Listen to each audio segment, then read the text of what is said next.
All right, all right. Good morning. What's up? Bienvenido. How you guys doing? We're gonna be doing the Alex Murdaugh trial today.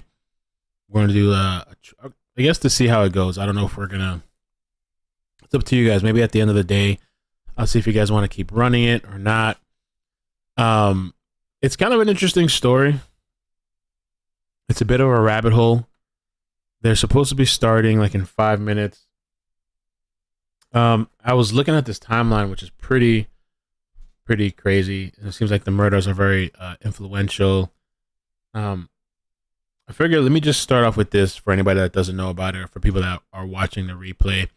I made it about halfway down this timeline, and I was already kind of like, "What in the heck is going on?" Um, the timeline of the investigation stretches back years before the killings.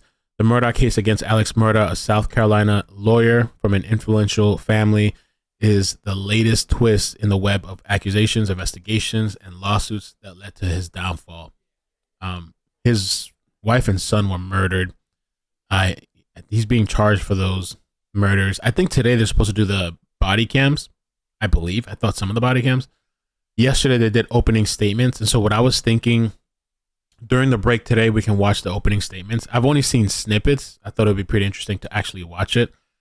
Um, The criminal case against Alex Murdaugh, the former lawyer accused of killing his wife and son, is part of a web of accusations, investigations, and lawsuits that have accompanied the downfall of a member of one of South Carolina's most prominent legal dynasties. Mr. Murdaugh was for years a well-known lawyer specializing in civil litigation. His family law firm, based in a tiny town of Hampton, was considered a powerhouse on the state plaintiff's bar, and his father, grandfather, and great grandfather had all served as top prosecutors across the region of the state. So well known. And so just some of the timeline. And this is kind of, I was confused about this. So July 8th, 2015, the body of Stephen Smith, 19, was found on Sandy Run Road in Hampton County, South Carolina. His death was ruled a hit and run, but his family had lingering questions. And what I had heard about this, which I still don't understand, I don't know what the connection is to the Murdaughs, but this was reopened, I read somewhere, because of the Murdaugh investigation. I don't think they specifically said what it was about this, but I guess there's something about this. They believe it's somehow connected. I don't know. And then we got here too, and I've heard about this. February 26, 2018, Gloria Statterfield, 57, who worked as a housekeeper and nanny for the Murdaugh family about a quarter century, died about 2 weeks after she was reported to have fallen on the front stairs of the family's hunting property. And so this hunting property, I believe that's where the wife and son were shot to death. Okay. February 24, 2019, Alex Murdaugh's younger son, Paul, who was then 19, drunkenly crashed the family boat into a bridge, witnesses said, throwing several of his passengers into the water. The body of one passenger, Mallory Beach, 19, was found a week later. Ms. Beach's parents would later sue Alex Murdaugh, bringing pressure on him to reveal details of his finances. And so this whole boat thing, that was a mess. I don't know too much about it. I'm really just hearing about this. I've always heard about it over the years, I think, but I've never like actually looked into it. And so this boat thing, some people speculate this was the beginning of the end, as far as that now he was going to have to reveal his financial details, and they claim he had all these kind of schemes going on, and that he was taking money from these. And I have a video about it. He was kind of like trying to think of the name of kind of attorney, also like an injury type of attorney, and allegedly he was taking money off of that, and that was going to force him to reveal all the stuff that was going on.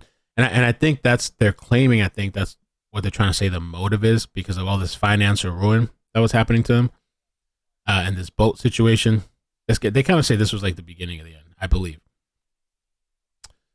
Let's see what you guys are saying.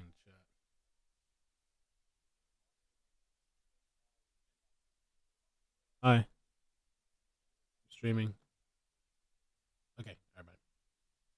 I thought she was going to tell me something about the case. All right, so April 18, 2019, Paul Murdaugh was charged. And by the way, this son that crashed this boat, Paul, that is the son that was murdered. So April 18, 2019, Paul Murdaugh was charged. Did I say Paul? Paul Murdaugh was charged with 3 felony counts in connection with the deadly boat crash. He later pleaded not guilty. And June 7, 2021, Mr. Murdaugh called 911 to report that his wife, Maggie, and son, Paul, had been shot at the family's hunting property in Islington, a rural hamlet about 65 miles west of Charleston.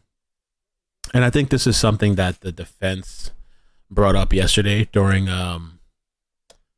opening statements. The defense yesterday, I heard that guy did a really good job. I only saw little snippets. I heard the prosecutor really didn't bring the heat. June 22nd, we got about a minute. June 22nd, 2021, state officials announced that they were reopening investigations into the death of Mr. Smith, the teenager who died in 2015, based on information gathered during investigations into the murders of Maggie and Paul, the wife and son. So that hit and run all the way back, right, to 2015, Stephen Smith, which I still don't really know the connection, they reopened that investigation.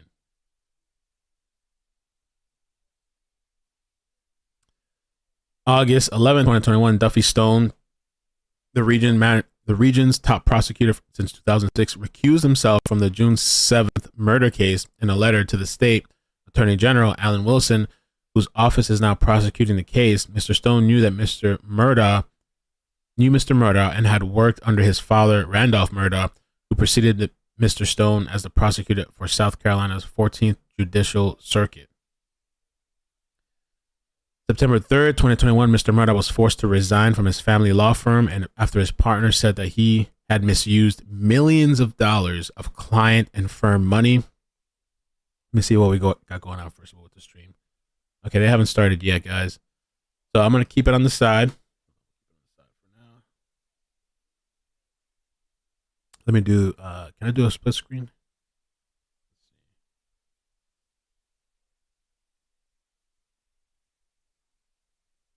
Good morning, man. You guys welcome. Hit the like button. Trying to get myself together. That's the wrong screen.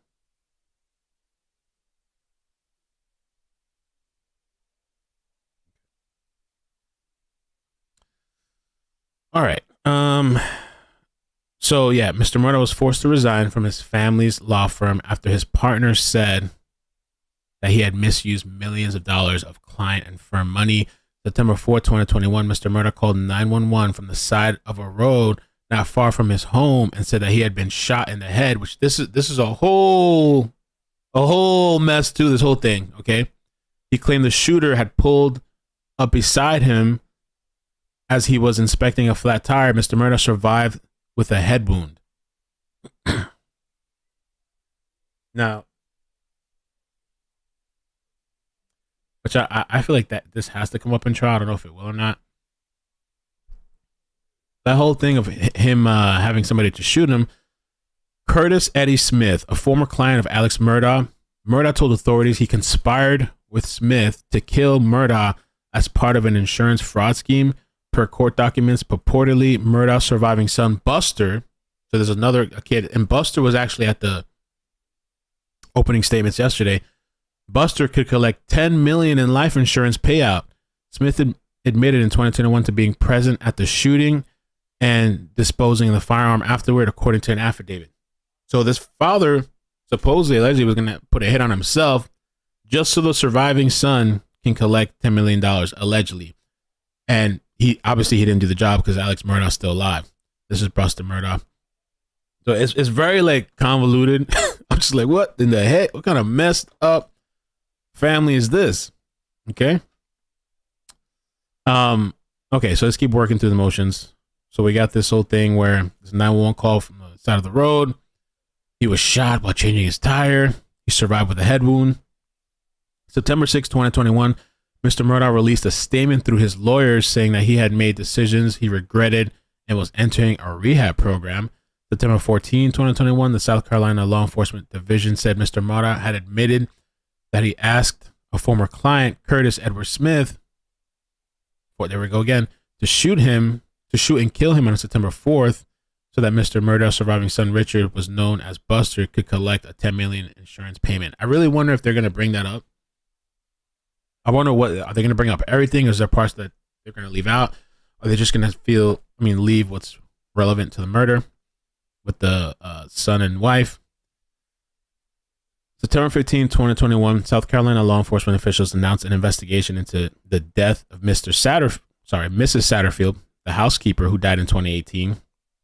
There's just a slew of deaths around this family. And her family members have filed a lawsuit against Mr. Murdaugh and others alleging they pocketed settlement funds related to her death. September 16, 2021, Mr. Murdaugh was arrested and charged with fraud and conspiracy in the unaliving scheme. His lawyer said that Mr. Murdaugh was depressed by the loss of his family and struggling to stop abusing painkillers when he devised a plan, and that he would check into rehab. A judge released Mr. Murdaugh but ordered him to surrender his passport. So he's saying he was depressed and wanted to off himself. That was his plan, I guess, to leave the money for his son, the surviving son. Mr. Murdaugh was arrested at a Florida drug detoxification center and charged with swindling millions of dollars from the sons of Miss Satterfield.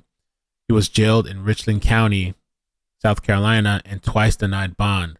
December 13, 2021, during a hearing at which a judge set his bond at $7 million, Mr. Murdaugh's lawyer said that his client had agreed to pay $4.3 to Miss Satterfield's family. He remained in jail. June 3rd, 2022, the police said that they planned to exhume Miss Satterfield's body. This is the woman that just fell off the balcony or whatever, right? Now they're really looking into this shit. Having received permission from her family, June 28, 2022, Mr. Murdaugh and Mr. Smith were indicted by the state's grand jury on 2 conspiracy counts, including narcotics count related to painkiller oxycodone. June 14, 2022, Mr. Murdaugh was indicted on 2 counts of murder. Prosecutors said he fatally shot his wife with a rifle and his son with a shotgun, which the defense was so graphic about the details in the opening statements, which we'll watch later, maybe during like a lunch break or something. We'll watch the opening statements. The only thing we missed so far with the trial is the opening statements, because they were doing jury selection. So whenever they take like a lunch break or something like that, I'll probably just order something to eat or whatever, and we'll sit here and we'll watch the opening statements together. Okay. So July 20th, 2022, Mr. Murdaugh pleaded not guilty at a bond hearing, and his lawyer said he wanted to go to trial as soon as possible. December 16, 2022, a state grand jury indicted Mr. Murdaugh on 9 counts of tax evasion, and prosecutors with State Attorney General's office said he had defrauded a range of people of about $8.8 million. Damn. January 23rd, Mr. Murdaugh's trial on the homicide charges began. Perfect timing, huh? Amazing. Please be seated. Good morning. Oh shit, it's loud.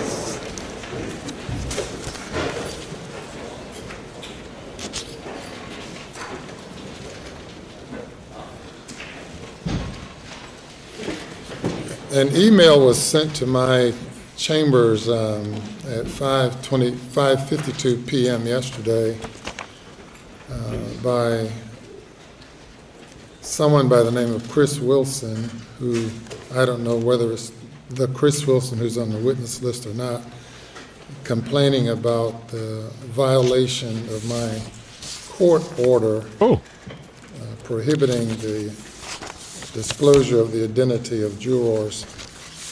Did not respond to the email, and I'll make the email a part of the record in the case. Go, baby. If counsel can look at it if you like.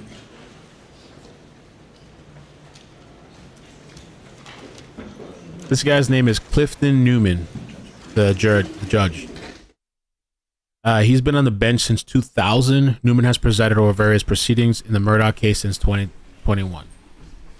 South Carolina. So this is in South Carolina, by the way. Anybody have any good documentaries they recommend or listens for the Murdaugh case? I was told there's a HBO special that's really good on this. I might watch it over the weekend. I don't know. Good morning. Rise and shine. So yeah, I don't know. Could this be a problem? And so this is the defense right here. The defense.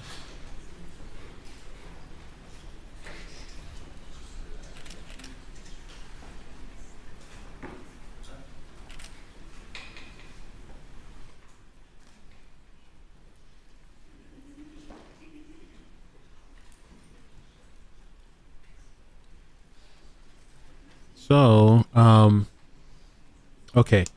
The guy in the middle here, I believe that's one of the guys that was doing the opening statements for the defense yesterday. And so that guy, his name is Dick Harleputin. And the other guy to the right is Jim Griffin. I'll tell you a little bit about some of their experience in a bit. HBO Max? Okay, Netflix. Which one's the best one? I hear the HBO one's really good. And how's my volume? Is it alright? Am I too loud? Or is it good? Perfect.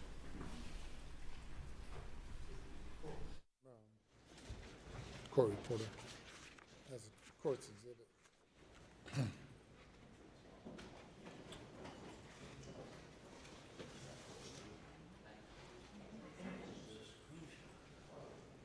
Maybe court's exhibit number 2. No, I don't need it. You can keep it. Low Country Any HBO. comment by the state or the defense?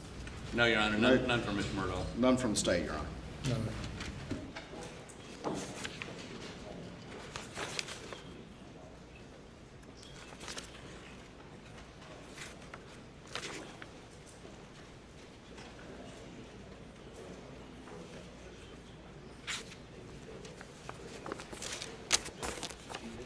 Anything before the jury comes?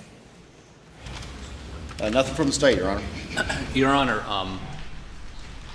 the video he's about to show has, I believe, and I believe he agrees, images which are under the order signed by you. And so as they're being proposed to be shown, if I have something or he has something, we're going to, obviously under that order, we have to disclose that to you. And if you approve the showing, we've got some logistical issues. If you give me just a minute, these monitors are, that one is not working, but this monitor is viewable from the audience, and we'd like to cover it up with some MacGyver-like device that's been developed by Mr. Waters, where you tape paper, we can flip back and forth. So if somebody has some tape, I'd like to do that before he begins so that nothing's shown back there by inadvertent. And you got paper too? I'm sorry. That's the MacGyver thing? Is that a compliment?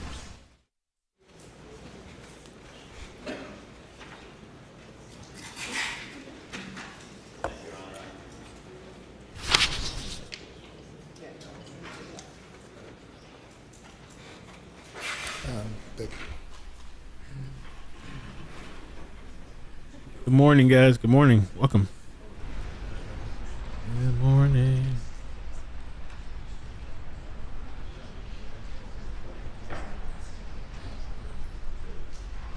Murdaugh trial. So we'll do some polls too. Do some polls here. Start a poll. Have you heard the story? Boom.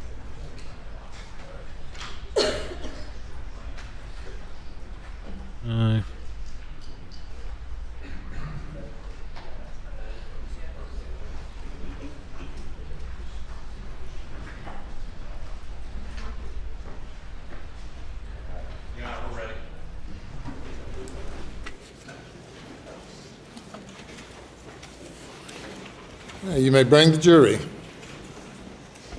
Sure.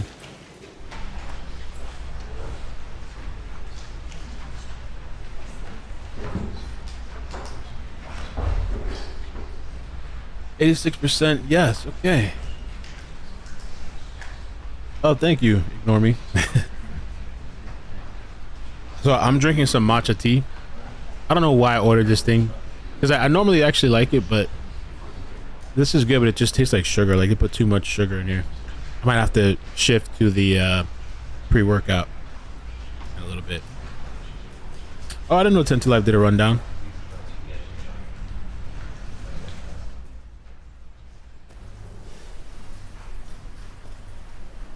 Yeah, I've always heard of this story, but I never looked into it. I've always heard little bits and pieces. The wife and the son were murdered. The whole thing about how this guy allegedly tried to have himself killed, and something about the maid and the boat. I've heard little bits and pieces, but never knew much. Yeah, there's too much sugar, man, because then I feel like I'm going to have a sugar crash. It's the worst. And I already feel like tired this morning.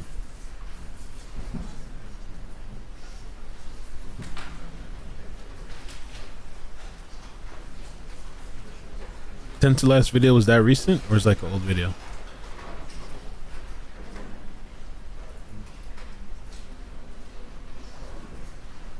Okay, maybe it's an older video.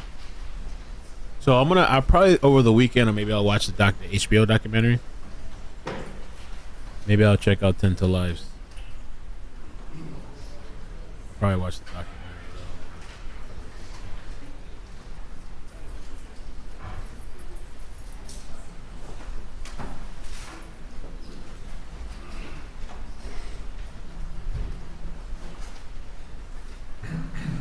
Yeah, sugar is just like, ugh, right? Ooh. The recorded jailhouse phone calls from Alex and his son Buster are pretty interesting. Is that online, Leslie? I guess it must be, right?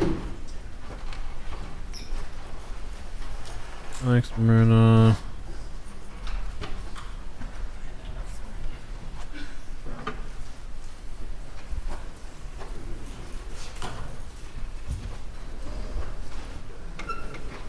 Ooh, jailhouse calls. How long is it? You know, Leslie? There's one here that's like 7 minutes long. Good morning. Oh shit. Welcome back, ladies and gentlemen, for day number 4 of this session of court, day number 2 of this trial. As I instructed you prior to us commencing yesterday with the opening statements, you're not to listen, watch, or read any news accounts of this case or discuss it with anyone or allow anyone to discuss it with you or in your presence. Has that occurred as to any jurors? All right, very good. It's very important that you keep that, follow that instruction. I know that many of you are not accustomed to sitting for long periods of time, and certainly not in settings like this. But if at any time you need a break, notify the bailiff, who will bring it to my attention, or raise your hand so that I could see, and we'll take a break at any time any juror would need a break, or any court participant for that matter. And we're ready to proceed by the state. Yes, we are, Your Honor. Yes, sir. Your Honor, the state would call Sergeant Daniel Green. Ooh.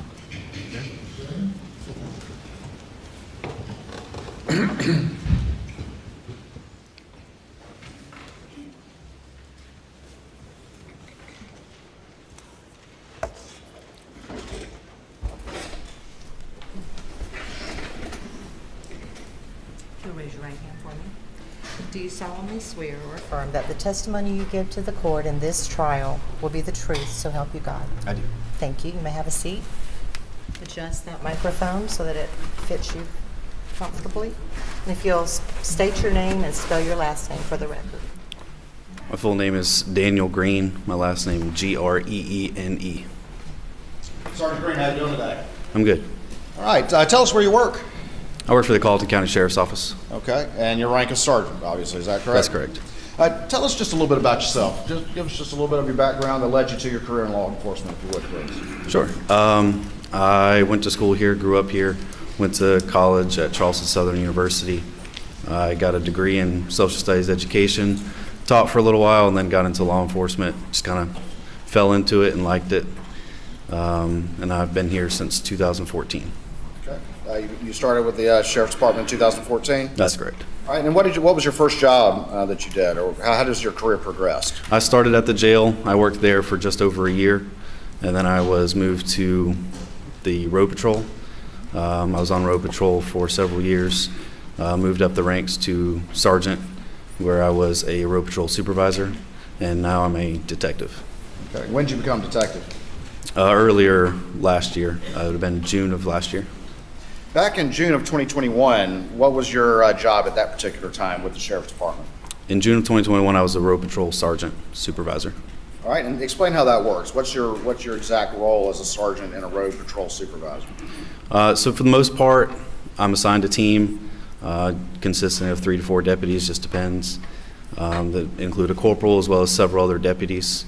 My job primarily is to supervise them in their in a 12-hour shift. We answer calls for service.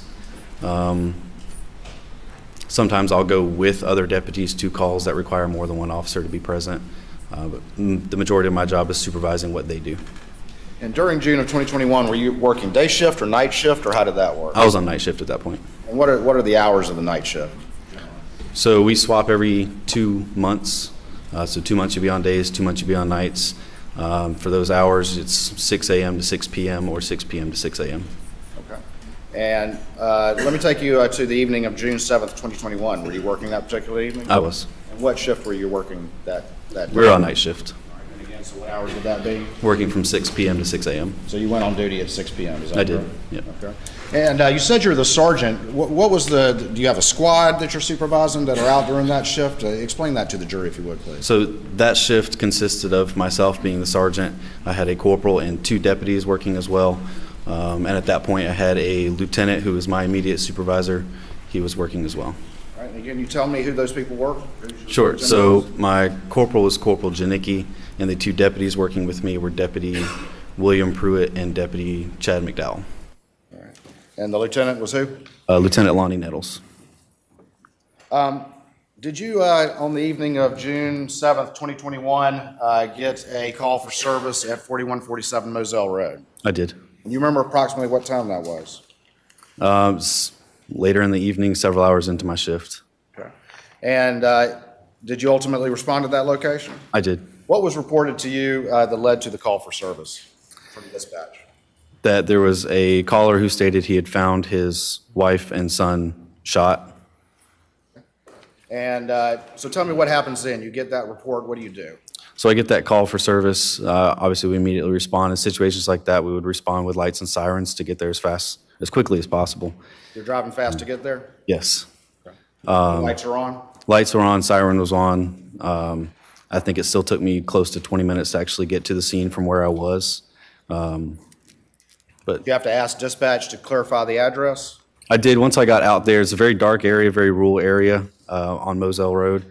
There were not a whole lot of residences in the area, and I did need clarification once I got out there to confirm the address. Then I located the address on a mailbox across the street from a driveway. So you saw the mailbox in the driveway you entered, is that correct? That's correct. The driveway that you entered that had this mailbox, where did it ultimately lead? What structures were there as you pulled up to the scene? As I pulled down the long driveway, when I got to the end of it, there was a dog kennel area on the left as well as a shed area on the right. Okay. And that was the driveway with the mailbox, correct? That was. Is this location where the scene was, is it in Colleton County? It is. Tell me just a little bit before we get into more specifics. What was the, you said it was dark. What was the weather like? What was the conditions of the scene or the weather in the scene like? So quite normal for June around here. It's rather hot and humid. It had been raining a little bit off and on that evening. It was not raining at the time that I actually responded to the scene. Okay. Were you the first law enforcement officer or first responder on the scene? I was. Were there others, other first responders following close behind? The additional first responder that was directly behind me worked for Carlton County Fire Rescue. He pulled in almost the same time I did. When you would arrive at the scene, before we talk about, what you actually experienced at this scene, what is your main job at a scene like this? What are you there to do as a first responder, the first officer on the scene? Yeah, so a major crime scene like that, my job is to get there, secure the scene, and what I mean by secure the scene is ensure that there are no individuals there that would potentially cause harm to additional first responders coming there or any witnesses or victims that are already on scene. Preserve any evidence that might be there, and then wait for investigators to arrive as I gather information from anybody else that is already on scene. Okay, so you're going to gather basic information, but your job's not to investigate it in great detail. That's correct. Okay. As you arrived at this scene, again, what had been reported to you by dispatch? That a male caller had called and said he found his wife and son shot. And from that report to you, about how long did it take you to ultimately make it onto the scene? It was roughly about 20 minutes. Okay. When you arrived on scene, when you said one of the things that you do is secure the scene, were you at all concerned about any perpetrator still being there at that point in time? When I arrived, not necessarily, just because he had already been there for quite a while. Whenever he called, it seemed, the way the call came in, that he discovered them like that and that there was nobody else there other than him and the wife and son. So you're the first officer on scene, but you're not thinking the perpetrators are still there? It's something you have to keep in the back of your mind, but not necessarily at the forefront. Okay. All right. You didn't come in hot with guns drawn or anything like that? No.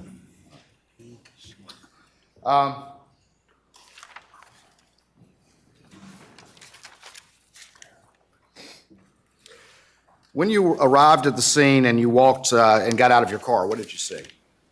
So as soon as I got out of my vehicle, I was walking down the rest of the driveway, which went between the dog kennel and the shed. As I could see Mr. Murdaugh down at the end of the driveway. As I approached toward him, I could see the male victim laying on the ground to my left, as well as the female victim on the ground to my right. The male victim was close to a small shed in the dog kennel on the left. There was a large deal of blood that had pooled around his body. Same thing for the female victim on the right. Also a large amount of blood around her body. As you approached and at first saw the male victim and the female victim, what was your assessment? Was there any possible signs of life from your... My initial assessment was that there was not. There appeared to be a large amount of blood around each of them, as well as brain matter. Did you ultimately have a conversation with Mr. Murdaugh when you were out there? I did. All right. And do you see him here in the courtroom today, the person that you talked to? I do. And can you point him out to the jury, please? Yes, sir. He's right there, wearing a dark Who's blue crying? and Look black at his jacket. face. Your Honor, can the record reflect that he's identified Mr. Murdaugh? It does. When you ultimately approached Mr. Murdaugh, what's the first thing that you did? The first thing I did was ensure that he did not have any weapons on him. That's standard procedure for arriving on a scene like that. Any kind of weapons that are anywhere on the scene, I want to be aware of just so I can know whether they're there or not, and if they are there, who has access to them at any point. And that's for my safety as well as other responding officers and for anyone else that's on scene.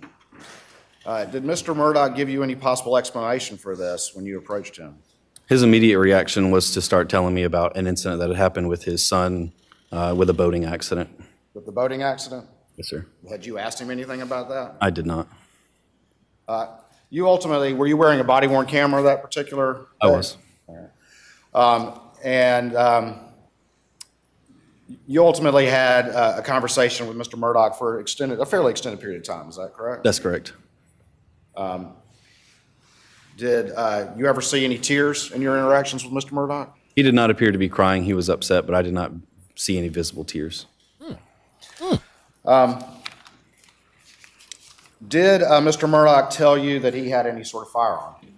He did. He stated that he had left from that scene, went to the residence, grabbed a shotgun from that residence, and then brought it back because he felt like he needed to have it just in case something else were to happen. He told you he had gone back to the residence after finding the victims to get that gun? He did. What, if anything, did you do once he told you that he had gotten a gun? First, he pointed out where the gun was. It was leaning against the vehicle that he was driving at the time. I could see that it was a camouflage shotgun. I spoke with him for a few more minutes, and just based off of how nervous he was acting and anxious and upset, I decided it was in everyone's best interest to get that shotgun and secure it in my vehicle so that no one else had access to it. So you put that shotgun in your vehicle, is that correct? I did. What did you ultimately do with that shotgun? Did you later turn it over to additional law enforcement? Yes, after it was secured in my vehicle, once SLED arrived on scene to do their further investigation, it was then turned over to SLED. Bear with me 1 second. Okay. Your Honor. I have State Statement 3, I believe I've moved from Minneapolis without objection. It's admitted without objection. May I ask that we have the Elmo working, please?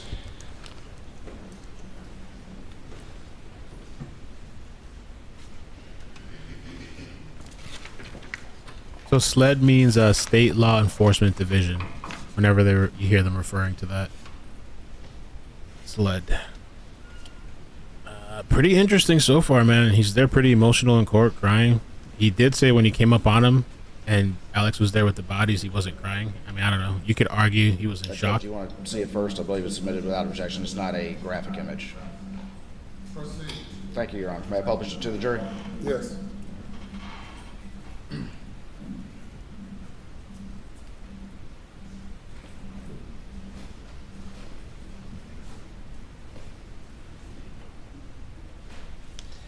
All right, I'm going to put what's been marked as...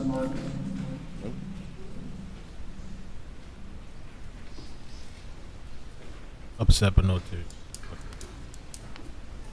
I'm going to put what's been marked as State's Exhibit 3 up on the screen and see if I can get it the right way.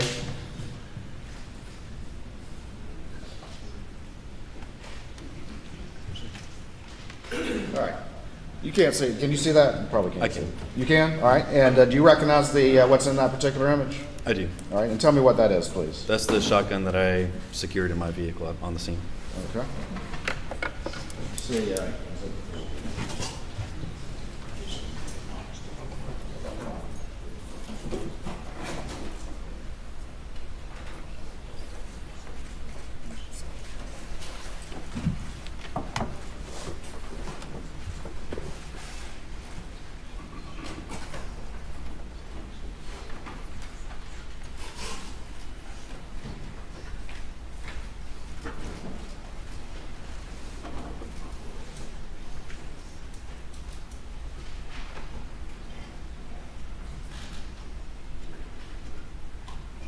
Oh, no.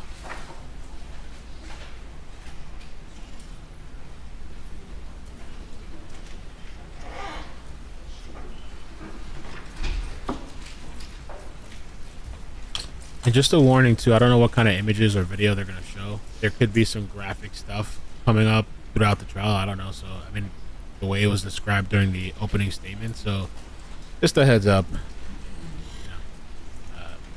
Don't watch it. That's going to make you wheezy.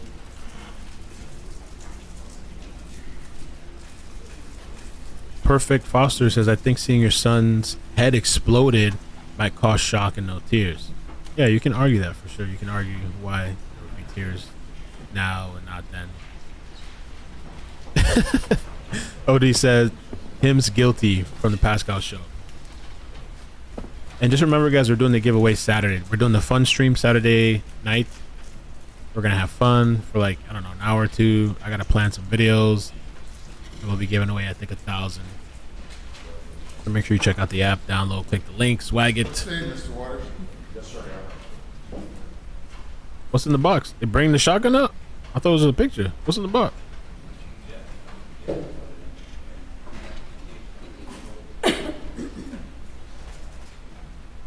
Oh, shit. Sergeant Green, I'm going to show you what's been marked as Exhibit 4 Oh, for identification at this time. And thanks, Tiffany. see if you recognize this particular item. Oh, Yes, sir. That would be the shotgun that I secured. Your Honor, this time we would move Exhibit 4 into evidence. Objection. Any objection? No, sir. Admit it. Good. May I have Sergeant Green show this firearm to the jury? Yes. I'll be sure not to point at anybody, of course. They should point it at the jury for maximum effectiveness. What is it in the Kyle Rittenhouse? Isn't that what they did? They do with the assault rifle? Firearm is, please, Thank you.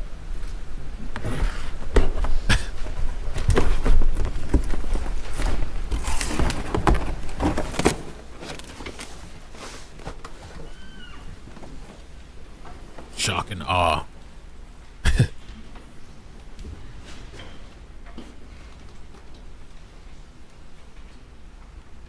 All right, Sergeant Green, I'm going to show you one other document before we move on to some other matters.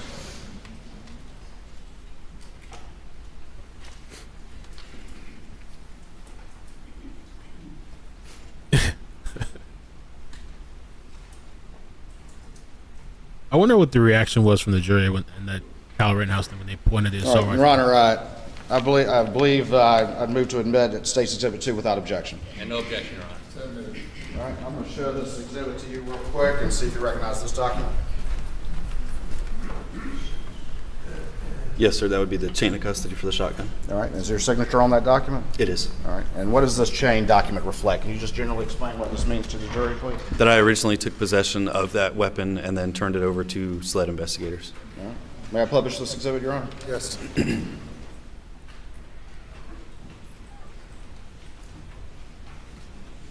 So up here it lists that there was a Benelli Super Black Eagle. Did you unload this particular shotgun? I did not. Okay. But you ultimately turned the shotgun in its loaded state over to the agent listed here, is that I correct? did. I did. Did you alter or change the weapon in any way between the time you took it and the time you took it over to SLED? No, I didn't manipulate it in any way.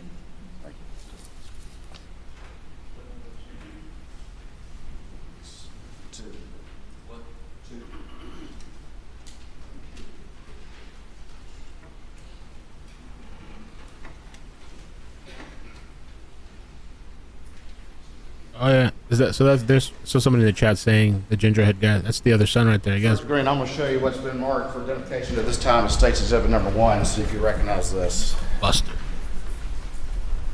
Yes, sir, I do. All right, and can you tell the jury what this is on this disc right here? That would be the body camera footage from that incident. From Thanks, your Lex. arrival at Moselle Road and through the investigation until at some point you turned it off after it no longer needed to be on, is that That's correct? correct. All right, Your Honor, at this time I'll move to admit State's Exhibit Number 1. That clarification, that is this officer's body cam, which is a camera that's mounted on his body, is that correct? That's correct. It's mounted on. Yeah. So admit it. Your Honor, permission to publish this exhibit to the jury.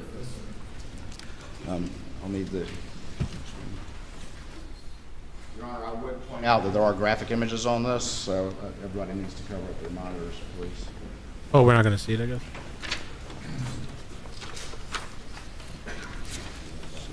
Parties to control what is presented and published in accordance with the court's order. The parties to police that yourselves. Your Honor, we intend on covering the screen up when he gets to the graphic images and then uncovering it. Well, they come pretty quickly, as you... I remember, so. Oh. This morning, I don't know what's gonna happen. In case they let it rock. In case it slips. And I guess they were talking about the bodies.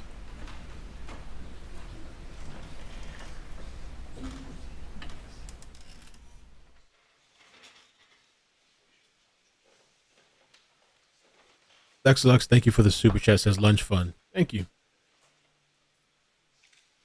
To the hospital. Yeah, stay in town. I'm heading out there. Advised a female shot in the head. The son is shot also. Not breathing. That motherfucker. 717 around Moselle. We just hear audio. They're not showing it for some reason.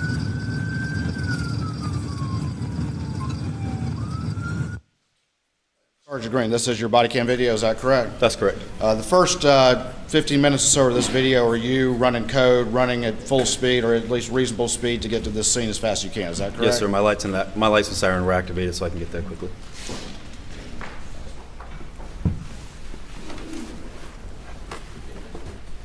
Your Honor, at this time, I'm going to fast forward it until he arrives, I believe without objection from the defense. Without objection, Your Honor.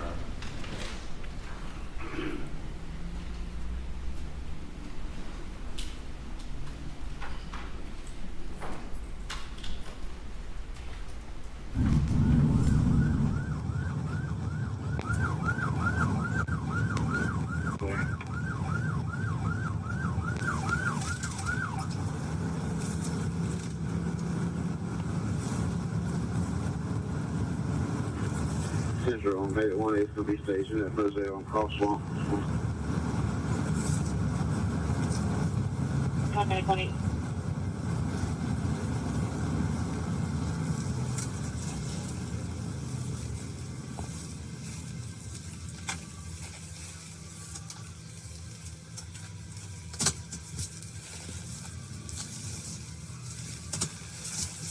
The Central Battalion 1's in here waiting for.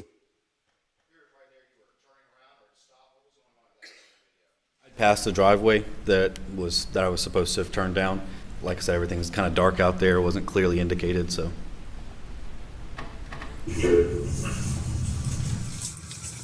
Central, that was 4147 or 57?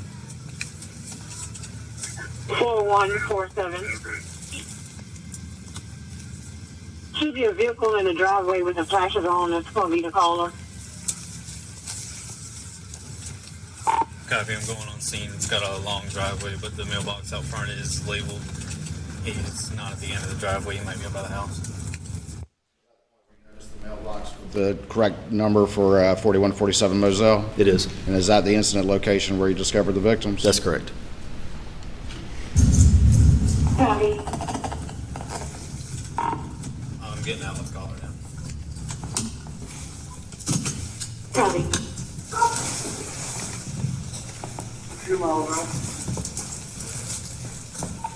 Caller don't want share attached.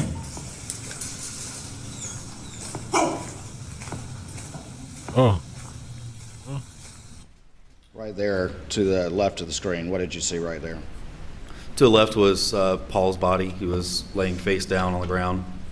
Large pool of blood around him, as well as a great deal of water that was immediately around his body. Was it that water, was it just around, was it down the entire kennel concrete pad, or was it mostly just? No, you could see walking down the kennel as I got out. The closer I got to Paul's body, the more water there was. Had it been raining enough at this point in time to wet the entire, to cause that amount of water? Objection, Your Honor, calls for speculation. Objections overruled. Answer the question, please. I don't recall if it had been raining a whole lot that evening, but given where the water was, it did not appear that rain had caused that water. Ladies and gentlemen, there is an objection. If I sustain the objection, you are to then disregard the question and any responses. If I overrule the objection, then you may consider the responses and the question is deemed appropriate. You may proceed. Thank you, Your Honor. I backed it up just a little bit, apparently too far, so I'm just going to roll from here again. Caller don't want share attached.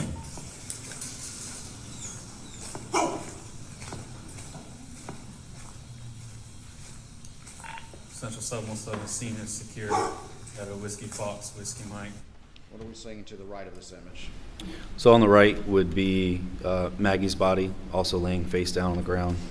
A large pool of blood around her head. And we see an individual standing. Who is that? The individual standing in the background would be Mr. Murdaugh. The person you previously identified in this courtroom? That's correct. Both gunshot wounds to the head. And just to be clear, this location that you're standing right now is in Colleton County, is that correct? It is, yes. I want to let you know because of the scene, I did go get a gun and bring it Okay, down here. it's in your vehicle? Do you have any guns on you at all? No, sir, it's leaning up Okay. against the side of my car. Okay, you're fine, man, you're fine. Turn around for me. I don't have any. Okay, yes, sir, I see that. Okay. This is your wife and I son? don't have any. Okay.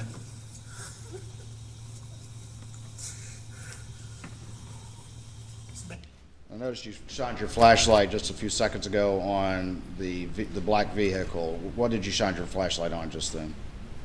You could see the shotgun leaning up against the side of that vehicle. Were the flashers on the vehicle right there in the image? I Do you believe so, recall? yes. Okay.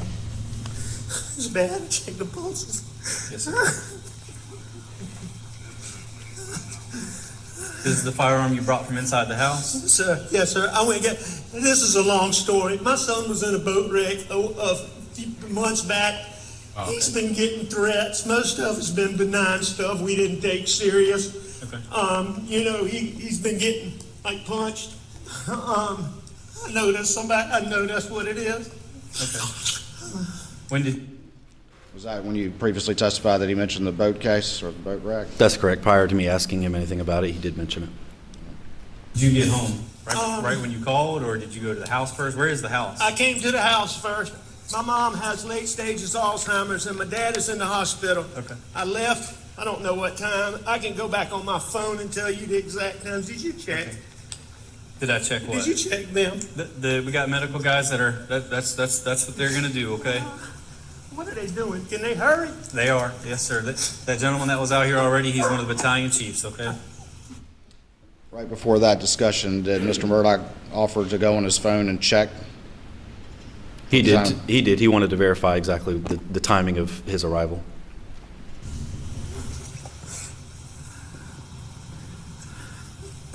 How did you pull up? You from back there? I went to the house and they weren't home, which was odd. I tried to call. Okay. And then I knew they had been down here before I left to go to my mom's. Okay. And so that is loaded. Okay. You might want to unload it. But Is this the only firearm with you? This is the only one, or is there any more in the truck? I believe that's it. You think that's the only one? Okay. I'm 99%. Do you normally certain that's have right. any other firearms in your vehicle? I don't, but Okay. occasionally there's a pistol in there. Okay. So you're putting something on your hands. What are you doing right there? Those are just gloves so I could put on my hand to limit the contamination of any evidence. You put those on before you handled the firearm, is that Yes. correct? Thank you.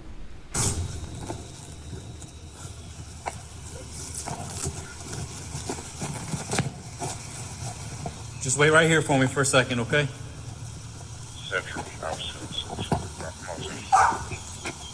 Copy.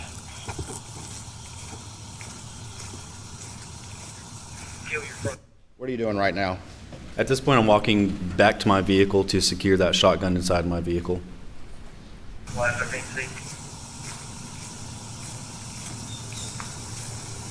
We can actually see you holding it to the left of the screen, is that correct? That's correct. That's me holding the barrel of that shotgun. Explain to us real quick a body-worn camera. Where is that located and where are these images coming from? I generally put it right here on my chest, dead center of my chest. And how is it activated? How is it turned off? Can you explain that to the jury a little bit as well? Most of these cameras are activated in the patrol vehicles that deputies on patrol have. They're activated whenever you activate your blue lights. So as soon as I turn my blue lights on, it activates my dash camera as well as my body-worn camera. And then how do you ultimately turn it off? It's got a button on the front of it that you can press. If it did not originally activate it, you would press that button to turn it on, to start the recording, and then whenever you're done recording, you press that same button to stop the recording. In this particular instance, how did it get activated? Was it when you turned on your blue lights to run code to the scene? That's correct. It was activated with my blue lights. And I've used the term run code. Do you know what that means? Yes. And can you explain that to the jury, please? Sure. Running code is just whenever you turn your lights on as well as your siren to get wherever you need to get fast. When you're moving quickly to respond to an emergency situation. That's correct. 653 outside.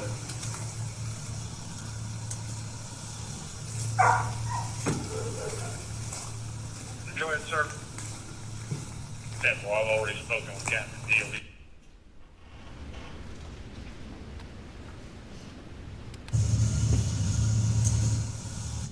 Right there, you laid the shotgun inside your vehicle, is that correct? That's correct. I laid it in front of the passenger seat in the front.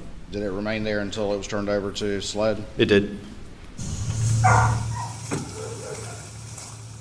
Enjoy it, sir. To the left of the screen, again, that's where the Paul was, is that correct? That's correct. That's Paul laying on the ground. And is that where you saw the water that you It is. described earlier? It is. Well, I've already spoken to Captain Deal. He's got crime scene. He's contacted them. He's also going to give us the assistance of a couple of field agents. Roger that. No, 8 to 10 hours. They are dead, aren't I they? just turned on those. Yes, sir. That's what it looks like. Randy. All are dead.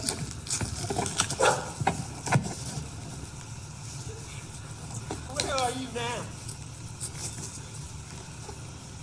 What is Mr. Murdaugh doing at this particular time? He's on the phone pacing around talking to someone. I'm not sure who he was talking to at that point. Did he ask you to confirm if they were dead? He did. He asked multiple times while I was on scene. Did you ever see him, any tears, any physical tears? I did not. Did you ever see him approach the bodies? I did not see him approach them, no. Did you observe any visible blood on him? There was no blood on him that I could see. The bodies, as you saw them, was there a lot of blood around them given the injuries they had suffered? Yes, there was a pool of blood around each of the bodies that extended out from the body. All right. Yeah, the police are here now. The police are here now. Affirmative. That's my brother. Okay. When was the last time you were here with them? Or talked to them or anything like that?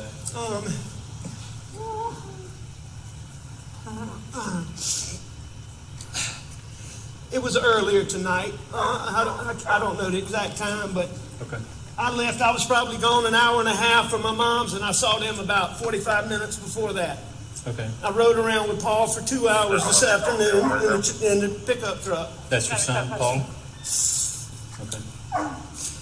Somebody going to check him? Yes, sir. They've already checked them. They did check him? Yes, sir. It's official that they're dead? Yes, sir. That's what it looks like.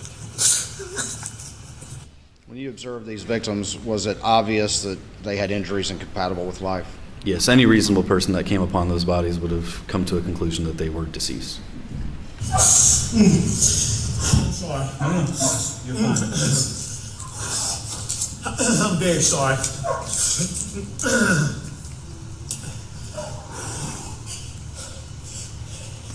Gotta call her parents. What's her name? Her name's Maggie Murdaugh. Margaret Brandstetter Murdaugh. How you doing? What's her birthday? Pause it right there. What did the defendant just say? Let me back it up. Margaret Brandstetter Murdaugh. How you doing? What did the defendant say right there? So while I'm in the process of gathering information about the two victims from Mr. Murdaugh, somebody walks by behind me and he pauses what he's telling me to say, "Hey, how you doing?" How you doing? Yeah. And who was that he said that to? I'm not 100% certain. I believe it was a fire rescue individual. What's her birthday? 9/15/68. Okay. And what's your son's first name? You said Paul? Paul Terry Murdaugh. And what's his birthday? Jason, do you have anybody 4. coming through town that can stop and pick up that tent? I see lighting off in the distance. What are they covering them up? I got some getting dressed now, Sheriff. I'll have somebody stop and grab it. Tell them they don't have to do that. They don't need to. Preserve what we can. 653. Where's it at? I'm in town. I should try to be Del Day because he's going to be the only one that's got access. What's to Paul's where it is birthday? right now. Copy.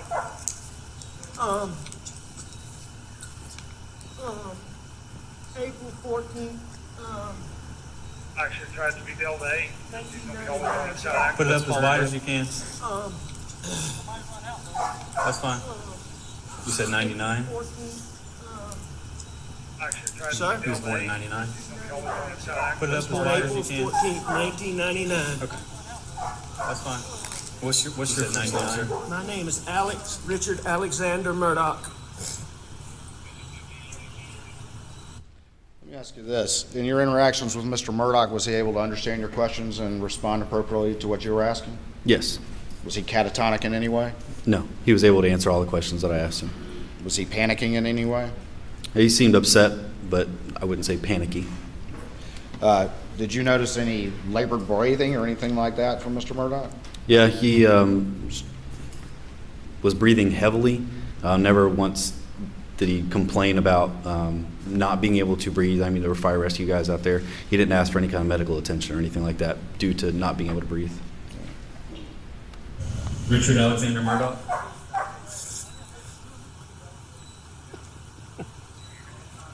You familiar with the location?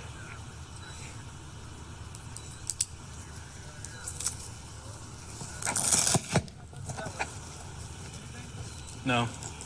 Sure. Hey, Cody, It's what I'm thinking. come around the truck and then go to the building.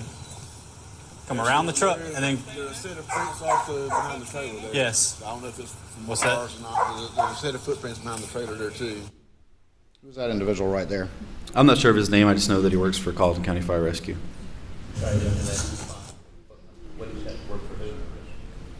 Carlton County Fire Rescue. That's all the kind of stuff I said. I just over here so we can step over anything. 55-3, 4-3. Just 8's going to be the last one in and grabbing the 10. In the background in the center of the screen, it looks like somebody's doing something with some yellow tape. Can you explain what that is to the jury, please? That's correct. That's Deputy Pruitt, one of the deputies that I supervise. I instructed him to put up crime scene tape to include that vehicle. We put up crime scene tape to try to keep people out of the immediate crime scene area, preserve any possible evidence that's there.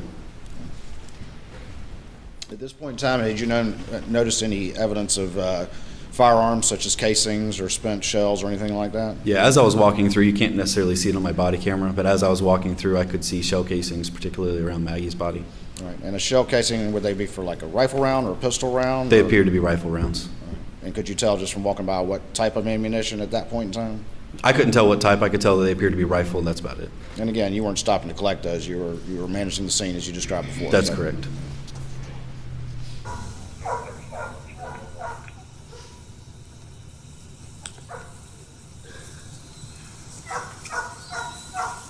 Just go over to that corner of the building.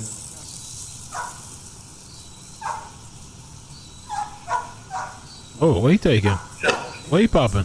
I'm almost to you. Let me see what we have first and whether or not we're going to handle that part or not. What are you shining your light on right there? So there in the background behind where Mr. Murdaugh is standing, you can see several sets of tire tracks. The grass was really wet that night, so those tracks appeared to be really fresh. So it caught my eye. All right. And why did it catch your eye? It just seemed odd that it appeared to be that many sets of tire tracks since he said he pulled up, went to the house, and came back. It just appeared that there were more than just that. It appeared that there were more tracks than just that. That's correct. I see quite a few tire tracks in here. Were any of these you going in and out? No, I came in here and I left one time and I came back. Okay. Tire track. The rest of them, maybe Okay. from earlier, but Okay. only 2 are mine. Oh. Did you go out this way at all? No. Billy's right.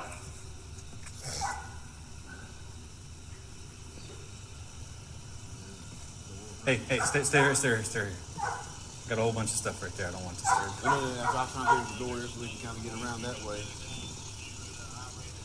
Your best way is probably going to be back through those rocks because we can't get any tracks off those rocks anymore. We'll go back around the other way we just came. Okay. Thank you. Each name. Yup, do you have names or anything for them? Yes. Okay, I'll get that in a little bit then. That's Okay. fine.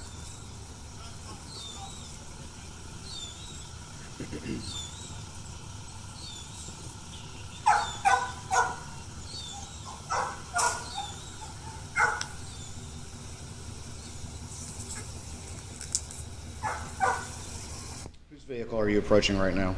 That was the vehicle that Mr. Murdaugh said that he had approached that scene in. Was that a black Suburban, to your recollection? It is.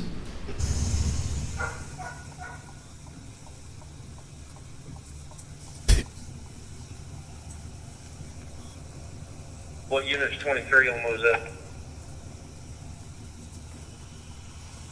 I'm 7 unit on scene. Are you behind the house?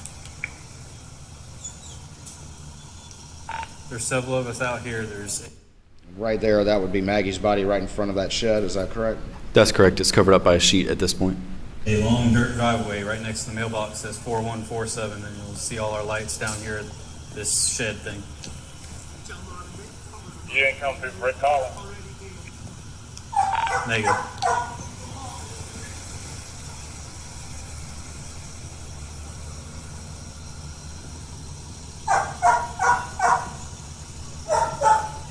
Delta 89 on duty, going out to Moselle.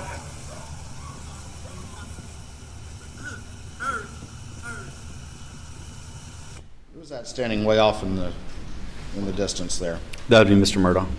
Where did he spend the majority of his time while you were there after your initial interaction with him? From this point on, his general time was spent in that area where he's currently standing. Pretty far away from the scene? That's correct.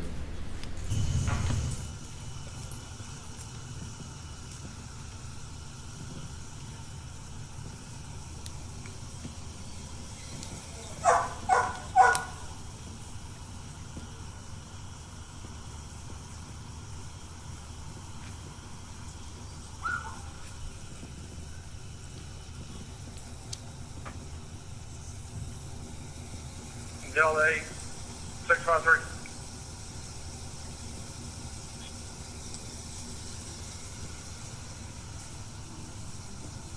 Telephone Saudi. What was occurring right there? with the So what other was deputy? occurring right there? Yeah. So both of those deputies, or Deputy Pruitt would be on the left and Deputy McDowell would be on the right. Deputy McDowell was taking small pieces of crime scene tape and just setting them by shell casings, I believe. As road patrol officers, we don't generally have those little placards that you'll a lot of times see in crime scene photos. But to prevent somebody from accidentally stepping on them due to it being so dark out there, we tend to take something small like a piece of paper, a piece of crime scene tape, set it next to it just to indicate it a little bit better. Again, part of the job of a first responder to sort of protect the scene until the crime scene investigators get there. That's correct. Both these individuals, were you supervising them that night? I was, yes.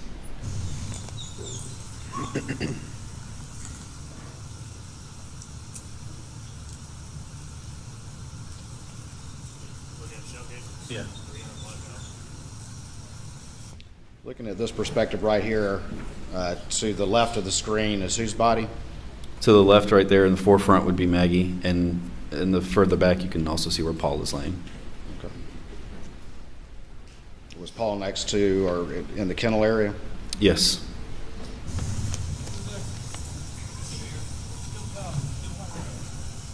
I think his brother.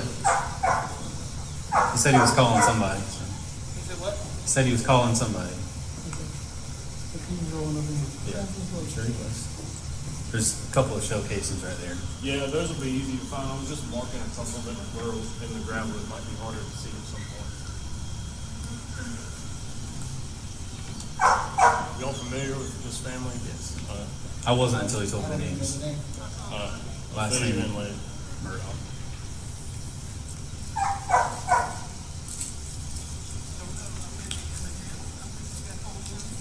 Did you know this family prior to this? I did not. I don't think there's gonna be anything from What's that? you. Did I tell you? You said for Evo to do? Yeah. Yes. Okay. Yeah. Hey. Who is Evo? Evo would be Deputy McDowell's K9. Hey, watch your step. Huh? There are? Okay. Who is that approaching right now? That would be my immediate supervisor at the time, Lieutenant Lonnie Nettles.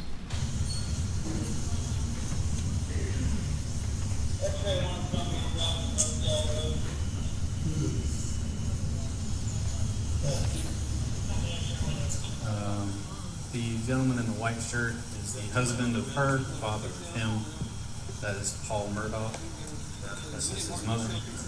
Paul Murdaugh was that guy in the boating accident from while back, if you remember. Yeah. Yeah.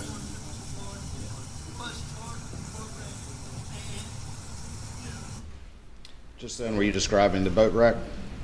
Yes, it had been in local news previously, so.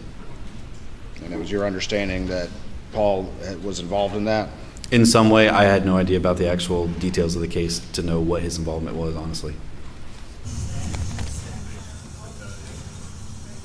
Most likely. He did have a firearm whenever I pulled up. It's a shotgun. It's been secured in my vehicle.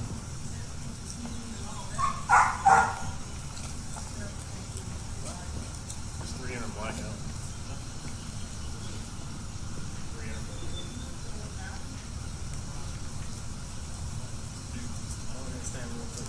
717, when you get a chance, can you give dispatch a phone call? You will have to give me just a few minutes, but yes, I will.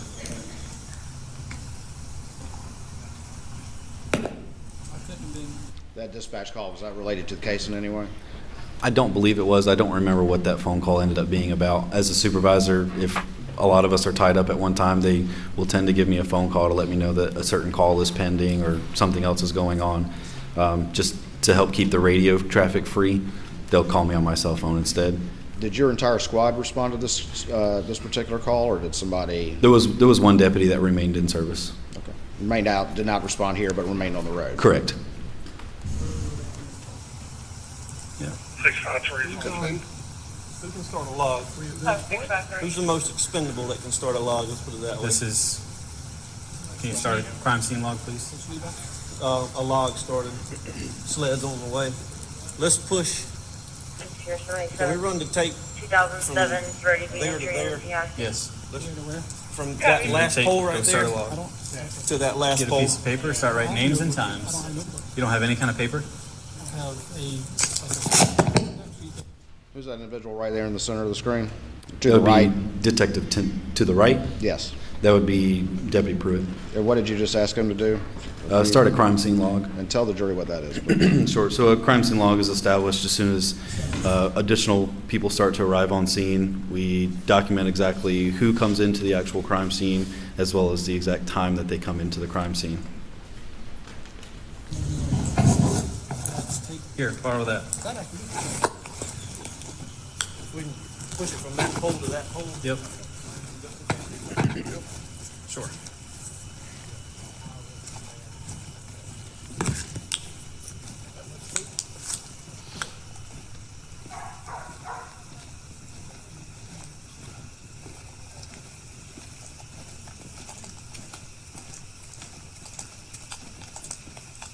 I do see some.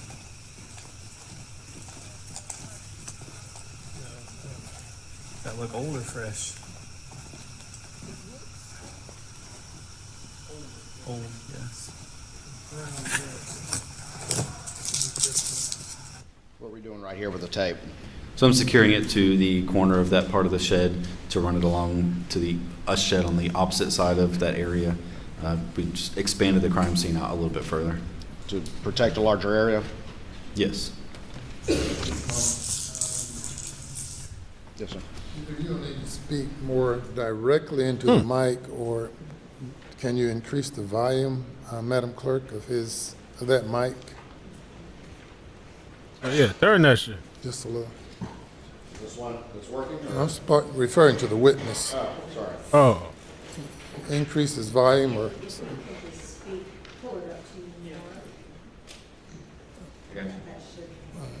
all right, thank you. Person. Yes, sir. I usually don't have a problem being too quiet, but speak up for us if you would, please. All right, so you're securing the crime scene tape. Let's proceed.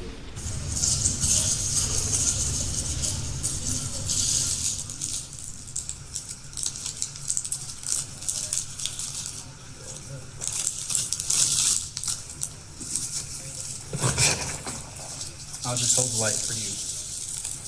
Go away to that post.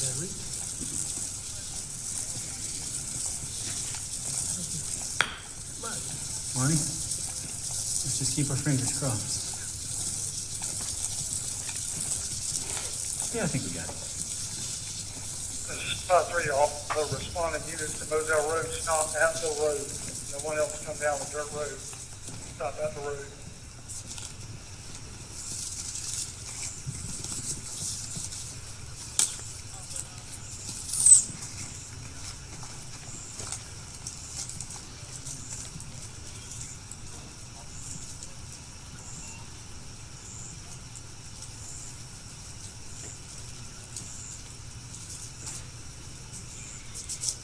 Sierra 787, probably doing that 66 on 95. Copy. What's the other way in here? From back that way, I guess. Where the house is, I guess. Okay, that must be. You referring to the Whiskey Mike, left you off with a key? Affirmative. We've heard on this video the term Whiskey Mike. Can you tell me what that term refers to? Yeah, when we say Whiskey Mike, we're referring to a white male. A Whiskey Fox or a Whiskey Foxtrot would be a white female. And in the context of this particular scene, who's the Whiskey Mike and who's the Whiskey Fox or Whiskey Foxtrot? As I was approaching, you could hear me say to dispatch to my radio that there was a Whiskey Mike, the Whiskey Mike referring to Paul, Whiskey Fox referring to Maggie. Do we have anything else? Negative. Copy.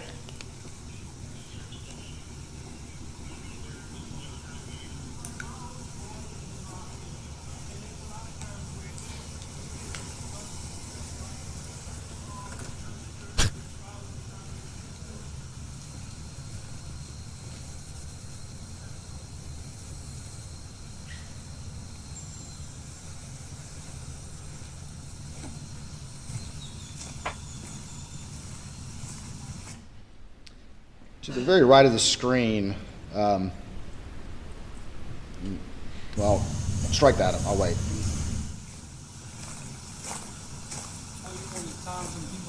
Correct.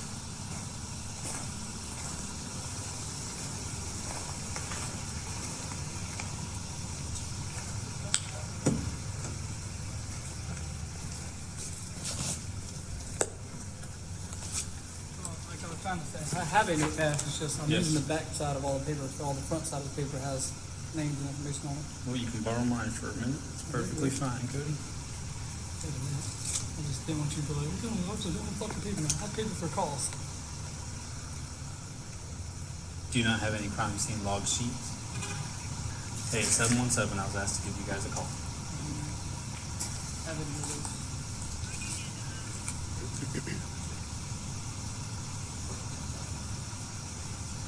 Hi.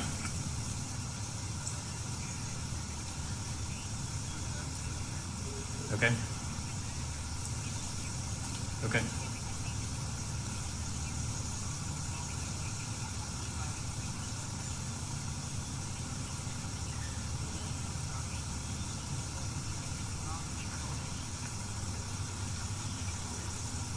I will inquire and I'll get back to you.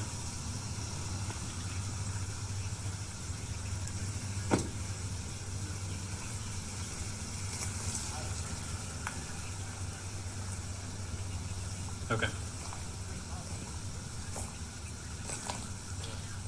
Want to close it in? Yeah. That's all right, I'm gonna grab it. There, do you recognize those individuals? I do.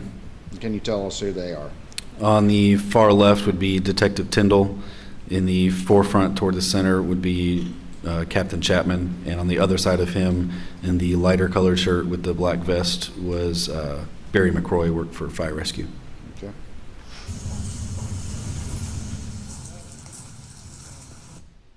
What, did the sheriff respond to this particular incident, to your recollection? Yes, he did. But as far as who was the senior officer actually working the scene, at this point in time until Sled arrives, who was it at this point? That would be Captain Chapman. Captain Chapman? That's correct. That's all right, I'm gonna grab a couple. Well, I got some right here, Judge. I'm gonna grab a couple. Hey, you want us to close that in? Sir, was that? You want us to close it in? Yeah.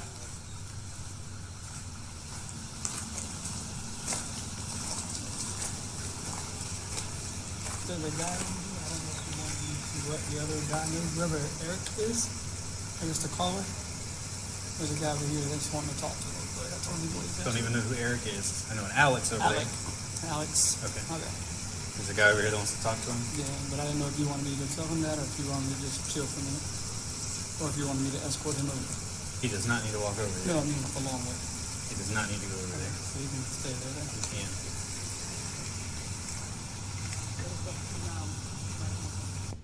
Let me ask you this. Before you had referred to a brother arriving, is that correct? Yes. And was that a brother? Was he allowed to talk to Alec and go over to Alec? I believe he did. I don't recall. I never actually interacted with him at all. And then this discussion right here with Deputy Pruitt, what was going on right there? So there was someone that had arrived on scene and wanted to go and speak with Mr. Murdaugh. I told him to just wait a minute on allowing him over there so we could determine the best way to allow them to talk, simply because the crime scene was so large and we did not want to contaminate anything that didn't need to be. Okay. To your knowledge, was that individual, whoever it was, allowed to interact with Mr. Murdaugh? I believe so. He was eventually, yes. People that arrived were allowed to go see Mr. Murdaugh, is that correct? That's correct. He was not in custody at any time, is that correct? No.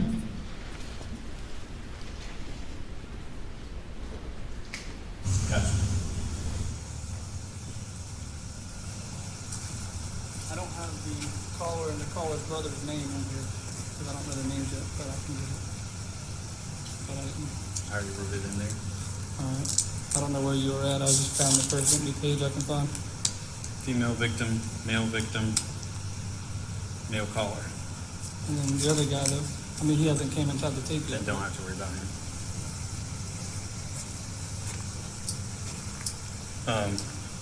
Just make sure you get the, here.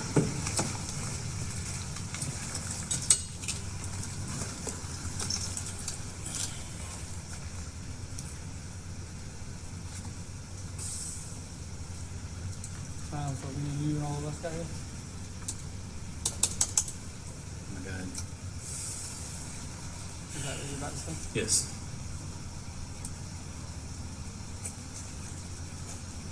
What are you doing on the computer right here? Do you recall?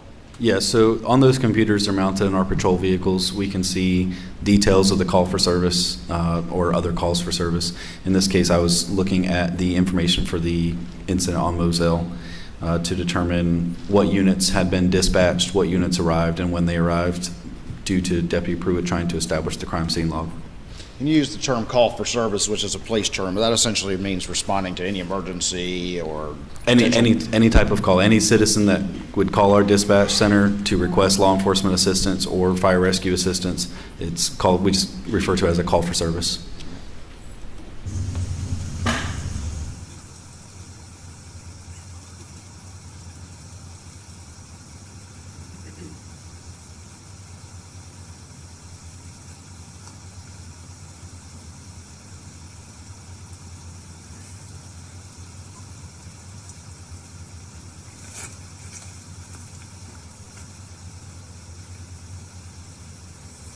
I came on scene at 22:26.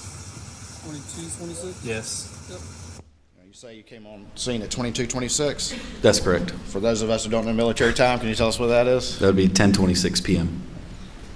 And that's June 7th, 2021? That's correct. And whoever U21 is with fire rescue, just write U21, fire rescue U21. Yep. And then That was the same time as you? he came on scene, yeah, same time as me, it's fine.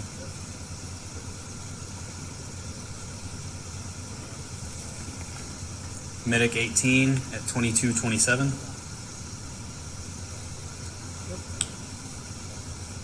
Had it started to rain more at this point? Yeah, it had started raining at this point, yes.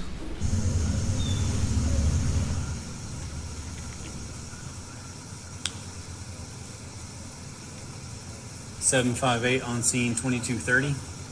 Same time as you.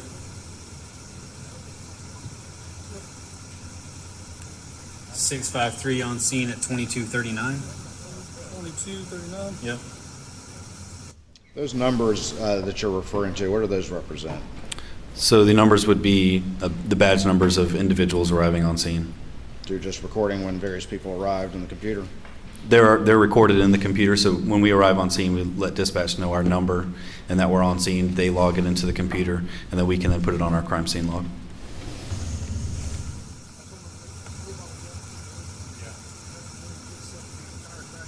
That's all I have as far as times on this goes.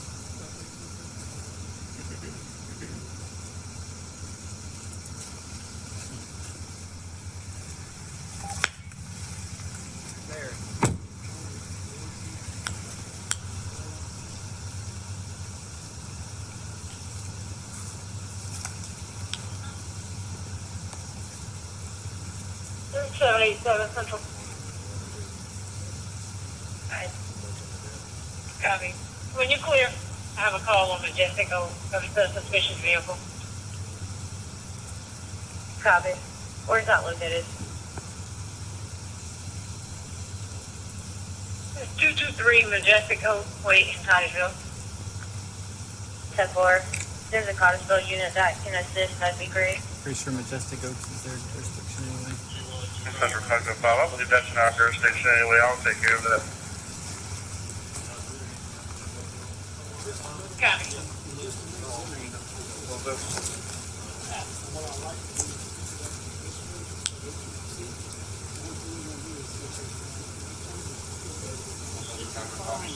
23 Majestico.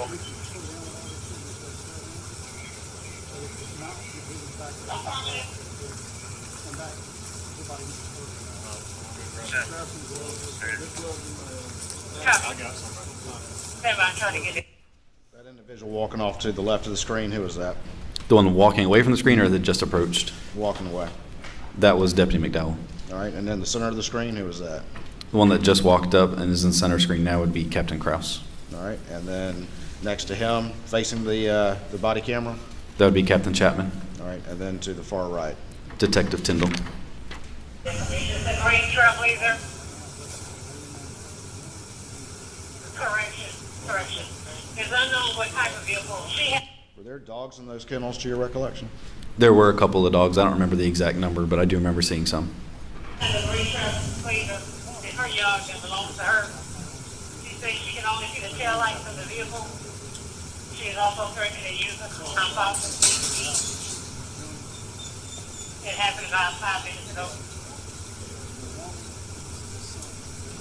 Yeah, well, I'm in there. If you can, tell her to put the bill down box with.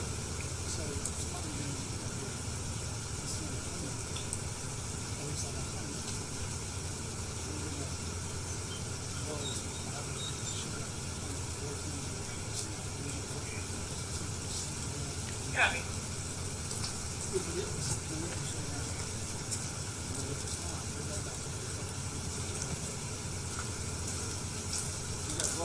Yes, sir.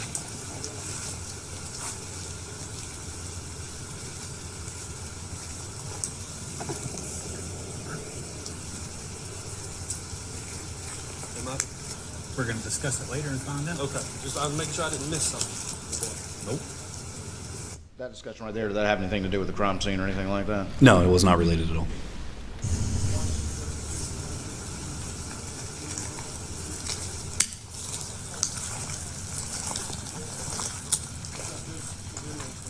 What'd you just put on your hands then?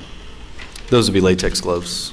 And the gloves you put on that you described earlier to the jury, what were those gloves? Those are more tactical gloves. They're not necessarily ideal for handling any kind of evidence, but due to me already being out there next to the shotgun, I did not have any latex gloves on my person, so I used what was available. And why are you putting on latex gloves right now? They were wanting to look under the sheet where Paul was, so just to prevent any kind of contamination of any possible evidence at all, we would just always put gloves on.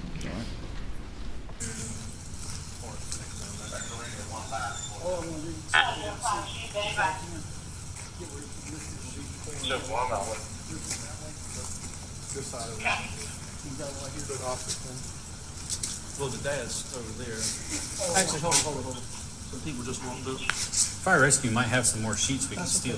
That's right, it shouldn't be anybody trying to do law enforcement or. There is law enforcement back there.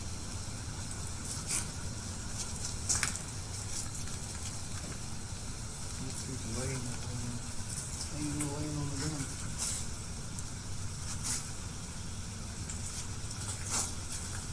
Something like that.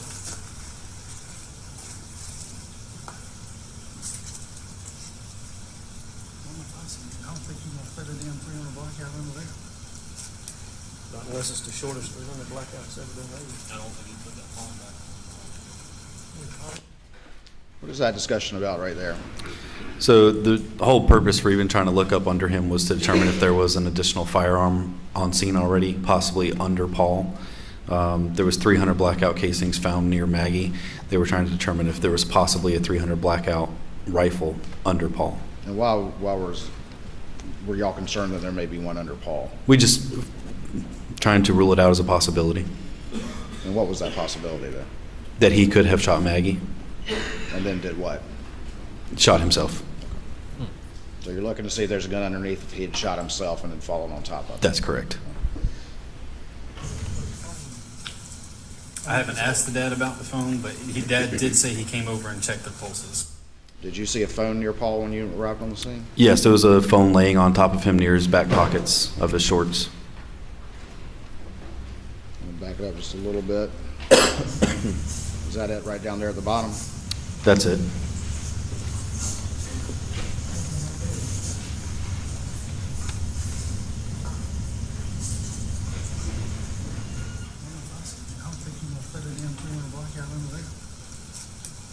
Unless it's the shortest 300 blackouts ever been made. I don't think he put that phone back. I haven't asked the dad about the phone, but dad did say he came over and checked the pulses. Beyond that, I don't know what else he may have done.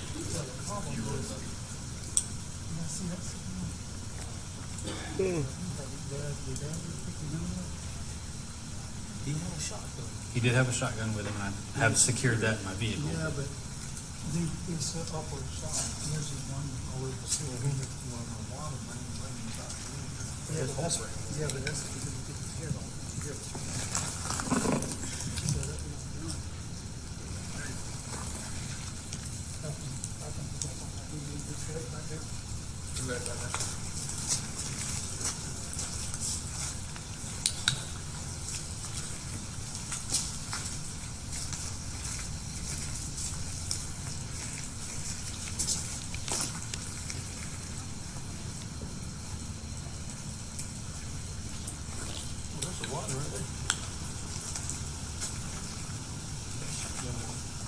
Yep.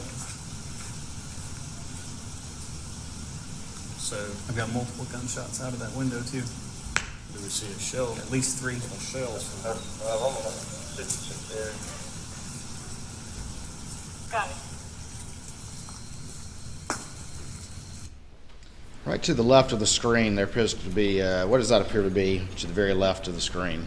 There's some dog crates over there. On top of one of the dog crates is actually a dead chicken. Oh, Say that again, I'm sorry. A dead chicken what? Okay. Dead chicken. on the far left-hand side of the screen. Could you, Your Honor, with your permission, could you step down to the screen and point what you're talking about to the jury? Okay.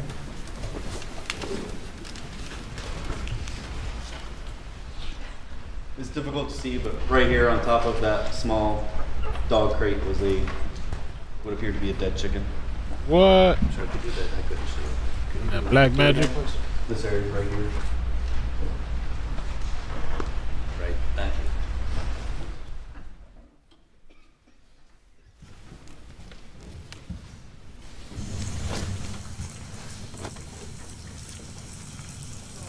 Yes. Do you need in and out times or just times arrive? It's like if they exit multiple times and come back in. You don't need to keep doing all that. Okay. I wanted to make sure before. Yeah. Not the chicken, right?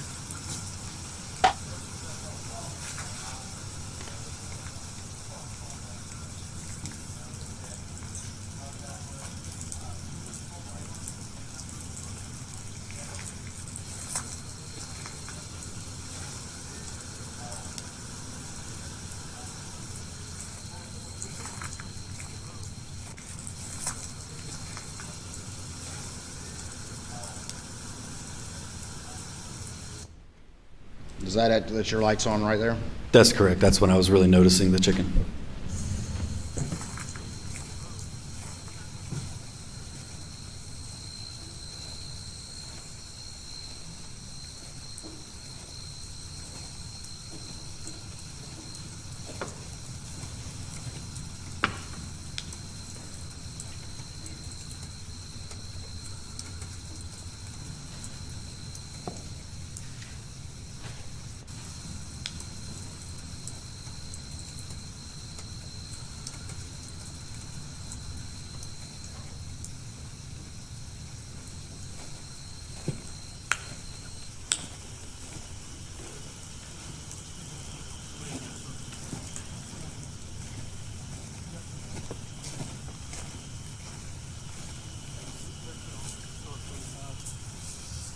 Just so you know, I've got at least 5 holes in the window in the back of that shed where rounds were exiting out the back that way. Which is gonna be because of the damn water on it. I mean, he was carrying a shotgun when we got It is currently in my vehicle. Yep.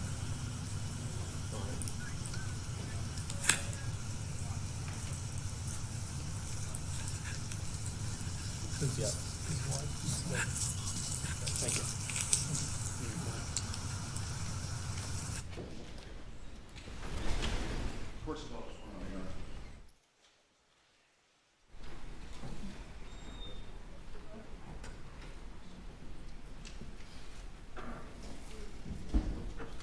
Jim, let's stand for a moment.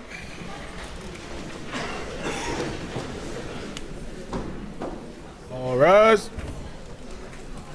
Yeah. How you guys doing? How you holding up?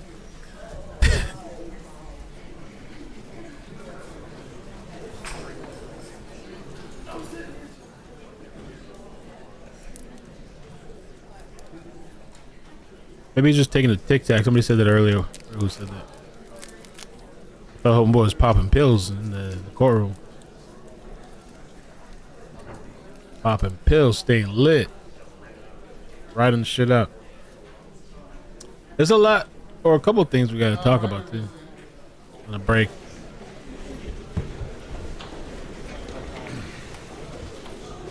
We're taking them Xannies. What's up with the chicken? Was this chicken? I saw somebody in the chat say like May proceed. Oh damn! All right, let's go. We'll talk about it. That's the extent of the video that state will publish at this time, Your Honor. Let me ask you a few other questions if I could. Deputy, Sergeant Green. Lit.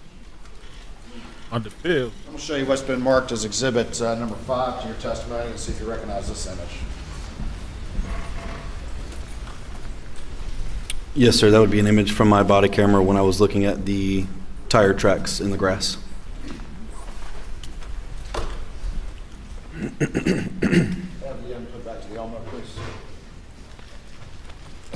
Your Honor, this time I would move to admit State's Exhibit 5, I believe, without objection. Any objection to State's Exhibit number 5? It's submitted without objection. Yes.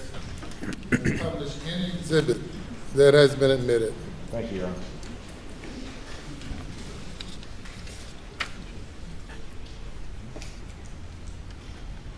All right, it doesn't show up on the screen that great, but who is that person in the image right there? That would be Mr. Murdaugh. All right, and then just kind of in this area, it's more clear on the video, but that would be the tire Yeah. tracks you described earlier? Yes, where I'm shining my flashlight at that point is where the tire tracks were.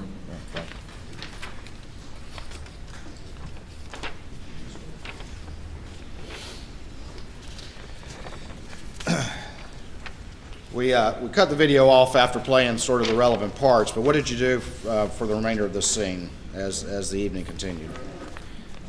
So the remaining part of my role would have just been making sure the crime scene stayed secure, people stayed out of where they weren't supposed to be. Investigators were handling the remainder of the investigation. Did eventually anyone from the SLED, the State Law Enforcement Division, show up? They did. I don't believe that would have been captured on my body camera, but they did, yes. At some point, did you like to turn your body camera off? I did. I cleared it with my supervisor, Captain Kraus, to ensure that I would not be needed for any additional investigative purposes, talking to Mr. Murdaugh, or handling any additional evidence. And once that was okayed, I turned it off. And so that was consistent with standard police procedures and practices and when to turn the body camera off? That's correct. You just didn't decide to do it willy-nilly or anything? That's correct. At what point, just roughly, do you remember, did you clear the scene or leave the scene? I don't think I left the scene until several hours later. Were you still there when SLED crime scene arrived? Yes. Did you remain the entire time they were there, or did you leave at some point? I would have left prior to the end of my shift. I couldn't tell you the exact time that it was, but they were multiple units, including SLED and Carleton County investigators, still on scene when I left.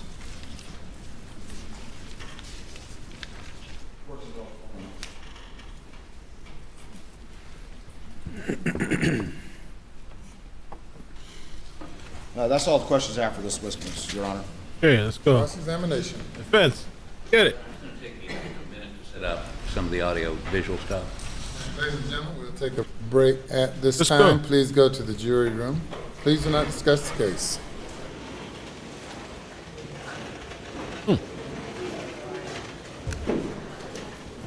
All right, all right.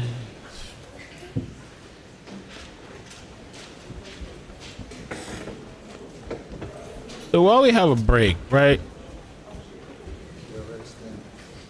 Oh, I got a little.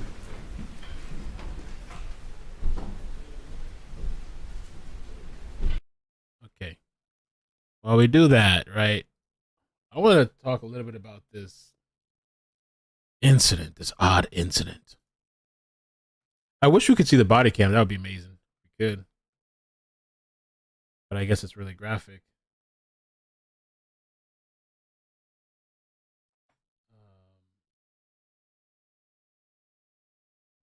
So this whole thing about this, what do I have the timeline at? Did I lose it?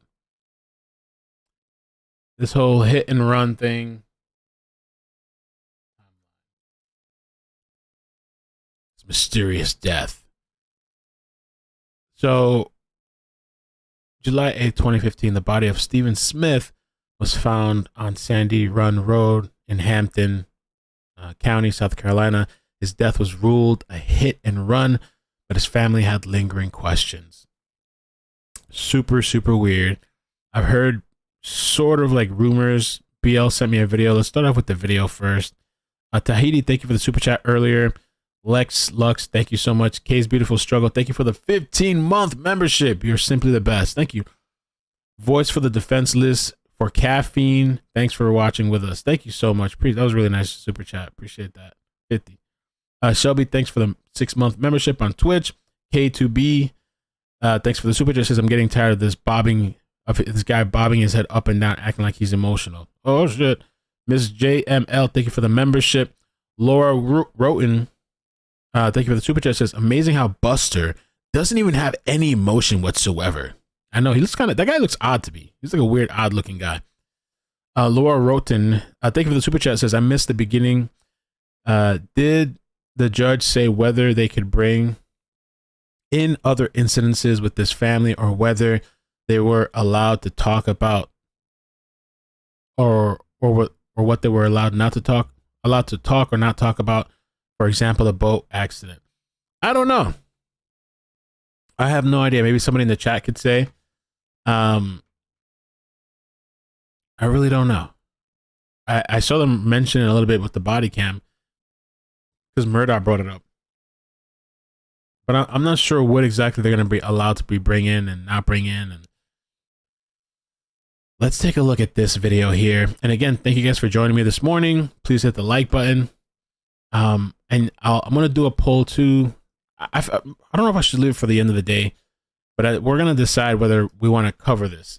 It's estimated to be, I think, like a 4-week trial, but it could possibly run more. That's a pretty big commitment. It seems interesting to me so far. It's a rabbit hole of a story. I'm just kind of learning about it today. And at the end, you guys will let me know if you want to keep watching this or what.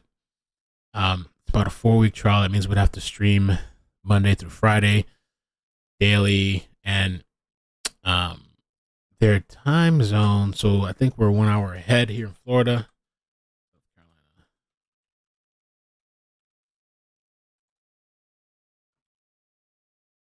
So it would be, oh no, we're at the same time, right? We have the same time? I don't know. All I know is it starts at 9:30 Eastern. Looks like daily, Monday through Friday. So you guys let me know. It seems pretty interesting. I think we could probably try to follow along. I'd also, when we do the lunch break today, so if you're just watching this trial today for the first time, the only thing we've missed is the opening statements, which I hear is interesting. I was thinking on the lunch break, we could actually watch that together. I think it'd be an interesting thing to watch. I don't know what time they take lunch. Like, what's their schedule like? I don't know if it's at 12 or 1. And, I don't know. I kind of miss doing the trial stuff. So, I mean, we could do the daily trials. It'd be a lot, but we could do the daily trials if it goes well. and I could still maybe do a little bit of content in the evening, maybe a video or something, like a short video in the evening, possibly. And I do want to watch the documentary. Maybe this weekend I'll watch the documentary. You want to do a poll now? All right. I don't know. It depends which documentary you watch on Twitch. Not sure. Dragonfly Lady says, what about the trial for Maricela Botello? When does that start? So that's supposed to start in March. Let me text Michelle. I thought about that this morning, and so this one is supposed to be about 4 weeks. I think we can pull both trials off. Let me text my friend Michelle. When in March does the Maricela case start? And by the way, for Maricela, it's going to be 3 trials. This first one is going to be for Nina, right? Is it Nina the first one? I believe the first one's Nina. Then it's going to be for the other 2 people. It's going to be separate trials. And so we can maneuver these 2 trials. I definitely thought about that. All right, let's check this out. Of his wife and son. But there is yet another case tied back to this family that has gone unsolved for years. And it wasn't until Paul and Maggie's murders that investigators gave this case a closer look. News Nation correspondent Rich McHugh is joining us live tonight from South Carolina with the story of 19-year-old Stephen Smith, whose body was found in the middle of a rural road back in 2015. Rich, good evening. Good evening, Marnie. This is one of those unsolved cases that just baffles people around here. Few people actually believe that Stephen Smith was the victim of a hit and run, but the case went largely ignored for years until these other Murdaugh cases came to light. And one detail that seems to bug people the most is that of the people who showed up at the scene where Stephen Smith died, several of them Murdaughs, and few people understand why. What? Several other Murdaughs? The people who showed up at the But the case went largely ignored for years until these other Murdaugh cases came to light. And one detail that seems to bug people the most is that of the people who showed up at the scene where Stephen Smith died, several of them Murdaughs, and few people understand why. Stephen Smith was studying to be a nurse at the Orangeburg Calhoun Technical College. His end goal was to become a doctor. July 8th, 2015, he was on his way home from school when he ran out of gas. The car was found down this dark rural road in Hampton County, South Carolina. Stephen's body was found 3 miles away in the middle of the road with no skid marks or other physical evidence that a car had struck him. A special accident investigative team looked at the case and determined it was a homicide, but a pathologist disagreed, saying he likely died from a mirror of a passing car hitting Stephen's face. It definitely was not a hit and run. He had blunt force trauma, and it seemed to be an intentional act, which we consider homicide. Eric Bland, an attorney involved in several cases connected to Alec Murdaugh's numerous cases, knows Stephen Smith's mom, Sandy. So we think he was dumped there on the road. Was a very sharp kid as a young man. He was cautious, and so he wouldn't have been walking down the road. He certainly knew the area.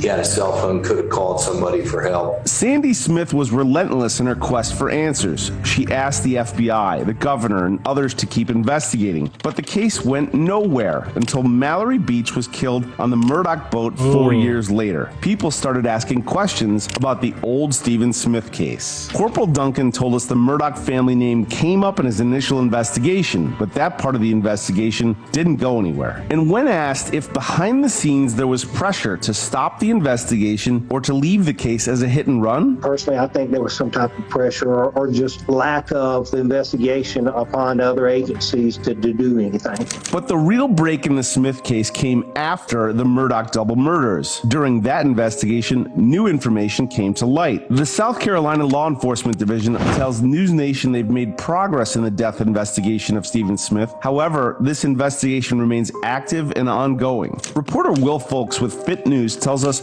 Buster's name often came up with the Smith case. And there was So interesting. And so I think it was somebody on the phone that told me some sort of rumor. And then somebody in the chat, a member, made a comment earlier about, I don't know. I hate to I don't want to put anything on anybody. let me listen to what this guy says before I say what the rumor supposedly is.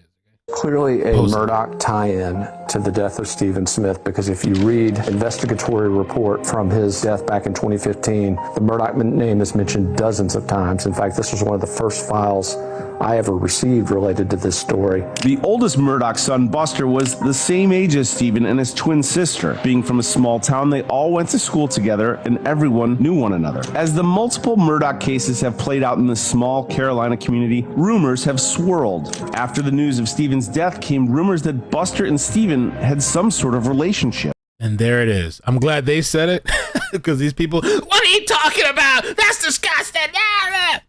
So yeah, I know I'm overreacting a little bit, but yeah, that's the rumor.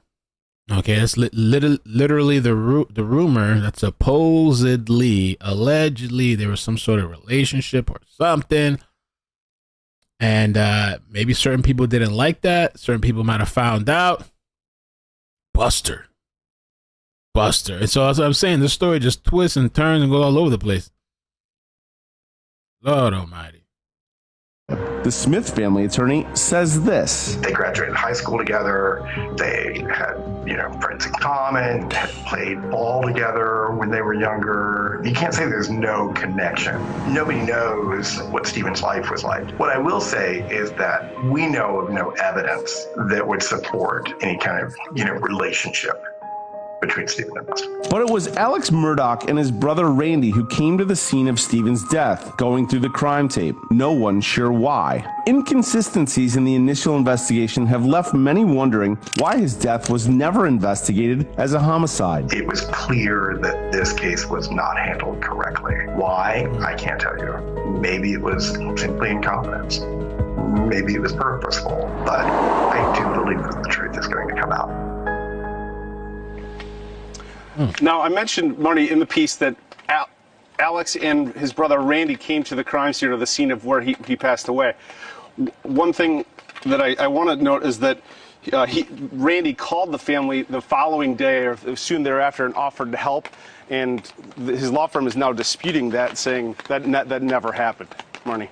Rich, I know, having looked into this case, that Stephen's mom has been pushing for justice for her son so many years after he was found in the middle of that road. We also know that something happened to Stephen's father not long after Stephen was killed. That's right, Marty. He passed away about 3 months after his son's death. His wife says that he basically died. She feels he died of a broken heart. She says basically she's been offered, book deals. She's been offered a Netflix deal. She is basically just seeking justice for her son, Stephen, at this point. Yeah. And answers. Thoughts with that family tonight, having to go through this time and time again. Rich McHugh in South Carolina tonight. Rich, thank you for that. Challenge The Rock to rock, paper, scissors. Oh. So yeah, pretty odd. Pretty odd. Buster Murdaugh, Alex Murdaugh's surviving son, he was in court for the opening statement. So the opening statements, again, like I said, we're going to do that during the lunch break. We'll watch opening statements. If the mods could, when you have a chance, find it for me, the opening statements, and put it in the Discord admin chat, that would be amazing, please, for somebody. And yeah, he was there, appeared and he's there again today for his father, and is listed as a witness at the trial. Okay, his father's scheme for Smith to kill Murdaugh was an attempt on his part to do something to protect his child Buster. So he claims, that he had somebody to kill him, Alex, so that his son can collect the $10 million in life insurance.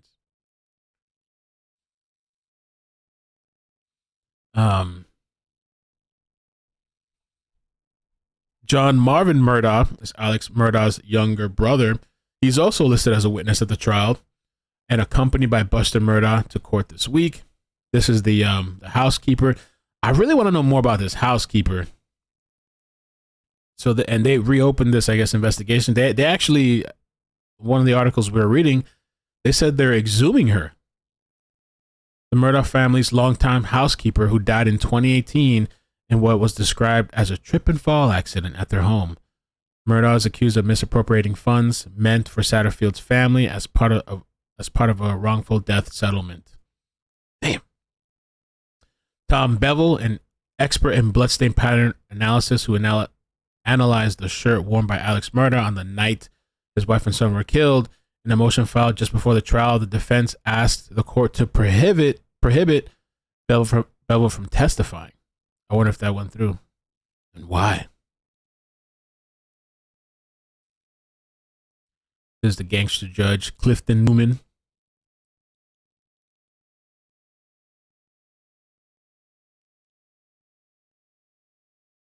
This is the prosecutor, Creighton Waters, South Carolina's senior assistant deputy attorney general and lead prosecutor. He has been involved with the case since 2021. The state attorney general's office is prosecuting the case because of the Murdaugh family's close ties to the local solicitor's office. So there's another video too that I thought was kind of good. All right, so we're gonna do the thing at lunchtime. I'm gonna get the opening statements. This is a good little like recap video, an explanation for anybody that's like new. I watched this morning before coming on live. Son found dead, millions of dollars in missing money, and the downfall of a mother and son found dead, millions of dollars in missing money, and the downfall of a family dynasty. The saga of the Murdaugh family attracted national attention after disbarred South Carolina law. Oh, we're coming back. We're back. Okay, we'll watch it after.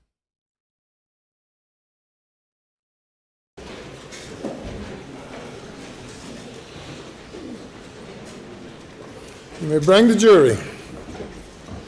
Bring it back.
You may proceed.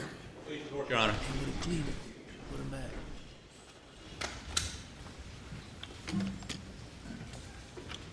Deputy Green,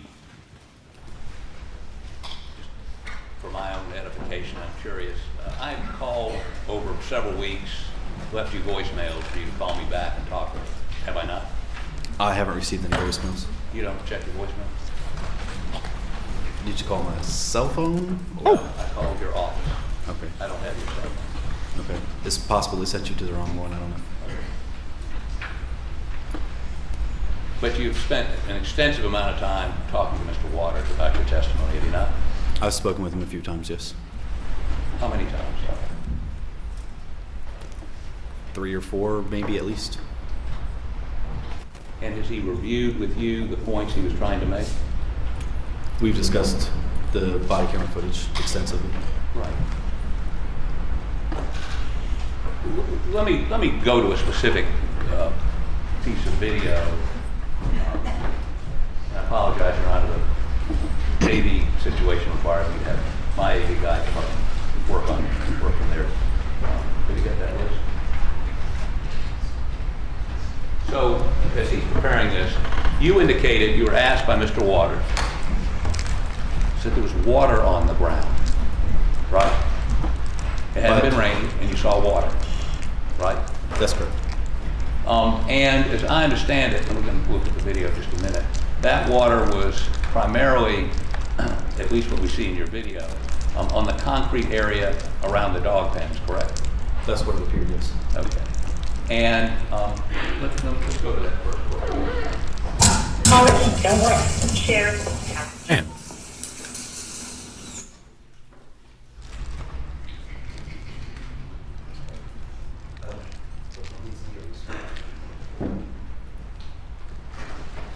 Sorry, Your Honor, the technology is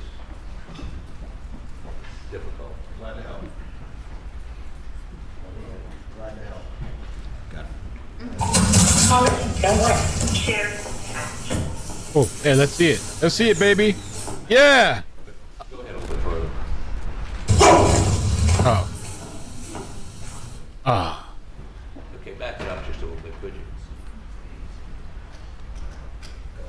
Just back it up a little bit.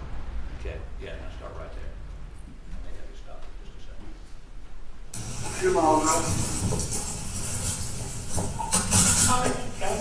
Share. Okay, stop it. Now, you're walking down in front of the dog pens. Is this the water you're referring to? Yes. And you have dogs? I have one dog. You don't keep him in a pen? No, he stays in the house. Okay. But if you had hunting dogs and you had this line of, how many pens do you think there were? I honestly couldn't tell you. I mean, there's a lot. 8, 9, 10? Sure. And are you familiar with the concept of washing a pen out after a dog defecates in the pen?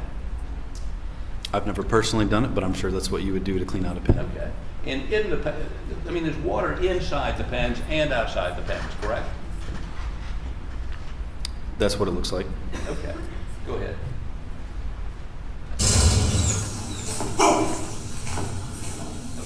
Go to the next one, please.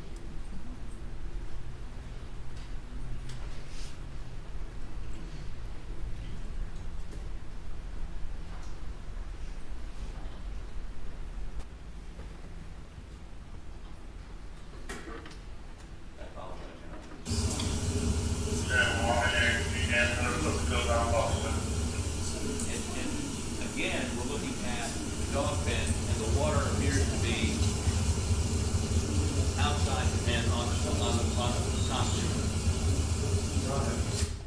I would object. I think that the video needs to be stopped for counsel to ask this question and for the witness to respond. You're posing a question while playing a video, I'm sorry, Your Honor.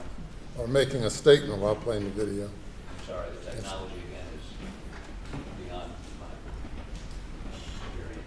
Okay, so again, this shows the same area, shows water on the concrete outside these dog pens, correct? Yes. Okay. Go to the next one, please.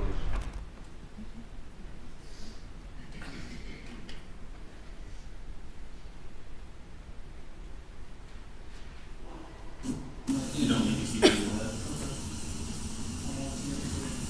Yeah.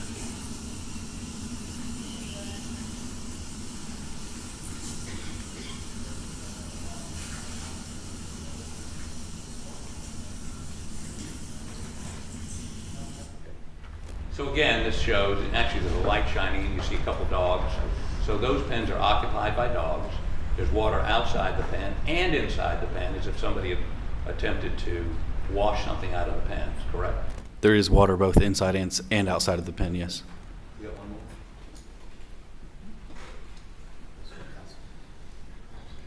No, let's not do that. So I want you to go to the transcript. You need to switch equipment to do that.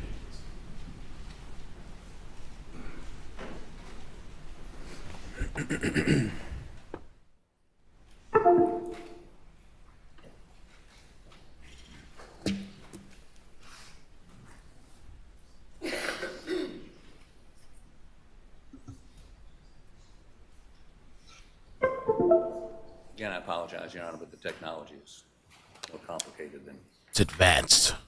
It's advanced technology, Windows 10. So let's proceed on. Let's see if I can clarify a couple matters. let's talk about this shotgun. This is the shotgun that Mr. Murdaugh was carrying or had leaning up against a car when you got there. Is that correct? It was leaning up against that vehicle, yes. And according to what you testified to just a moment ago, these are the shells, the chain of custody on the shotgun and the shell. They went together. Whenever I released the shotgun to the SLED agent who took possession of it, I was unaware of any shells that may have been inside of it at the time that it was handed over. That was what was discovered inside the gun, is my understanding. Okay. Where's that chain of evidence document? Okay, would you publish this to the jury, please? You would like me to read it? Yes, please. The Camo Benelli Super Black Eagle 3 12-gauge shotgun, serial number U573210E17, one unfired shot shell 12-gauge Federal, one unfired shot shell Winchester 16-gauge. Okay, so there's a 12-gauge shell and a 16-gauge shell. Yes. 12-gauge shotgun. Yes. This may be way beyond your experience, but can you fire a 16-gauge shotgun shell from a 12-gauge shotgun? I wouldn't recommend trying it. You recommend what? I would not recommend trying it. I don't know that it would actually work or not. Could it result in damage to the person trying to fire the shotgun? More than likely. Jack, he's already said he doesn't have an answer to that. Oh. Objection's overruled.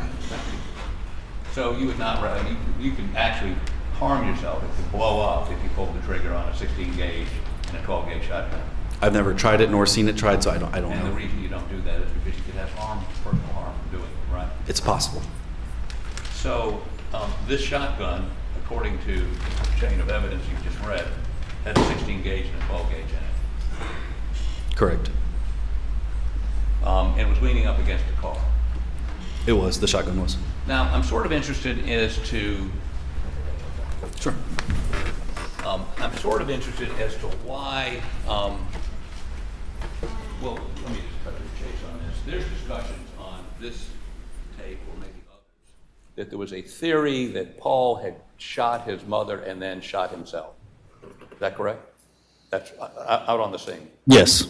Because she had been shot multiple times, and he had been shot with a shotgun. At least one of the shots, we all believe, was upward. That's why his brains were all over the ceiling. That part I don't know. I wasn't involved in that part of it. At the scene.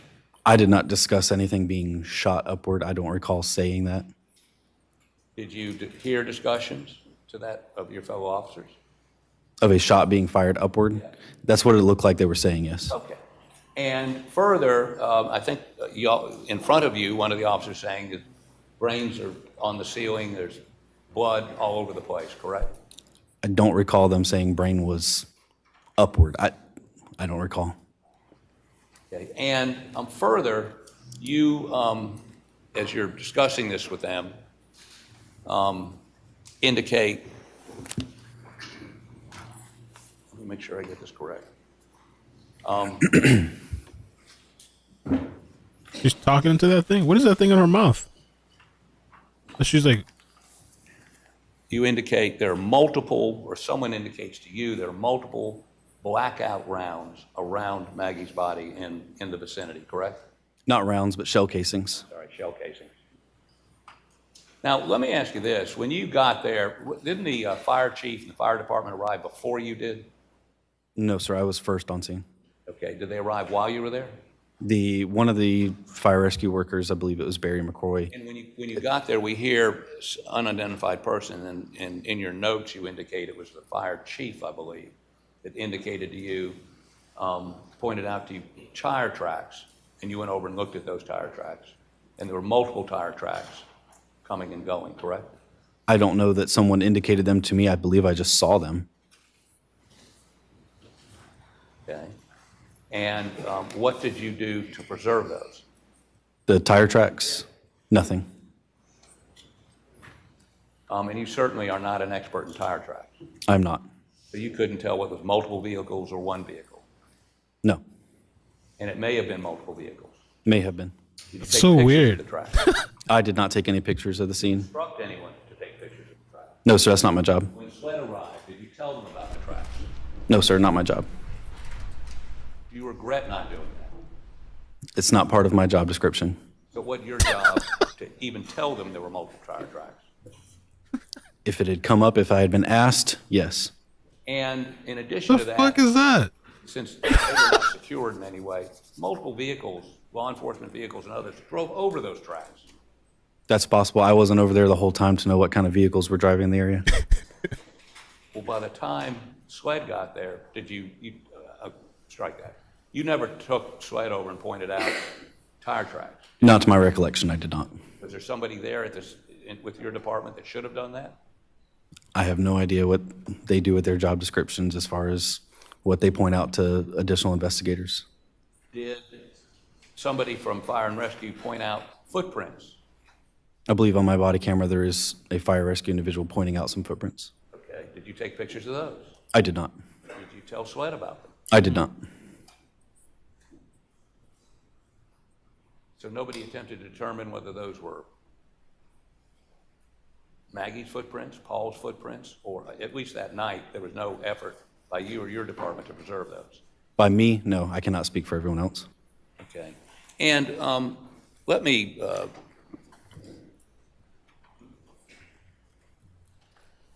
ask you this.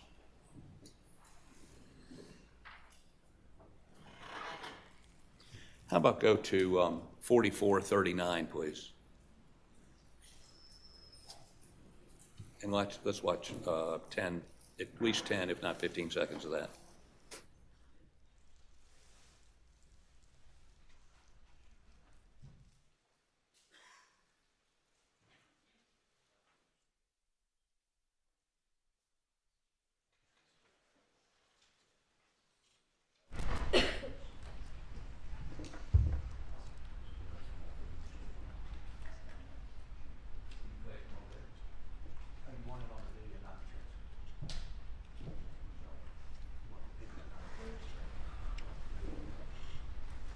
Yeah, this guy's really good. The defense attorney? For sure.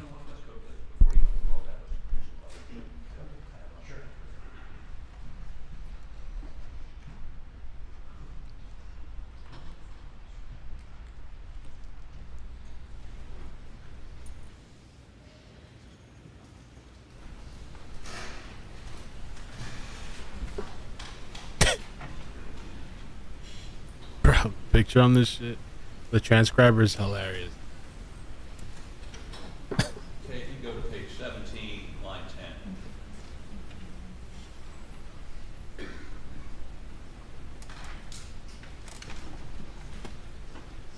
Your Honor, I'd object. They're putting a transcript that's No, not no, been... no, we're going to play the video. It's up on the screen. It's up on the screen, Your Honor. I'd object. I apologize. Can you take it down, please? Thank you. We prepared a transcript. It's synced with the video. Okay, well, I object to that. Your Honor, I object. This transcript's not been provided. There's no need for a transcript. The officer is here. They can play the video and he can comment. The transcript being offered. Not all, I'm using it to direct the audio-visual man to the court. Well, you have questions for the witness, questions for your IT guy, you're just reading, ready to proceed. I understand, we're waiting for you. Okay.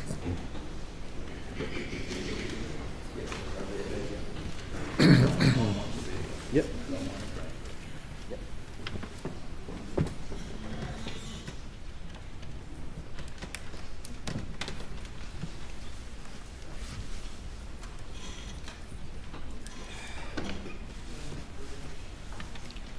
I'm ready. What was the time? 17. It's page 17. Line, start at line 8. No, I don't. I don't have that. That's my thought. It's just synced with the thing. It's not.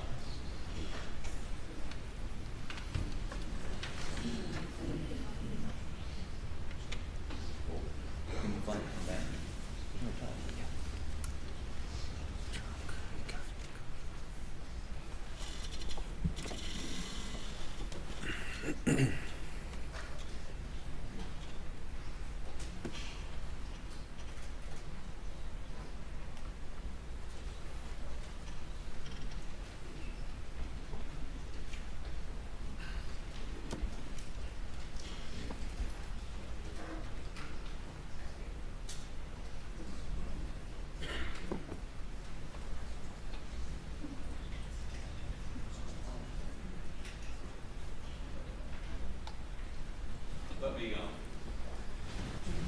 rather than having to play this, let me just cut to the chase. It's taking too much time. On this transcript, on this tape, fire rescue person says to you, I believe he agreed with me, set of prints behind the trailer. You were told there's... Jack, he's publishing again this I'm transcript. not publishing, I'm asking. Your Honor, Did you... I object. I haven't heard a question yet. I'd like to make one. Were you told by fire and rescue there's a set of prints behind the trailer? Yes. Okay. And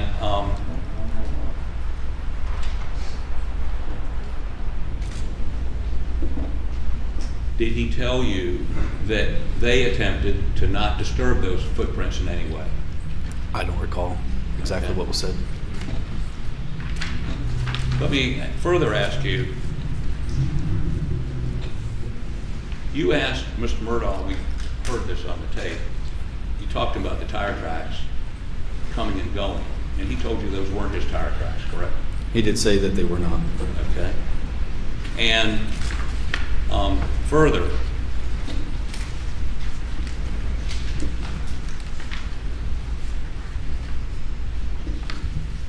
he indicated to you, Mr. Murdaugh did, that he felt this was related to the boat case, and you indicated you knew about the boat case, you read about the boat case. That's correct. And in the boat case, Paul had been charged with 3 counts of felony BUI, killing a young girl and wounding 2 others, correct? I don't know much details about that case. I really don't. Okay. But Mr. Murdaugh indicated to you that there had been threats made against Paul. He did. And that he even got in a fight once about it. I believe he said punched. Punched. Okay. And so on the scene, he believed that Paul's death was connected to someone angry about the boat case, correct? Object to that, Your Honor, as to what he believed. Asking the witness what another person believed. Objection is overruled. Thank you. On the scene, Mr. Murdaugh indicated to you he thought the death of his son was related to his son's involvement in the death of a young lady and the injury of 2 others in the boat case, correct?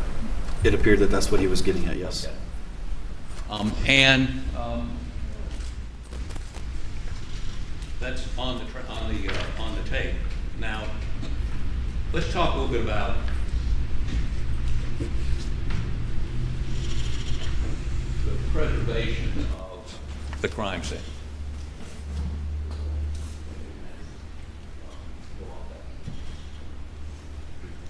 What did you do other than put yellow tape up to preserve the crime scene? That is about the extent of my job, is to put up the tape and make sure people that don't need to cross it don't cross it. And I noticed that there were officers walking around putting little pieces of tape near shell casings. There was one officer doing that, yes. And in the process of doing that, I didn't see any lights other than maybe a flashlight. Were there any, did y'all put up any sort of high intensity lights so people could make sure they weren't stepping on something in the dark? At that point, there was no light, no additional lighting that had been put up. No. But you and your officers were walking through that entire area, is that correct? We were walking in the area, yes. Okay, and did you actually walk, I mean, the feed room, and let me, maybe this is the best way to do this. Holly, pictures, please.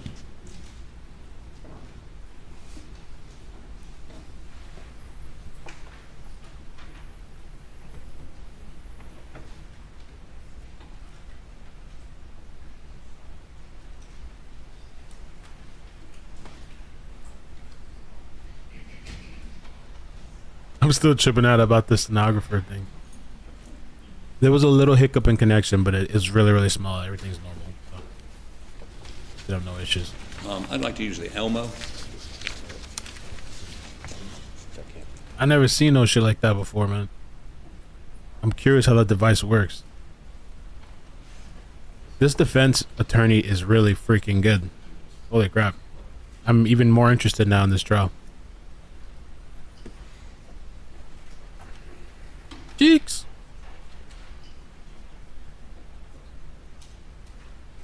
The guy's poking holes, man. and even referenced the boat incident and how supposedly this. I wonder if I never heard of that because I just started getting into this today. But like supposedly he had gotten threats, and even into a fight because of the boat incident where his son crashed the boat and a woman died from that. You speak into it. What's the point of like? So you have to repeat everything everybody's saying in the courtroom. Why not just record it, right? Or don't they have devices already? I don't know. And her mouth is literally inside the shirt. I'm going to use the Elmo in just a moment to show this witness. I'm going to offer these into evidence without objection by the state, as I understand it. Once they're marked, I have no objection. I would note they're graphic and they need to be shielded from view. Elmo ready? They can be marked. What would the exhibit numbers be for the defense?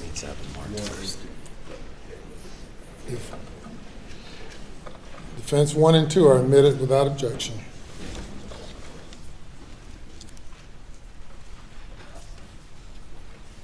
Okay. So, thank you. I'm going to first show you the picture. See if you can identify it, please. That would be a picture of Paul. And the second one, which would be exhibit number 2. Picture of Maggie. And when you say picture of Paul and picture of Maggie, these are crime scene photos, correct? They appear to be, yes. Is this what you saw that night? Yes. Both of these pictures? Yes. Accurately depict what you saw that night? Yes.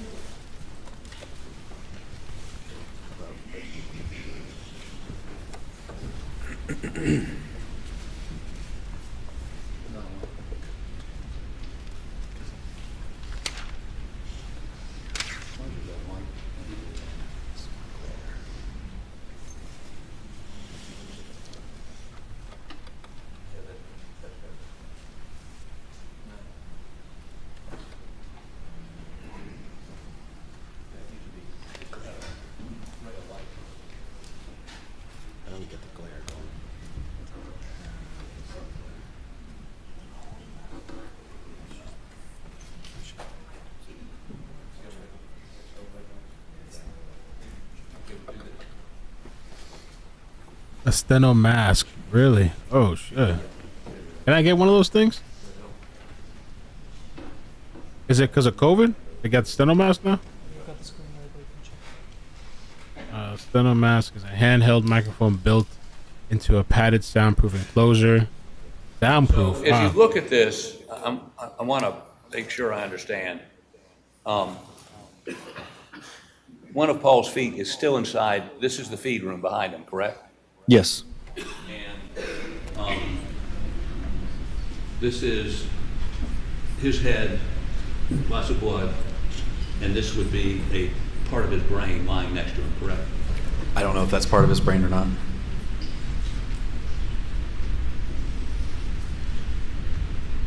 All right, so it's fair to say you didn't know whether that was part of his brain. When you first saw him, you didn't know whether his injuries were catastrophic and he was dead, or did you? It was very clear that it was catastrophic. Okay. That's great. Now, when you came upon the scene, clearly this feed room was part of the crime scene, correct? Yes. Now, you're taught to keep the crime scene pristine, correct? As pristine as possible, yes. There was no reason for you to go in there, was there? Me at the time, no. Okay. Was there any reason for the police, before the Sled crime folks showed up, was there any reason for y'all to go in there?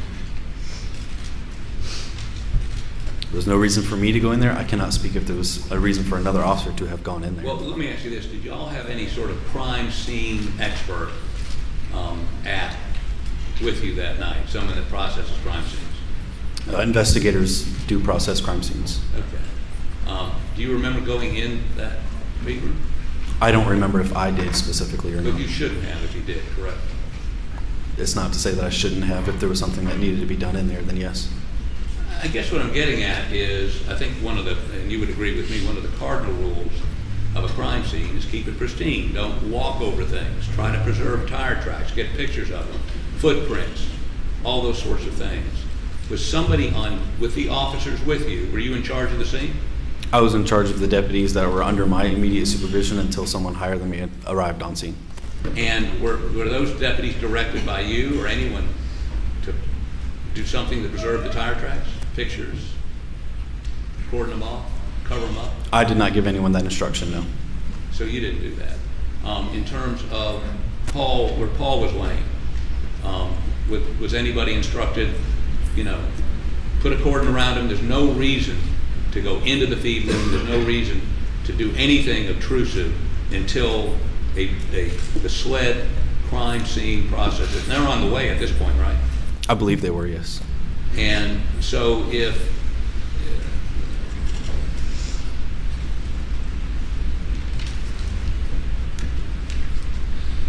okay, so let's put the other one up. And identify this for me, please. That's Maggie Murdaugh. Your Honor, may we approach here briefly? I wish we could see. I mean, I get it. These are really graphic images, I guess. But, like, I just wonder, is the whole trial going to be like that? Like, they don't show us anything because everybody has, like, their own screen or something like that? If so, that kind of sucks. I've also scanned a couple of other streams just to make sure, like, oh, is it just this feed? But everywhere they're not showing it. Like, I looked at Long Crime. Long Crime's not showing it. Long Crime just has, like, a 3-window thing where they're showing the witness, the attorney, and then Alex. But they're not showing it to any media at all, the evidence that's being presented. So, I mean, I get the graphic stuff, but that kind of sucks that we can't see anything at all. I hope the whole thing is not like that. Rescue, thank you so much for the super chat. Cheeky cheeks. Mel, allegedly his wife hired a forensic accountant to take a look into their record. Oh, hell no. Slim, I've been following this case. Oh, you have? I told you to follow. I don't see how they don't have a motive. I see one. I think that's the motive that they talked about. Something about finances, that things went to hell. And because of I think it was the boat accident that family wanted to sue. And it was going to force him to reveal his... Was it the boat accident or something? I got to look back again. I forget. It's too much. One of the situations would cause him to reveal his financial details. Thanks, Cheeks. We're gonna have to talk sometime now that I'm learning about this. It's way too graphic. Oh,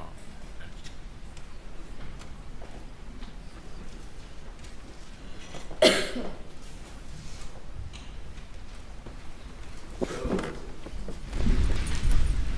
I'm sorry. And can you identify this for the jury, please? That picture? Yeah. It's Maggie Murdaugh. After she's been killed. That's correct. And by the way, when you saw her was it apparent that she was deceased? You believe? But have you ever seen a dead body before? I have seen multiple, yes. Many, right? Yes. So you're sort of an expert in this area of who's dead, who's not, who ought to get EMS there to check them out or not, correct? You make that call often? Yes. Okay.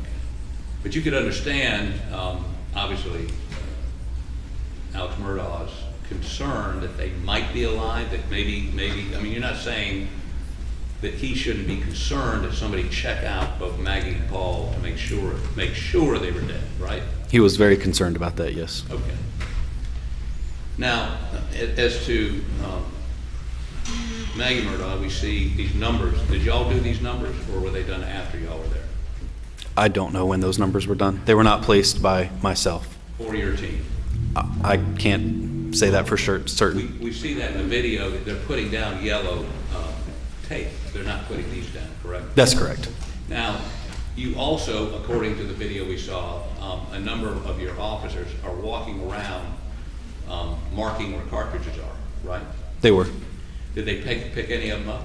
No, not to my knowledge. Well, later on we see them talking to you and others on the video where they're saying these rounds came from a blackout. They were blackout rounds. For blackout. 300 blackout, yes, sir. Right.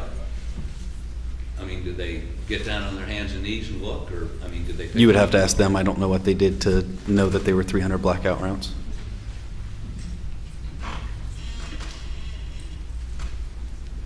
Well, who were those officers that were walking around her without a light on, perhaps stepping on evidence, correct?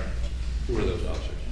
Deputy McDowell and Deputy Pruitt were both in that area. Were they doing that pursuant to your instruction? They were not specifically instructed to do it. They just took the initiative to do it.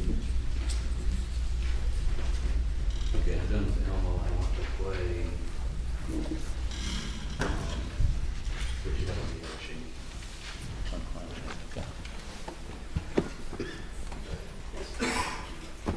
You ready? Do I have to turn the Elmo off? Are we good? Yep, we're good.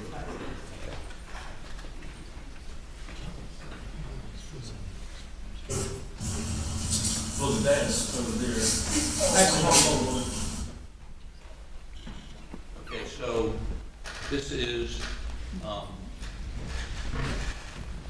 your officer is putting a sheet on Paul's body? Not putting a sheet on. The sheet was already there. Already there, okay, continue please. So people just, fire rescue might have some more sheets we can steal. That's why it shouldn't be in by the law enforcement. There is law enforcement.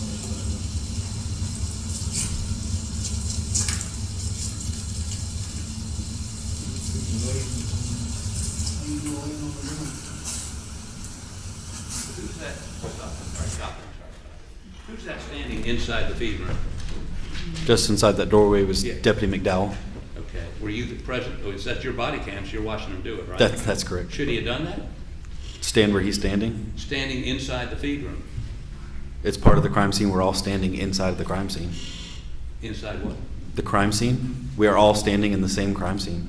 I understand the same crime scene, but clearly you believe, based on discussion, and everyone in your unit believed, that the fatal shot was made where he's basically standing, correct? That, in that area? Where we are all standing.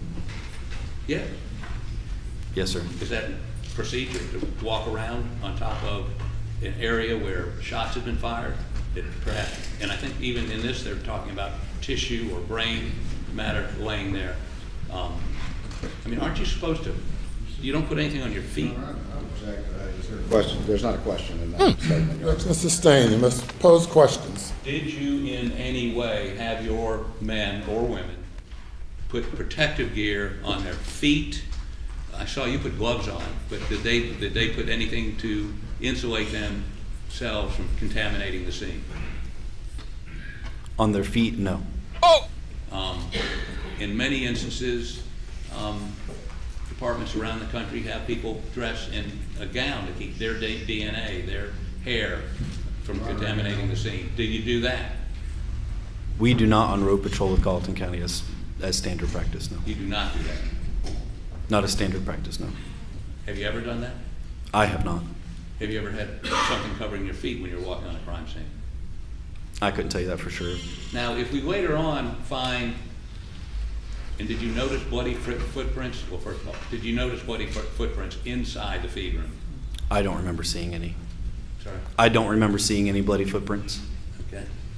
If there were bloody footprints in the feed room, could these have been created by you or your men? They could have been created by anyone walking in that area, sure. And you're walking in there, or your men are walking in there, correct? Yeah, correct. And you think that's standard operating procedure? Well, you do your best not to contaminate anything. And this is your best? What you're looking at right now is standard procedure. To walk in an area where there's blood, where there's brain matter, where there's, and I believe there was wadding laying on the floor? I don't recall. But you would agree with me that you have these procedures so that you don't contaminate the crime scene, so that you don't destroy evidence like those tire tracks or those footprints, or leave your DNA, or in some way alter the scene so that if, I mean, you would agree with me, so that, let me finish the question, so that if there is exculpatory or inculpatory evidence that would help you find the perpetrator and prosecute him, or evidence that would clear somebody, that was destroyed. Some of that was destroyed that night because your department, and maybe even SWED, didn't preserve that evidence. Isn't that correct? I'm not sure if I fully understand your question. The question is this: if you are exfoliating, your men are standing in the spot, and there was evidence there, or the tire tracks that weren't preserved, or the footprints that weren't preserved. Whose phone going off? That evidence could either incriminate somebody or exculpate somebody. Correct? Could, yes. That's why you don't do this, right? That's why you don't contaminate the evidence, correct?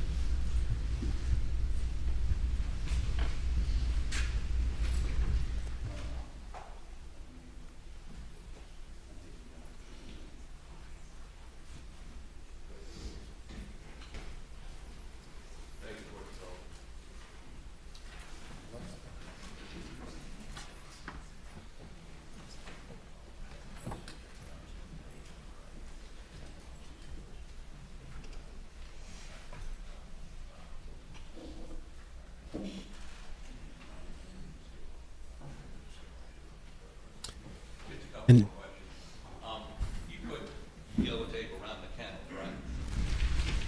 right? We put it around the whole area. Did you put it so that folks couldn't drive in and out? They were not to go past where my vehicle was parked. I believe that was the extent of the yellow tape. Yeah, but between your vehicle and the entrance, there was none of those tire tracks were preserved. Entrance of the property. That if somebody had driven into the property. You mean from the main road of Moselle Road? From the main road. All the vehicles were coming in on that driveway. Right. So if somebody had come in and left, who had committed the murders, whatever tire tracks that were left were obliterated by your men.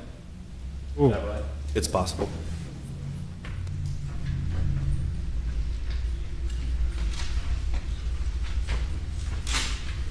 Were you there when the coroner arrived?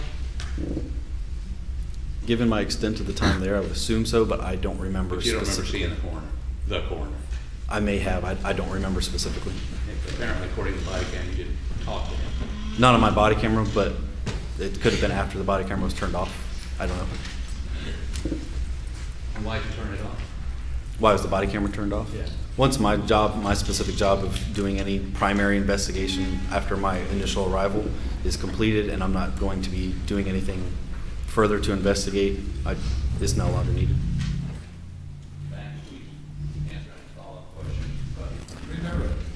Thank you, Your Honor. May it please the court. You were asked a series of questions about contaminating evidence. Are you aware that any evidence was contaminated in this case? I'm not. Did you engage in everything you could to avoid contaminating evidence? Yes. Did you in fact instruct your deputies set up a crime scene and instruct them to avoid areas where evidence might be contaminated? We did everything we possibly could to avoid contaminating evidence. Your officers all have basic training in trying to avoid contamination of evidence? Yes. Are you also, though, as first responders in a fluid situation, doing the best you can to assess what's going on?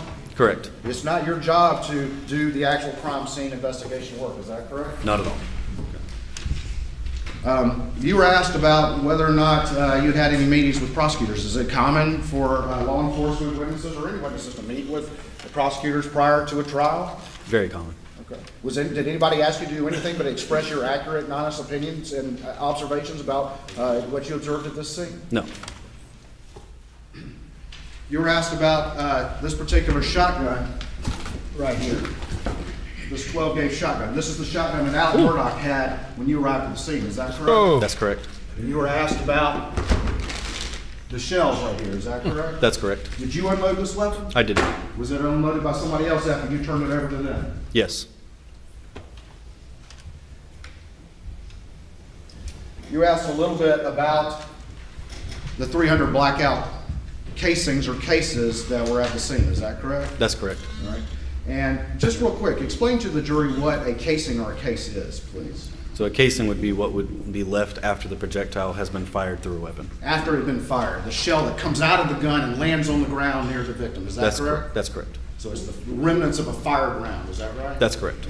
There were multiple ones of those blackouts surrounding Maggie. Is that correct? That is correct. You were asked a lot about the tire tracks, and you just happened to notice those over behind the defendant's vehicle. Is that correct? That's correct. And we had a still image put into evidence, exhibit number 5. This is it right here, which is just a still image. Is that right? Yes. All right. And the still image doesn't reflect as good as what the video does. Is that right? You can see it The clearly. video shows it much better. Much better. All right. Were these like tracks in the dirt, or were these just impressions in the grass, in the dewy grass? They appear to be impressions on the dewy Okay. grass. All right. They weren't like tracks in the dirt that you saw, correct? No. All right. I'm going to go back to the video.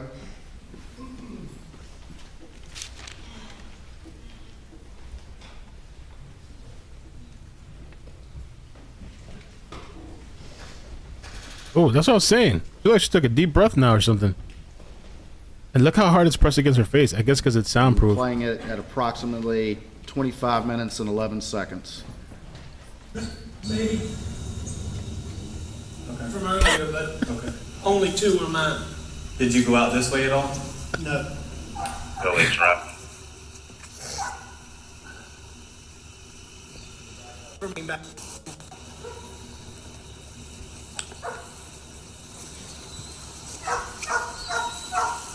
Just go over to that corner of the building.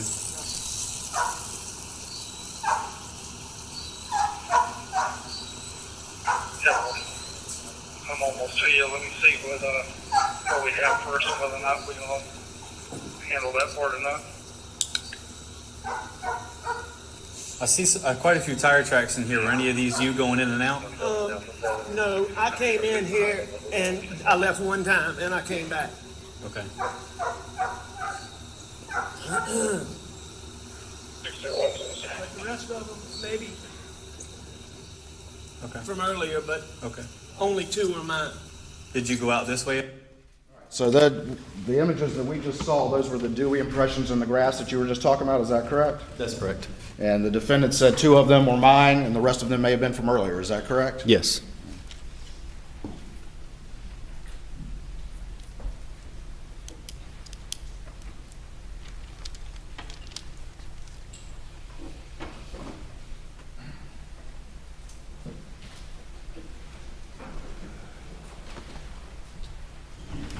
You were asked a little bit about the boat case.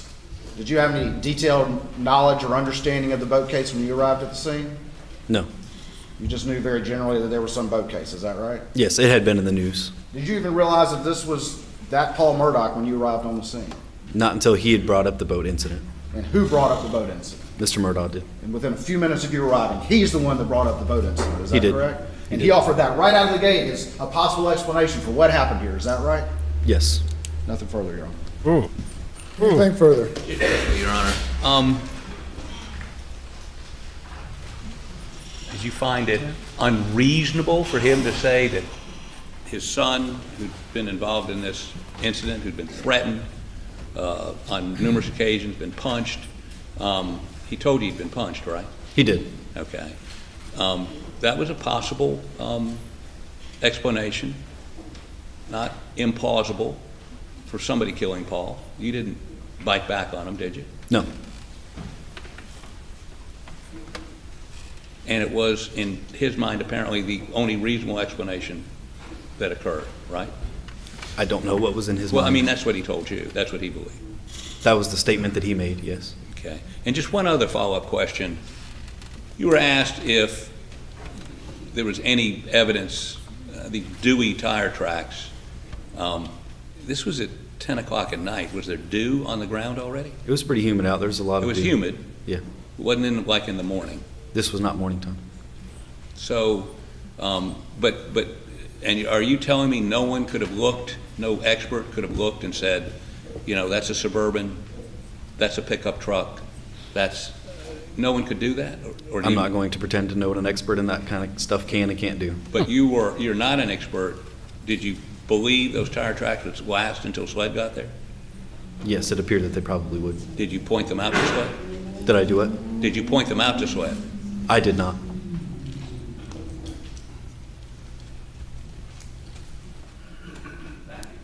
You may step down.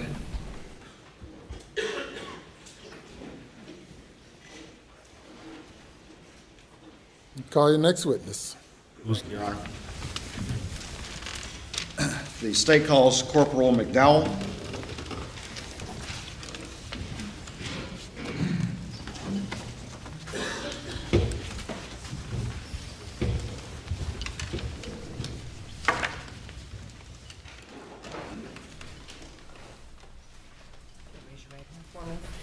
Do you solemnly swear or affirm that the testimony you give to the court in this trial shall be the truth, so help you God? I do. Thank you. If you'll have a seat and adjust that microphone, make sure you speak into that microphone. State your name and spell your last name, please.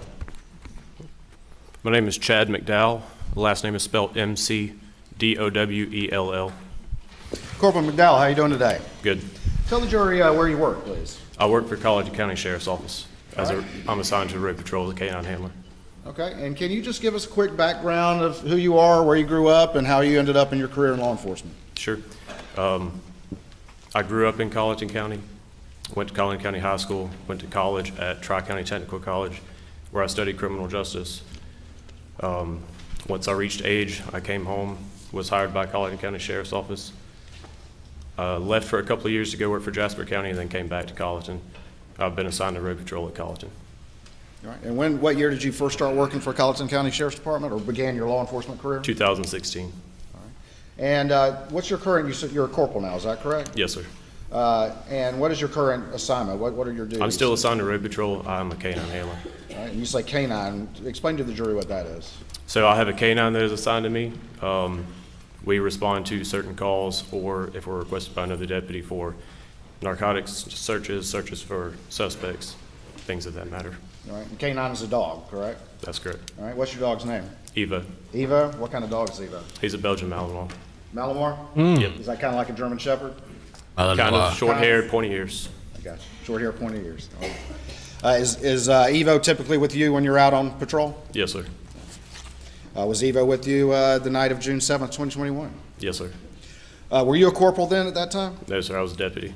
All right. And who was on the squad that you were on? Sergeant Daniel Green, Corporal Elise Janicki, myself, and Deputy Pruitt, Cody Pruitt. All right. And so who was your immediate supervisor? It would have been Corporal Janicki. Okay. And then above that is? Sergeant Green. All right. And then above that? Lieutenant Nettles. All right. And then above that? Captain Krause. Okay. All right.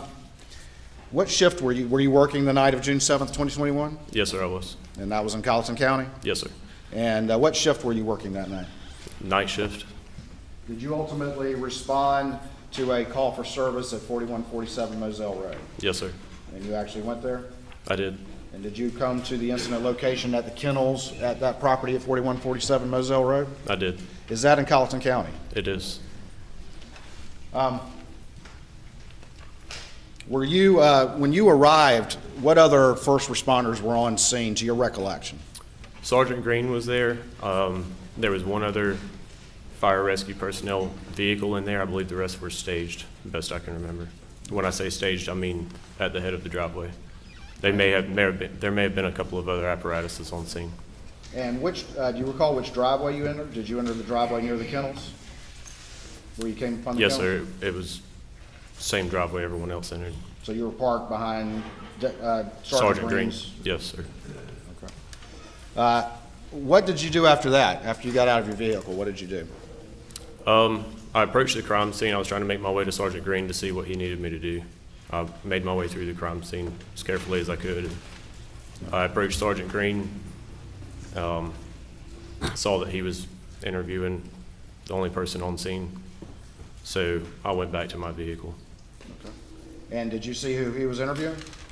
Mr. Murdaugh, yes, sir. Do you see him in the courtroom here today? Yes, sir. Can you point him out? Yes, sir. He's in the middle, navy blue suit. Your Honor, can the record reflect he's identified the defendant? It does. I'm going to show you what's been marked as Exhibit 6 to your testimony. No objection. Admitted, not objection. And this is a disc, but I want you to take a look at it and see if you recognize this disc. Yes, sir, I do. All right, and what is on this disc? It'd be body cam footage from my body cam that I wore. All right, and how do you know that this is that body cam footage? It has my initials on it. All right, so you reviewed this and put your initials on it, is that correct? Yes, sir.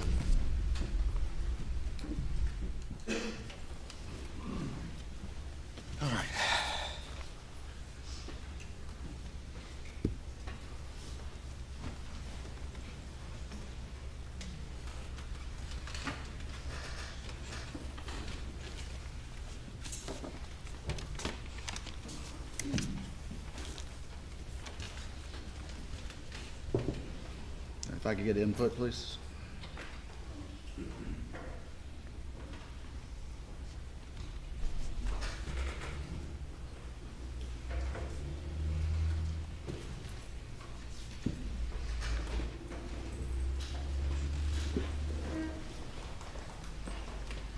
Better to hear with my dear.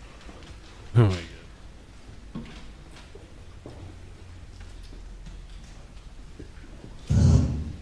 Let me ask you this. When you got this call for service, were you currently on another call for service, or are you just out on patrol? No, sir, I was just out on patrol. Once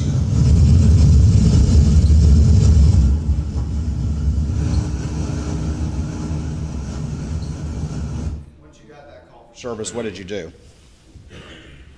Did you activate your lights and sirens? Activated lights and sirens and responded to the incident location. And once you do that, do you make all haste to get to that incident location as fast, but it also as reasonably safe as you can? Yes, sir. Is that standard operating procedure? Yes, sir. The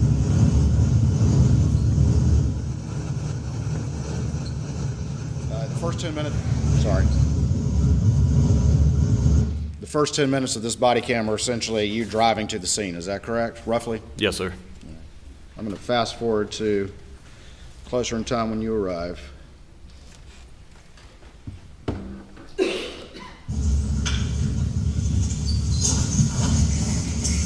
Proceed to the route. I heard proceed to the route. What was that? I had a GPS activated on my phone. Just like most people use, is that right? Yes, sir. Okay. Take a slight left turn.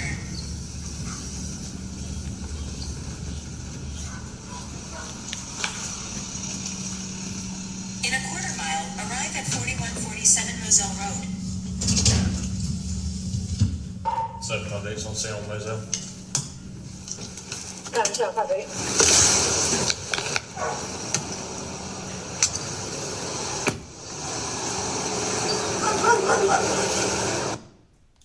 Are these the kennels that you saw when you arrived at the property? Yes, sir. And to the right is sort of the shed or the hangar, is that correct? That's correct.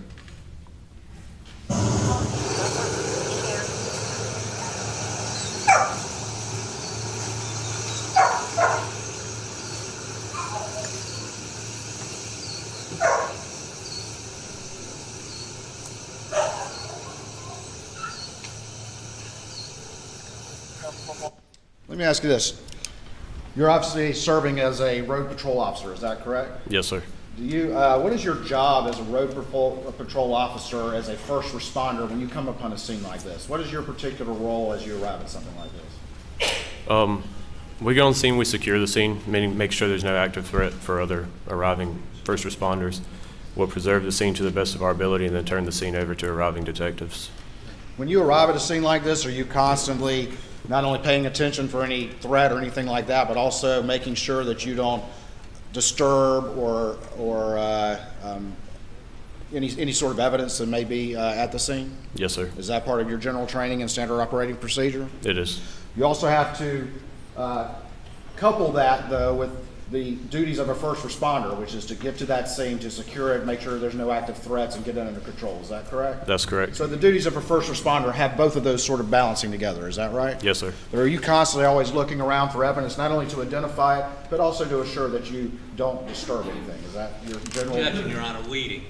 Thank you, Your Honor. What is your general training as a road officer as it relates to coming upon a scene and looking for evidence? Our number one duty would be safety. Number two, we're looking for evidence so as not to disturb it. Thank you.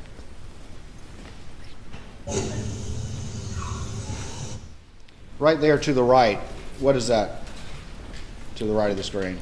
It'd be Miss Murdaugh's body.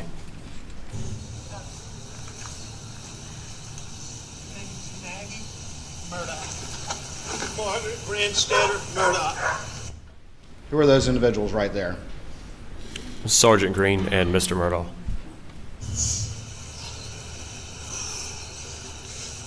How you doing? What did the defendant say to you right there? He said, "How are you doing?" Did you know him? No, sir. How you doing? That's what he said? Yes, sir. What's her birthday? I'm okay. 9/15/68. Okay, and what's your son's first name? You said Paul? Paul Carey Murdaugh. And what's his birthday? 4. What are they covering him up? Tell them they don't have to do that. They don't need to.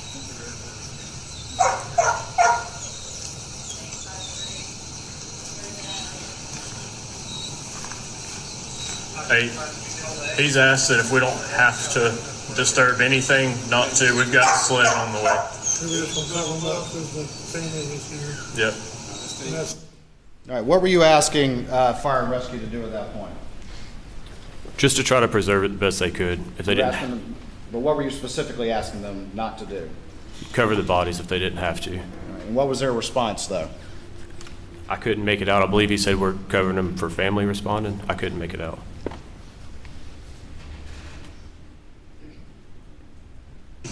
He's asked that if we don't have to disturb anything, not to. We've got a sled on the way. we're just gonna cover them up because the family is here.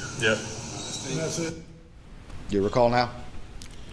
Again, it sounds like he says we're going to cover them up because of the family being here. Okay. Does the family being here? That's what it sounds like. All right. Right through here, go around this way here. So this is strong enough. Yes, I agree. I told everybody else to cancel, so don't really have to come down here. Thank you.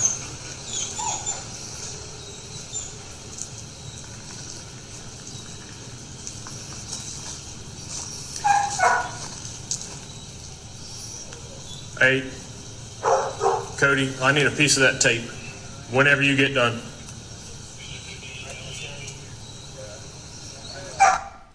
What did you just ask Cody for? A piece of tape, piece of crime scene tape. All right, and who was Cody? Deputy Pruitt. He was the one that you see there with the yellow crime scene tape. And why did you ask Deputy Pruitt for some crime scene tape? I had observed a shell casing on the ground. I wanted to mark it so that it didn't become disturbed.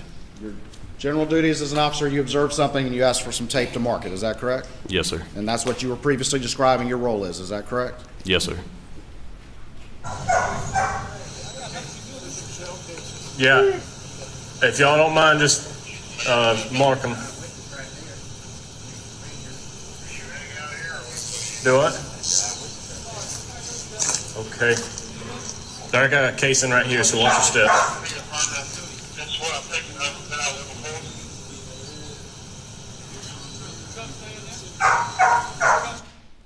That casing that you saw, did you recognize what kind of ammunition it was? Yes, sir. What kind of ammunition was it? 300 blackout casing. And how could you tell it was a 300 blackout casing? Just my own personal experience. I own a 300 blackout, and I recognized it. You recognize the case from your own experience? Yes, sir. All right.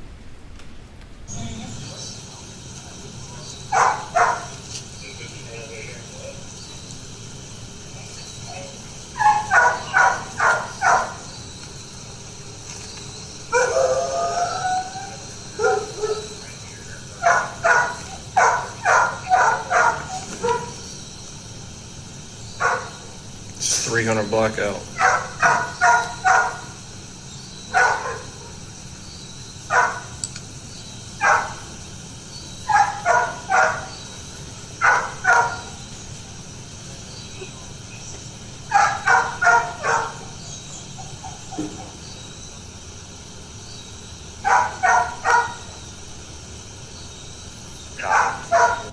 Did you observe any dogs in the kennels? I did. Do you remember how many or where they were? I do not remember. More than one dog, though? I don't remember.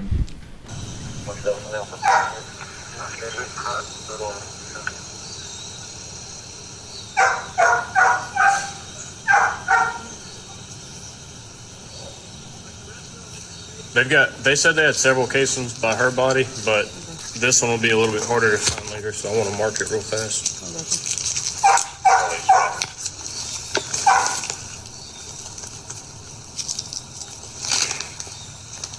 When you marked that casing, were you careful not to disturb its location where you found it? Yes, sir. I placed the tape beside it and then placed a rock on top so that it wouldn't blow away.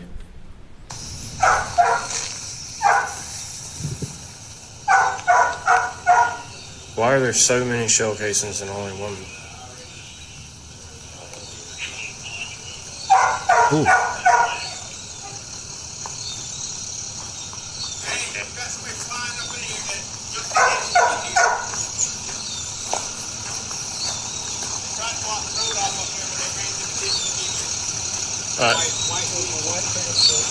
Okay.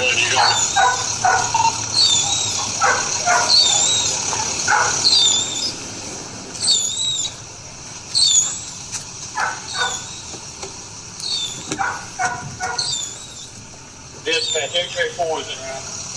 Sorry to do that to everyone. Well, what was that loud noise? It's just my windshield wipers. And why was it making that noise? They had removed all the moisture, I guess.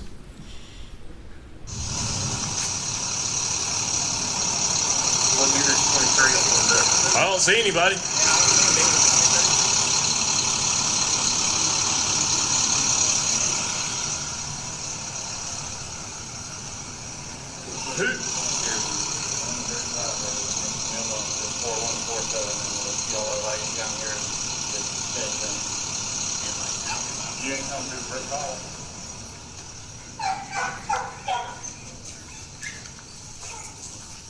I see a couple more pieces. I found some more there.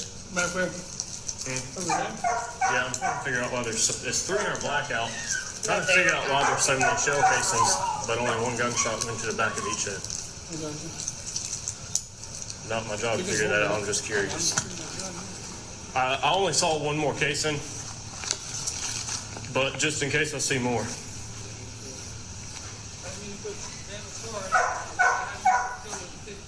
Daniel put his car in there.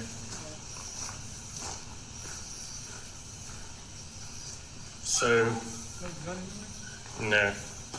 This is, I'll tell you about this in a minute.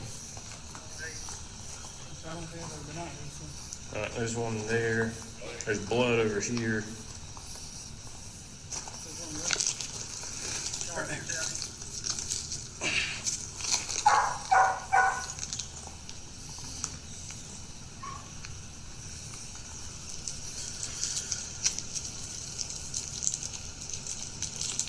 You looking at shell casings? 300 blackout.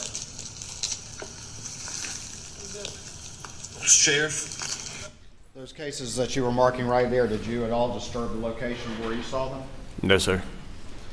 Is it your job to be doing a crime scene collection for this case, or are you just doing that to assist those who will do that will arrive at a later time?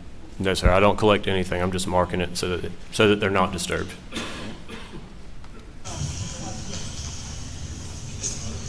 Probably.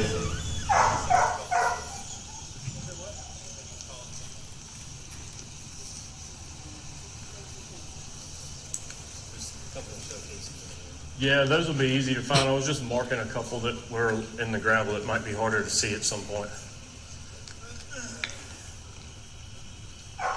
Y'all familiar with this family? I wasn't until he told me the names. All right, I'll fill you in later.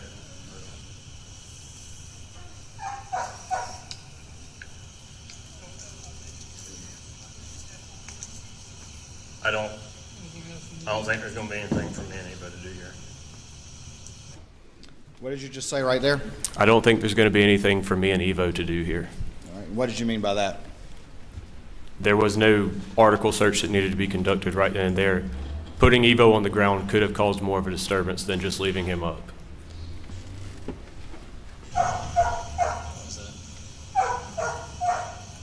Because that's a... You said for Evo to do? Yeah, for me and Evo. Please watch your... Hey, watch this go. Huh?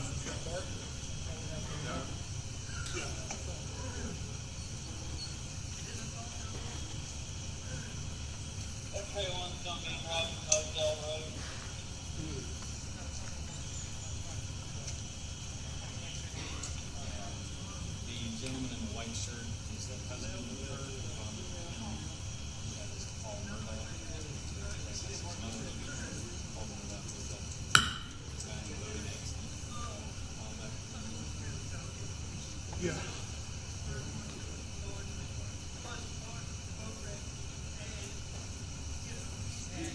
going to be retaliation from family. He did have a firearm there. I told it's a shotgun. All right.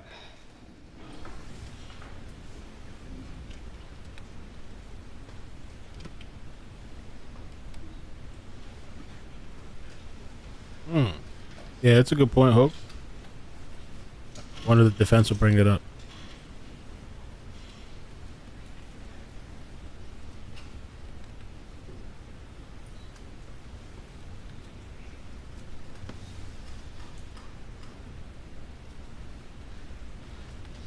I'm going to now show you a portion of what's been previously admitted to evidence as Exhibit 1.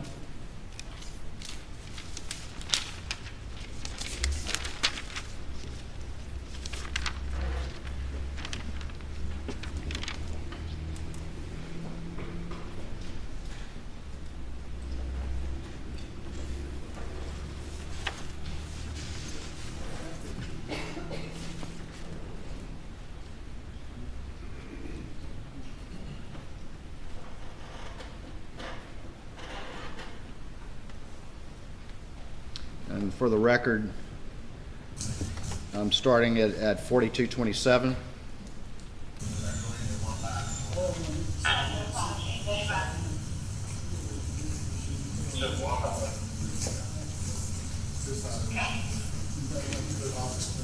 Who's that to the right of the screen right there? That would be me. All right, and what are you about to do? Step inside and assist CID with lifting that sheet. All right, and were you asked to do that? Yes, sir. And who asked you to do that? Captain Chapman. All right, and where's Captain Chapman in this image? In the middle. And is he a senior officer to you? At that time. Okay. And I noticed before you moved, what did you do? Turned my light on. And why did you turn on your light? So that I could plainly see what was underneath me where I was going.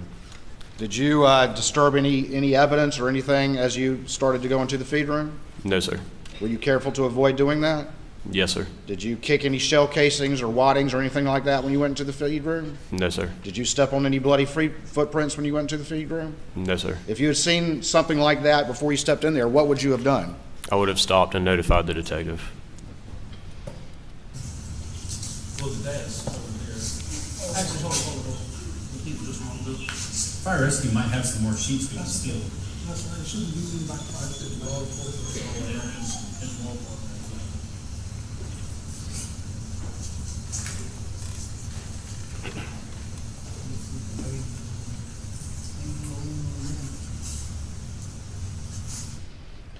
Do you recall what, if anything, was laying on Paul's rear end? His cell phone, or a cell phone. Is that it in this image right here? Yes, sir.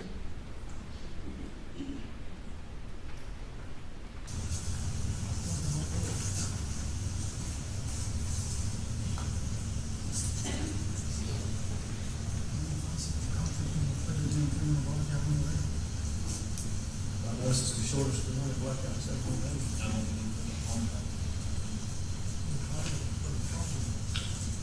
I haven't asked the dad about the phone, but dad did say he came over and checked their pulses. Beyond that, I don't know what else he can do.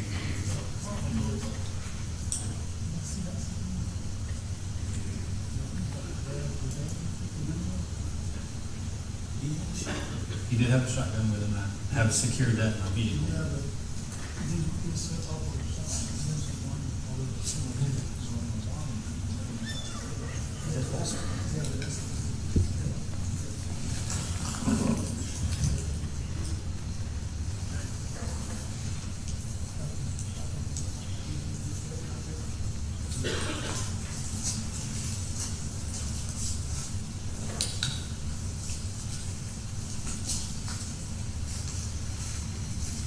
Did you kind of jump out of the feed room just then? Yes, sir. Did you turn on your light before you did so? I believe so.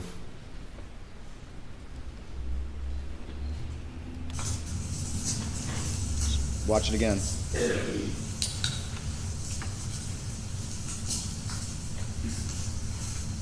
Did you jump out when you left the feed room? Yes, sir. And why'd you jump out like that? Try not to disturb the body It was easier to leap out than to try to step. Did you enter the feed room at any point after that, to your recollection? Not to my recollection.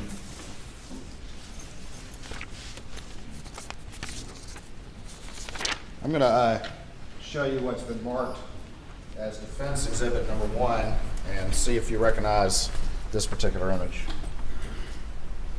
Yes, sir. I'll switch inputs, please. Oh, my bad. Put the wrong name.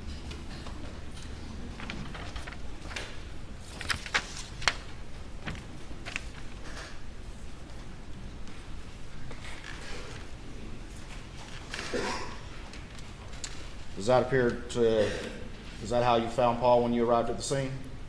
Yes, sir. And were his hands underneath him in that fashion when you arrived at the scene? Yes, sir.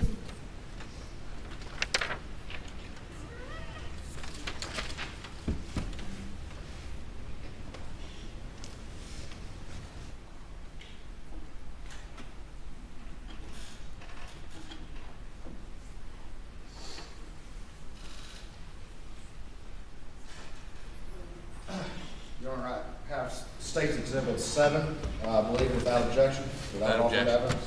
Without objection. I'll show you what's been marked as Exhibit 7 and see if you recognize that image. Yes, sir. And what is that? It's a still image of video of my body-worn camera.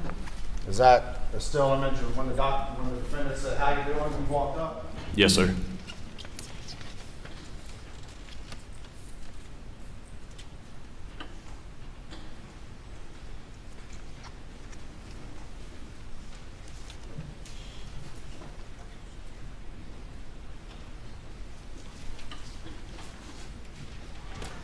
Court's indulgence, one moment, Your Honor.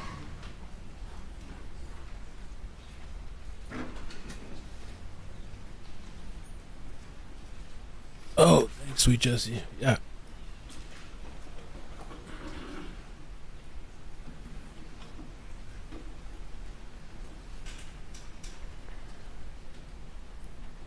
Nothing further from this witness at this time, Your Honor. Cross-examination. Please report, Your Honor. So, when you got to the scene, who was your supervisor? Can you repeat that question? I couldn't hear you. I'm sorry.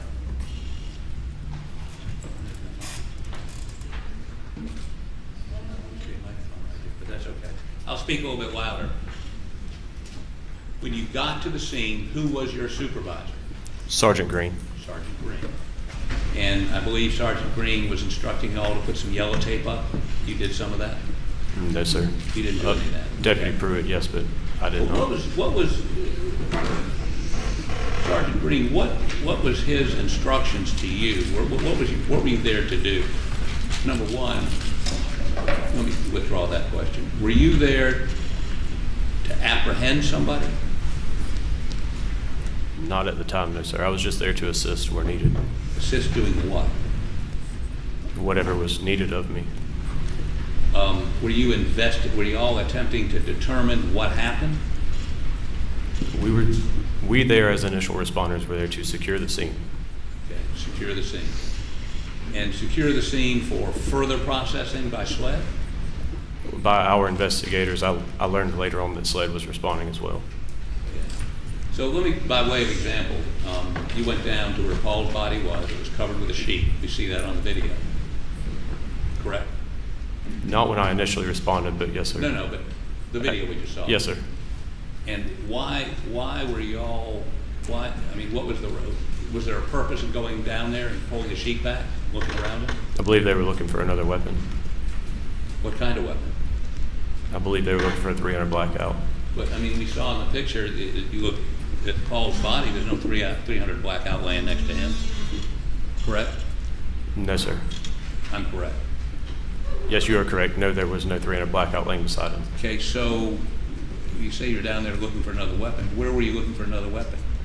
I wasn't, sir. I was assisting lifting the sheet for detectives.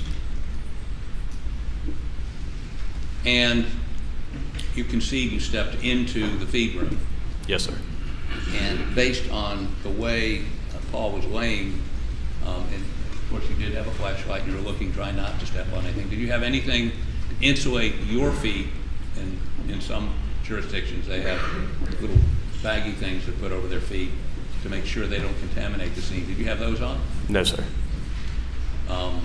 And did you, when you stepped in, you got a flashlight, what you were looking at with the visible eye, you're determining you weren't disturbing the scene, correct? That's correct. You made an effort not to. Yes, sir. You don't know whether you did or you didn't. To my knowledge, I did not. But you can't say that you didn't. To your knowledge. Can you repeat that? To your knowledge, you didn't. To my knowledge, I did not disturb anything. Okay. But you would concede there's microscopic evidence sometimes at crime scenes, correct? Yes, sir, that's possible. And you didn't have a microscope? No, sir. But like the SWED crime team would look very closely, would they not? They would not, I mean, as far as I could tell, you were looking basically for 3 or 4 feet away from the floor, right? Yes, sir. Okay. So what you can see with the naked eye at night with a flashlight from 3 or 4 feet is what you base your opinion you didn't disturb anything. That's correct. Now, and you don't know why, they were looking for another weapon, but you don't know what other weapon, you don't know where that weapon might have been, and again, multiple deputies had seen Paul's body before he was covered with a sheet, right? Myself, Sergeant Green did. Okay.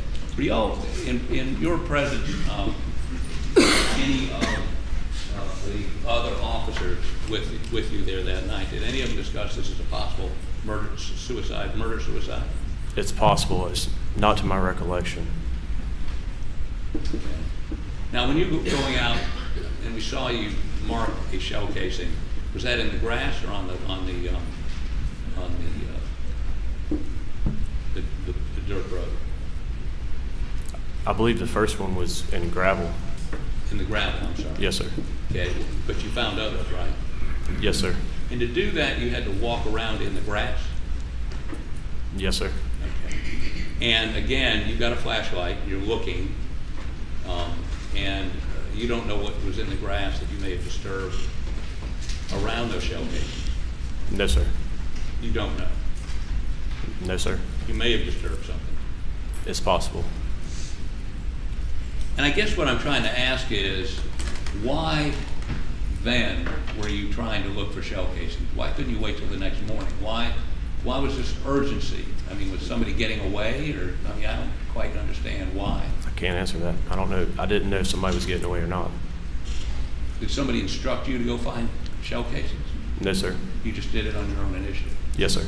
And you concede that you may have disturbed or destroyed evidence in that process? Microscopic or something I didn't see. Well, microscopic, something down in the grass. I mean, you're walking on grass, right? Not Yes, a sir. smooth surface like in the shed, in the feed room, but it's grass at night, correct? Yes, sir. And I guess what I'm trying to wonder is what y'all were doing. Were you trying to solve a crime? Were you trying to just index everything was there? And when did you find out SLED was coming? So we're trying to mark everything there. As you can tell, there were multiple units going back and forth, fire rescue as well as sheriff's office. We try to mark it so that it brings awareness to them and it doesn't become disturbed. I'm sorry, I can't understand you. I can't hear you. There were multiple units on scene, Right. sheriff's office as well as fire rescue. Right. The reason that I saw urgency to mark those shell casings is so that it brings awareness to those of us that were walking around and they don't become disturbed. Well, that brings up the question, should you have been walking around? What if you got 2 dead people, whoever the perpetrator was, at that point y'all hadn't identified, had you? No, sir. Okay, so the perpetrator may be in the woods across the street as far as you know at that point, right? Could have been anywhere. Right. So you're not trying to solve a crime, you're processing a scene? I'm not processing anything. Oh.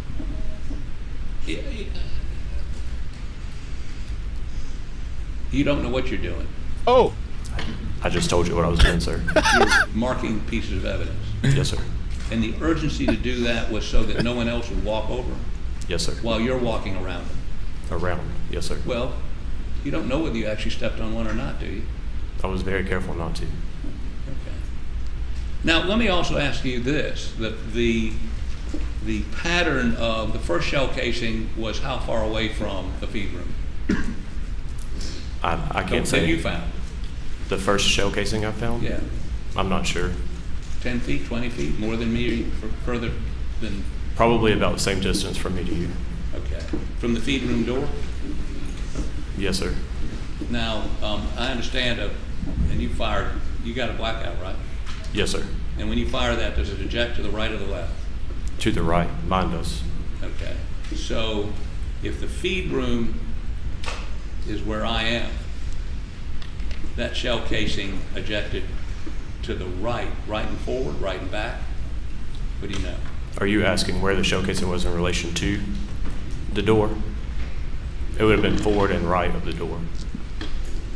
Forward and right of the door. And there was the pattern of casings leading, do they all lead to her body? I can't remember. Did you sketch where you found them? No, sir. I did not do a crime scene sketch. Have you ever done a crime scene sketch? No, sir.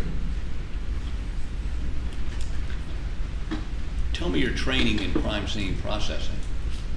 It's very basic, limited what you would get at the Criminal Justice Academy. Very basic. Yes, sir. So you're not a crime scene processor. Again, and I'm not asking this question repetitively, I'm just trying to puzzle it out. What, you don't know what your role was there? I was a first responder. Well, they were dead, Paul and Maggie, right? You couldn't render them any aid. Your Honor, I would object. No question in that statement. Is there a question? Could you have rendered them aid? Were they in a physical condition where your assistance would have helped? No, sir. They were dead, correct? Are you asking? Yes, sir. Yes. Okay, let me show you a couple of these clips and ask about them here, and I've got times. We don't have to go through the. And let me brief. Okay, would you go to 1040?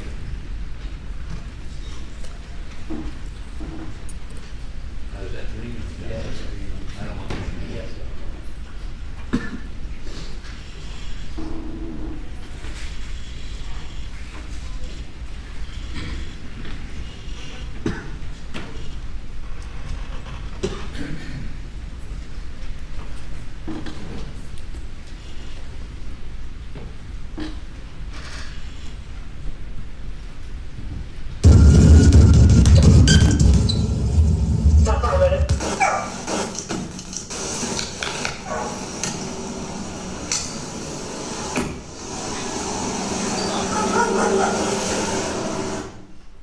Okay, this is you walking, and these are the dog pens over here to the left, correct? Yes, sir. And on right in front of that, one of the dog pens is a hose that is neatly coiled around a hose, something holding the hose, right? That's what it looks like. Okay, go ahead.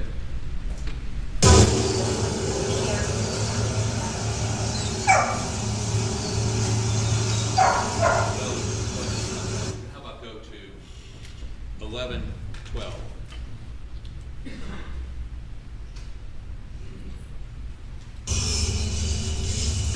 How you doing? What's up?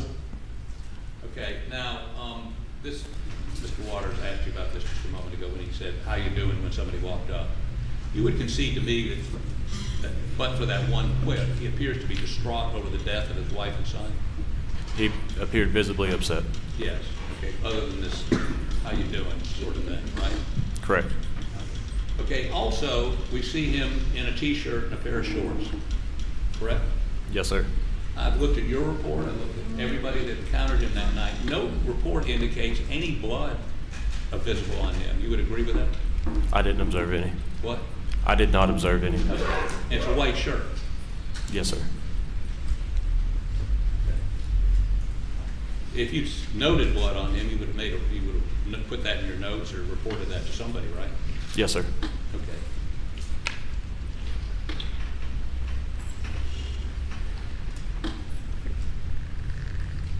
How about, let me see, 1845.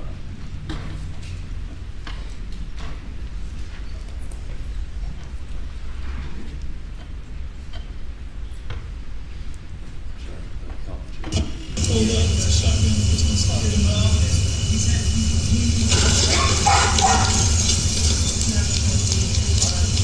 It's 300 blackout. 300 black. Stop 1 second. That's you apparently determining the shell casing you found is a 300 blackout, correct? The one that I marked, yes, sir. The one that was in the gravel. Yes, sir. That's all the video I had. Just a couple final questions.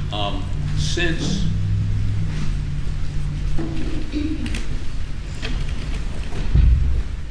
right, I have no further questions. Redirect. Very briefly, Your Honor. Are you a first responder? Yes, sir. Your first job is safety, correct? Yes, sir. Second job is to protect the scene, is that correct? Objection leading. Thank you. Tell me what your jobs as a first responder are again, please. Yes, sir. We secure the scene, make sure there's no current threat for additional first responders. We then secure the scene, make sure that nobody comes in that's not supposed to, so that we preserve any evidence that's there.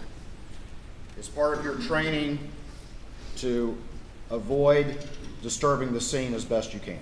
Yes, sir. Still paying attention to your primary role? Yes, sir. Is part of your training and your experience and what you try to do is if you do see evidence... Objection, Your Honor. Leading. I'll rephrase, Your Honor. If you are on scene and you do see evidence while you were there, what is your standard operating procedure in that event? I would mark it. And why do you do that? Just to bring awareness to it so that it's not disturbed. Is your job to be a crime scene investigator? No, sir. You're just marking that? I'll rephrase.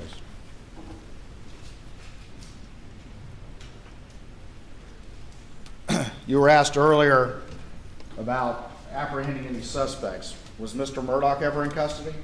No, sir, not to my recollection. To your observation, was he allowed to move freely? Yes, sir. Was he allowed to interact with people who came to talk to him? Yes, sir. Was he ever placed in the back of a police car? Not that I'm aware of. Never put in handcuffs? No, sir.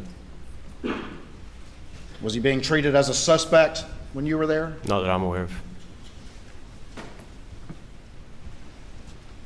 Nothing further, Your Honor. Nothing further, Your Honor. Thank you. You may step down. All right.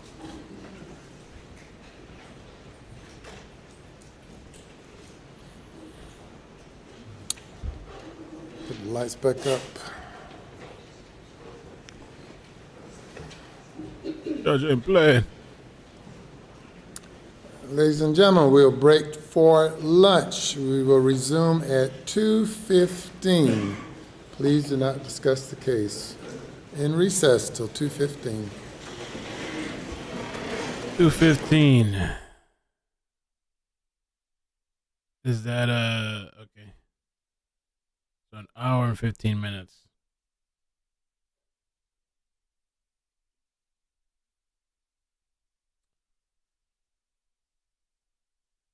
Well, so for today, what we're gonna do, I don't know what we'll do the future days, but today, because I wanted to watch the opening statements, we'll do that. I have some food that's on the way right now. The next coming days, so we'll see. I guess people want to watch this, huh? Let's do another poll. You guys want to continue doing this daily? So the last time we did a test, and it was the Darrell Brooks, and I just felt like it kind of dragged a lot for us to sit every day. You know, I guess that's just trials in court and stuff like that. But we can do a poll if you guys want to. As far as the Marcelo Botello thing, again, I know there's on the 30th, I believe on the 30th there is a discovery hearing, which will, if we're doing this, we'll have to stream it after, either at night or on a weekend. We can watch it. But then the actual trial, which I think on the 30th they'll tell us more dates, and the actual trial I think will start in March sometime. So if we do this, everybody's saying yes. Oh Lord, oh, you don't got a choice, man. You got to do it. That's what everybody tells me. Melody says I love the Darrell Brooks trial. I don't know why. When I was doing the after thing and I was watching it after, it was such a drag for me. Grounds.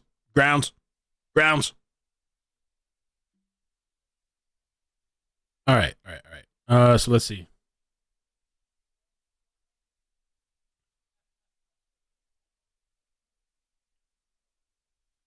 It was a fantastic trial. It was amazing. Best trial ever. So people are asking, before we get to the opening statements, people have been asking, why are we not seeing videos and pictures and all this stuff? Tonight, a new order from the man in charge of disbarred attorney Alec Murdaugh's murder trial. Presiding Judge Clifton Newman has ordered all crime scene as well as autopsy photos and videos into sealed evidence. That joint motion from the state and defense seals photos and videos graphically depicting victims. The document states the reason is to provide a fair trial and to prevent further emotional distress to the victims' families. Meanwhile, there's that, and it says here that the media can still be offered as evidence by either party as seen by the jury. However, prosecutors will have to describe generally the nature of the photo or video being introduced under the seal. Signed by Judge Clifton Newman, the one-page document states that the reason for this order is to provide a fair trial for both parties and to prevent further emotional distress to victims' families. Any evidence offered or accepted under the seal cannot be copied, reproduced, disseminated, photographed, or otherwise made available to the public. So it's just, I guess, for those people at the trial. And that's too graphic. I wonder if the whole thing is going to be like that or only the graphic ones. Because I'm hoping we can at least see some of the non-graphic stuff. You know, because it's nice to have a visual. Now, let me pull up. Damn, 93% say yes. Cover it daily. Take a daily poll to see if it's dragging. The thing is, like, once you start, because I think there are books, I think we did a 1-day trial or 1 or 2 days, and we're like, nah, F that. And we did some highlights in the evenings. Once you start, though, and you're a couple days in, it's kind of hard to stop because there's going to be people really upset. You promised me. You made me a promise. You know.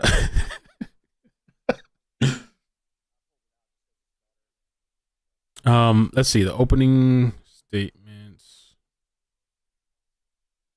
Let's see. I think. Oh, and the opening statement's like an hour long, so this is perfect. Hour and 20 minutes. Perfect. Just what I wanted. Just what I needed. So this is the prosecutor, and where's the defense? Here's the defense. All right, amazing. So let's watch this. I got food coming. Let's hang out and chill. Oh, my food's just about to be here. Just about to be here. Fairly close range. Just about to be here. Should watch the trial a day behind and skip through some of it. Could do that, but I feel like there's people that want to watch it real time. It's like a chase. It's like watching a chase that's live and watching a chase that's old. And people are angry. This is old! And the entire time for hours, for 8 hours, you're going to hear people complain. This was yesterday! You know what I mean? Amber, thank you so much for the 7-month membership. So happy you're live with us this trial. I miss doing the trial stuff. I feel like we have to be picky, and I have to be picky too. Okay, this food is right here. I think right here. All right, give me 1 second. Let me start this. That we will follow in this trial. All right, I'll be right back. So that you may better understand what's happening. The defendant is charged with 2 counts of murder and 2 counts of possession of a weapon during the commission of a violent crime, the elements of which will be explained to you later. He has pled not guilty to these charges. He's presumed to be not guilty of these charges. He cannot be found guilty unless the state presents evidence which convinces you, the jury, of his guilt beyond a reasonable doubt. The charge is simply the documents by which the case comes into court. Your purpose as jurors will be to decide the facts of this case. And out of all the people who were summoned to come here for jury duty, out of all the people who live here in Colleton County, out of all the people who live here in the state of South Carolina or any place else, only the 12 of you who will deliberate can decide the facts of this case. And you'll determine the facts of this case from the testimony which will come from this witness stand, together with any exhibits which is made a part of the record or any stipulations entered into by counsel. It is especially important that you perform your duty diligently and conscientiously and in conformity with the oath that you took, because ordinarily there is no way to correct an erroneous determination of facts by a jury. Now, just as only you can determine the facts of this case, as the presiding judge, I am the judge of the law. You must accept as correct the law as I stated to you, then deliberate and decide. I cannot tell you what the facts are. You cannot disagree with me as to what the law is, and even if you disagree, you must follow the law as I stated to you. You take the facts as you find them to be, the laws I give it to you, you deliberate, and you decide the case. Until I tell you that it's time to do so, you cannot discuss the case with anyone, including your fellow jurors. You cannot discuss the case with family, friends, or anyone else. The attorneys in the case, you cannot discuss it with them or any parties or anyone else that might be connected with the case. Should you discover that a fellow juror is violating that oath and that order, you are to bring that to my attention. It's also vital that you do not seek information outside of the courtroom during the case. That means that you're not to search internet websites, watch television reports, news reports, any other form of social media accounts of the case, because you are sworn to decide this case based on the facts as you determine them to be, based on evidence presented in the case, as well as the law as I give it to you. Now, later in the process, I will appoint one of you to serve as the foreperson of the jury, and that person will have the responsibility of serving as the spokesperson for the jury. That person will have the responsibility of presiding over the jury deliberations, and that person will have the responsibility of completing the verdict form representing the unanimous verdict of the jury. In just a moment, the Attorney General will make an opening statement in which he will explain the issues as he sees it, or as the Attorney General sees it. Following that, the defense counsel will have that same opportunity. Then we'll begin with the presentation of testimony from witnesses. I look forward to working with you on this case and to keep the case moving as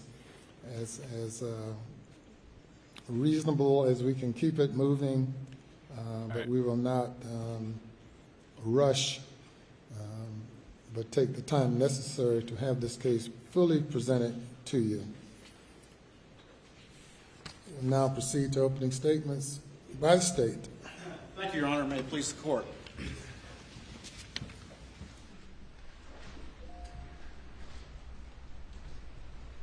On the evening of June 7th, 2021, at the defendant's property off Moselle Road in Colleton County, his son, Paul Murdaugh, was standing in a small feed room and some kennels they had on the property. About 8:50 p.m., and the defendant over there, Alec Murdaugh, took a 12-shade shotgun and shot him in the shoulder, in the chest and the shoulder with buckshot. And the evidence is going to show it was a 1,000,000-to-1 shot. He could have survived that, but after that, another shot went up under his head and did catastrophic damage to his brain and his head. The evidence is going to show that Paul collapsed right outside that feed room. And just moments later,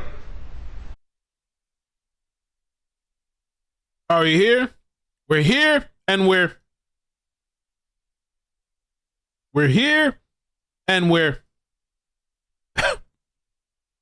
let's see, hold on. Okay, the connection dropped for a second. We good?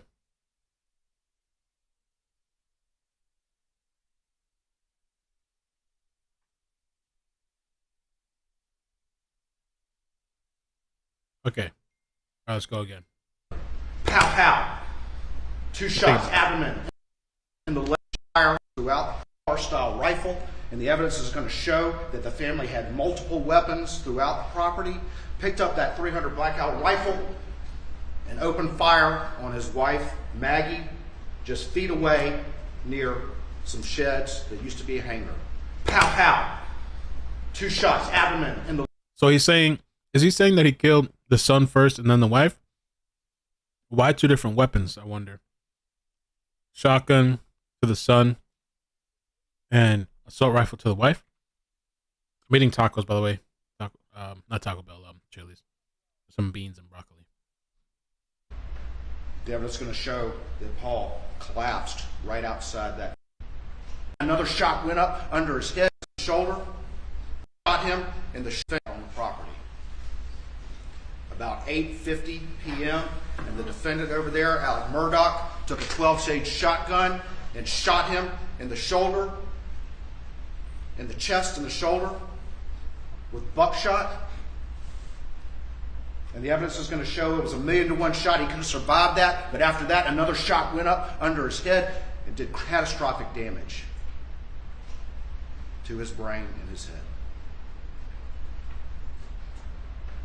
The evidence is going to show that Paul collapsed right outside that feed room. And just moments later, he picked up a .300 Blackout, which is a type of ammunition, but an AR-style rifle. And the evidence is going to show that the family had multiple weapons throughout the property, picked up that .300 Blackout rifle, and opened fire on his wife, Maggie, just feet away near some sheds that used to be a hangar. Pow, pow.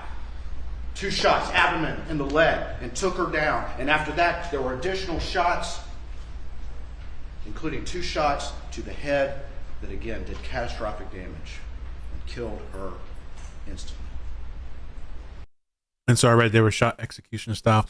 I see some people in the chat talking about, oh man, some Dominican food would be nice. I see some people in the chat talking about maybe he did 2 weapons to throw them off, to make it seem like there's 2 people. The evidence is going to show that neither Paul nor Maggie had any defensive wounds. Neither one of them had any defensive wounds, as if they didn't see a threat coming from their attacker. And the evidence is also going to show that both Maggie and Paul were shot at extremely close range. The evidence is going to show it's called stippling. It's almost like a tattoo, that when you get shot very close to a weapon, it leaves marks that the forensic pathologist can see. They were shot at... And the one person wouldn't have heard the other person getting shot? We have no sound on Twitch, iCkEdMeL. It's probably because, gotta give it a second. Let me see, hold on. You guys, oh no, that's the wrong thing. You guys should have sound. Yeah, there's no sound over there for some reason.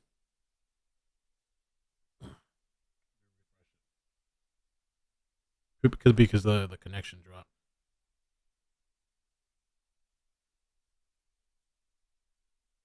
Close range and did not have defensive wounds.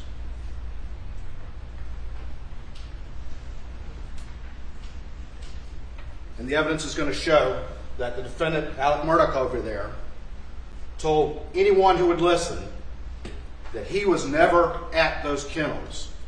But the evidence is also going to show from these things that every one of us, most of us carry around in our pocket, that he was there. And he was there just minutes before, with Maggie and Paul, just minutes before their cell phones go silent forever and ever. Despite what he told people, I was never at those kennels, the cell phones are going to show otherwise. Ladies and gentlemen, my name is Creighton Waters. I'm with the Attorney General's office, and I'll be the lead prosecutor. I introduced myself before. With me is David Fernandez, Savannah Gow, John Metters, Don Zelinka, John Conrad, and Johnny James. A lot of lawyers. This is a big case. It's a very complicated case, and that's why there's so many people working on it. Sitting back in the row, we have David Owen, who's the lead investigator. We have Lieutenant Charles Gint, who's one of the agents, Special Agent Ryan Kelly, and Special Agent Peter Rudolphy. Some of the agents that are working on the case, as well as Investigator Isaac Toledo, who's working on the case as well. There's some of the witnesses that you'll hear from as we go through this case. The judge talked to you a little bit about him being the judge of the law, and he gives you the law. And I'm going to talk a little bit about some of the legal concepts before I turn back to those facts. Just remember, though, he's the judge of the law, so you take what he says, but I'm going to explain to you some of the legal issues from my perspective before we talk a little bit more about the evidence in the case. And the first thing is, right before you went to lunch, y'all all took an oath. Everybody in this courtroom who's got involvement in this case takes an oath. You know, attorneys take an oath to become an attorney, take another oath to become a prosecutor, judge takes another oath to become a judge, witnesses take oath on the stands, law enforcement take oaths to become law enforcement, but y'all took an oath as well. And the reason why is that y'all have the most important job in this courtroom. Every one of you raised your hand and said that you would well and truly try this case. And it's the most important job here because, like the judge said, he's the judge of the law, but y'all are the judge of the facts. Y'all are going to listen to what comes from that witness stand and judge those facts. But you also have to be mindful of that oath. That oath requires you to do that hard job, to make that decision, to call the strike when you see it. It's the same oath. It's just as important as any other oath. This might be the most important in this courtroom. The judge mentioned reasonable doubt, and he's exactly right. It's the state's burden to prove this case beyond a reasonable doubt. That is a cornerstone of our country. I wouldn't have it any other way. It's a burden we welcome. It's what we want. It's a system that has been well tested and true, and we take that burden to prove the case beyond a reasonable doubt. But I want to remind everyone that the emphasis is on reasonable. Okay? It's not any doubt. It is reasonable doubt. Reasonable doubt is often defined, and again, listen to the judge how he defines it, but reasonable doubt is a doubt that would cause a reasonable person to hesitate to act. To hesitate to act. And when you hear the evidence coming from this stand about this particular case, I submit to you, you won't hesitate to act. Again, remember the emphasis is on reasonable doubt. The judge mentioned the charges, and there are 4 of them. First indictment accuses Alec Murdaugh, to which he's pled not guilty, but it accuses him of murdering Maggie Murdaugh. The second indictment accuses him of murdering Paul Murdaugh. The third indictment accuses him of possessing a firearm during the commission of a violent crime, that being the murder of Maggie Murdaugh. And the last one accuses him of possessing a firearm during the commission of a violent crime, and that being the murder of Paul Murdaugh. And what does that mean? What is murder? Well, the judge again is going to instruct you, but it is the unlawful killing of another with malice aforethought. And what is malice? Malice is a mental state. That's ultimately going to be for y'all to determine as to what was going through Alec Murdaugh's mind when he committed these crimes. What is malice? Malice has often been defined as the intentional doing of a wrongful act without just cause or excuse. It is the intent to inflict an injury under circumstances that the law would presume an evil intent. An evil intent. And when you look at the circumstances of the crime, when you look at what led up to this crime, the evidence is going to show that there was malice aforethought. Aforethought, what does that mean? It means it has to exist at the moment you commit that crime. It doesn't have to be planned. It doesn't have to be planned for any long period of time. It just has to exist a split second before the crime is committed. But when you see this crime and you hear all the circumstances, the evidence is going to show that aforethought existed for a while. It existed for a while in the mind of Alec Murdaugh. You're also going to hear about circumstantial evidence. And a lot of times people hear, oh, it's just a circumstantial case. But the law says otherwise. The law says that circumstantial evidence is just as good as direct evidence. And what's the difference between the two? Direct evidence is supposedly about to storm out here, from what I'm told. Direct evidence is if it's sunny outside and a witness goes outside and it's sunny and they come in here and they get on that witness stand and because they saw it raining, they sit on the stand and said, I was just outside and I saw it raining. I saw it raining. That's direct evidence. They actually saw it raining. But to give you an example of what circumstantial evidence is if the witness goes into a room where all the curtains are drawn, and when they go into that room, it's sunny outside and everything's dry. And while they're in that room, they see it darken behind the shades. They hear thunder. They hear the wind blowing. They hear the sound of raindrops on the roof. And then they open up the door, and it's not raining, but everything is wet. There's puddles in the driveway. There's puddles in the street. There's puddles in the yard. There's limbs down all over the ground. And then they come in here and say, yeah, it was raining. Didn't actually see it raining, but those circumstances are beyond any reasonable doubt that it was actually raining. Now, I guess it's possible that somebody could have been standing outside their window and beating a drum to sound like thunder and blowing a fan to make it seem like it was the wind and somehow got enough water to coat the entire neighborhood. But that's not a reasonable doubt. Everybody understand that distinction? That's not a reasonable doubt. Another thing, and this is crucial, what you're going to do in this particular case, is determine credibility or the believability of witnesses. So it's your job to look at the evidence, the exhibits in the case, but also the witnesses and decide if it's truthful, if you believe it, if you can rely on it.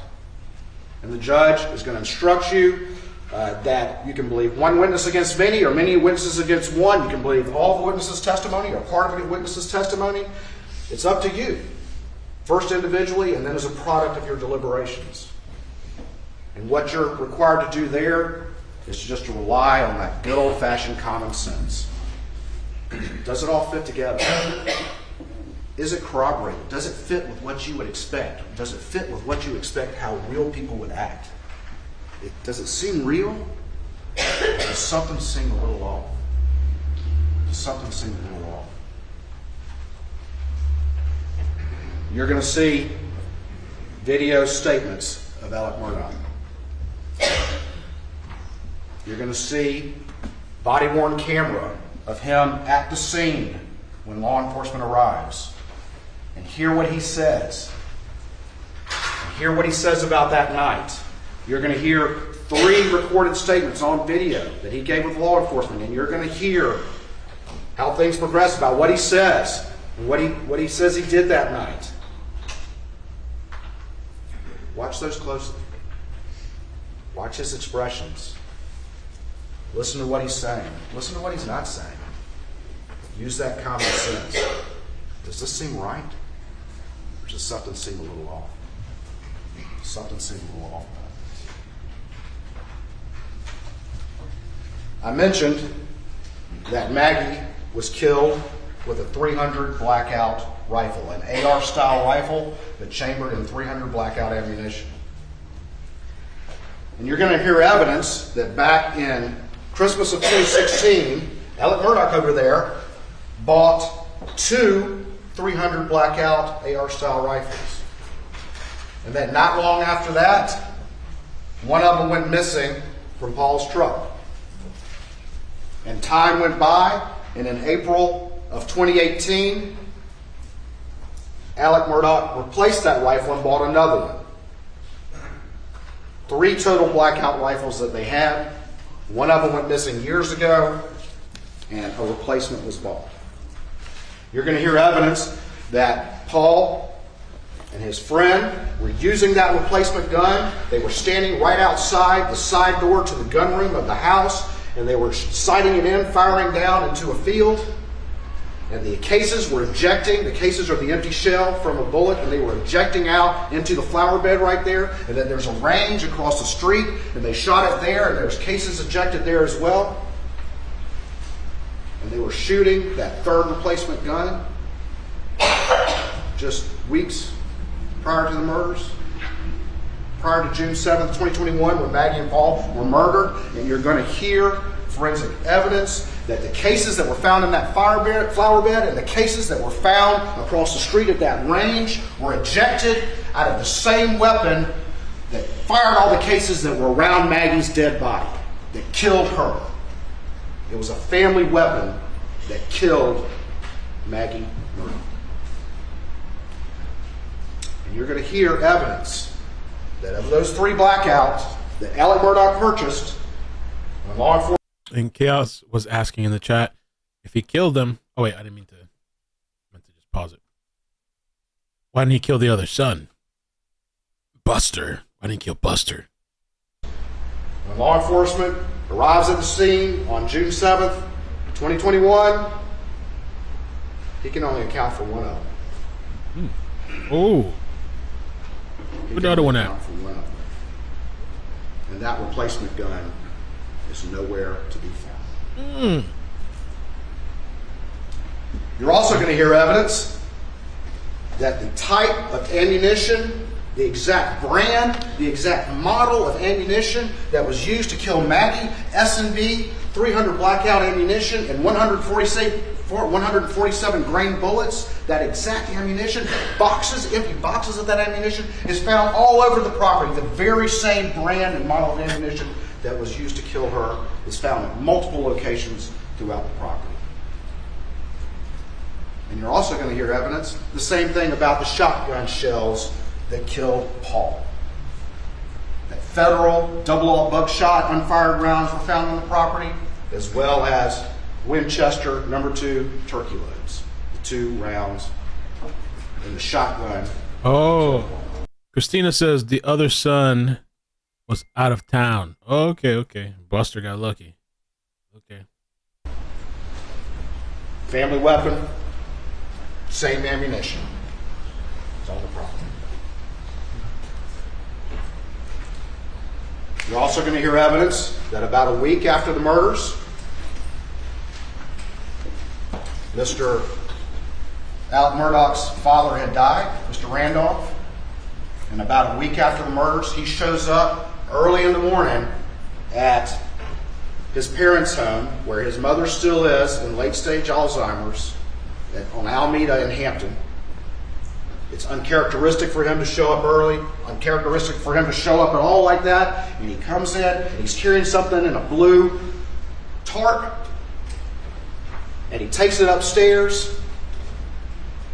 And eventually law enforcement finds out about that. And they go upstairs, and they find a wadded up, very, very large raincoat in a blue color. Could look like a tarp. And you're going to hear evidence that it was coated with gunshot residue on the inside. On the inside.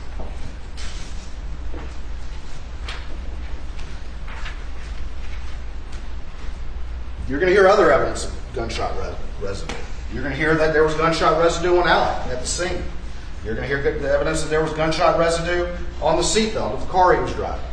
You're going to hear evidence that when law enforcement got to the scene, he had gone and gotten a shotgun, Paul's shotgun, and that Maggie's DNA was on that shotgun. You're going to hear other evidence from DNA, gunshot residue, firearms examiners. There's going to be a lot of forensic evidence in this case. And I'm not going to get into every single bit of it right now, but I will say that a key piece of forensic evidence that you're going to hear in this case is the cell phone evidence. Alec's cell phone, Maggie's cell phone, Paul's cell phone. You know, this is all amazing technology that most of us carry around in our pockets. It really allows us to do a lot of things and to get a lot done. But this cell phone keeps track of who we're talking to, who we're calling, who we're texting, whenever we access apps. And every time you do that, there's a record kept in this phone unless it's deleted somehow. And if you're using certain apps, you can even get GPS information, where you were when you did that, that's stored on these phones. You're going to hear evidence about that. You're going to hear evidence that when you make a call and it pings off of cell towers, the location information can be gathered from that as well. And so it allows an investigation to take this, deleted somehow, together. And if you're using certain apps, you can even get GPS information, where you were when you did that, that's stored on these phones. You're going to hear evidence about that, how they were interacting. Twitch is working now. This is going to be crucial evidence for you to consider. You're going to hear that particularly Alec and Paul, but also Maggie, were prolific cell phone users, to the point where Paul's friends even had a nickname for him about his cell phone usage. Before I talk more about that, there's 3 family properties I need to talk about. Okay. The first one I've mentioned is Moselle. Moselle in Colleton County. It's called Moselle. It's off Moselle Road, but everybody refers to it as Moselle. And that property is it's a lot of acres. There's a main house on it, and there's a driveway that goes to that main house. But it used to be an airstrip, and there's an airstrip that goes down, and then down the way, just less than a third of a mile away, just a 3-minute walk, 4-minute walk, 45-second drive, is the kennels and the shed that used to be a hangar where Paul and Maggie were murdered. So the main house is just less than a third of a mile away. You can see the kennels from the main house. You can see the main house from the kennels. The family also had a house in Edisto at the beach. And the evidence is going to show that that is where Maggie preferred to stay, particularly in the summer months. She liked the beach. She was not a hunter. She didn't want to be at Moselle. She didn't want to be at the lodge where it was hot and buggy. She liked being in Edisto. And then you're also, I've already mentioned, the house in Alameda, which is where his parents' home. On June 7th, 2021, you're going to hear evidence that his father went into the hospital and the prognosis was not good. And in fact, he died a few days later. And his mother is in late-stage Alzheimer's, and that house being cared for by a caretaker, and you're going to hear from that caretaker. Mr. Waters. Yes, sir. Let me pause for a moment. We'll be at ease for just a moment. Yes, sir, Your Honor.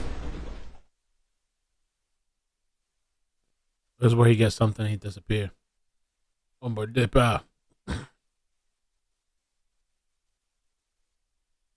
Don't you...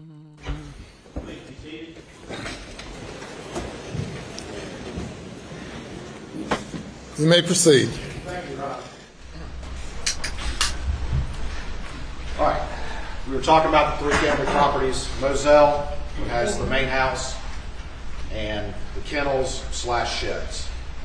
The main house has a driveway, but the kennels also have a driveway. And the evidence is going to show that that was actually as commonly used as the main driveway. In fact, the mailbox is by the kennel driveway, driving right past those kennels where Paul and Maggie were murdered. I told you that you're going to hear evidence that Maggie did not like being in Moselle as much as she liked Edisto, the beach house. But that, on June 7th, 2021, she came back to Moselle.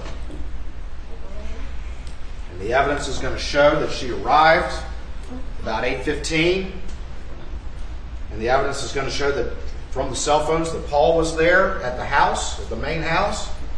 And Alec Murdaugh himself says that they ate dinner. And the autopsy is going to reflect both Paul and Maggie having similar stomach contents, indicating that they recently shared a meal together. About 8:30, but 15 minutes after they arrived, Paul's phone starts moving towards the kennels. You're going to hear evidence again that the defendant said he was never at those kennels, that he was napping after they ate, and he was at the main house and never went there. You're also going to hear evidence about how much Alec used his own cell phone, and it would be unusual for him to be anywhere without his cell phone.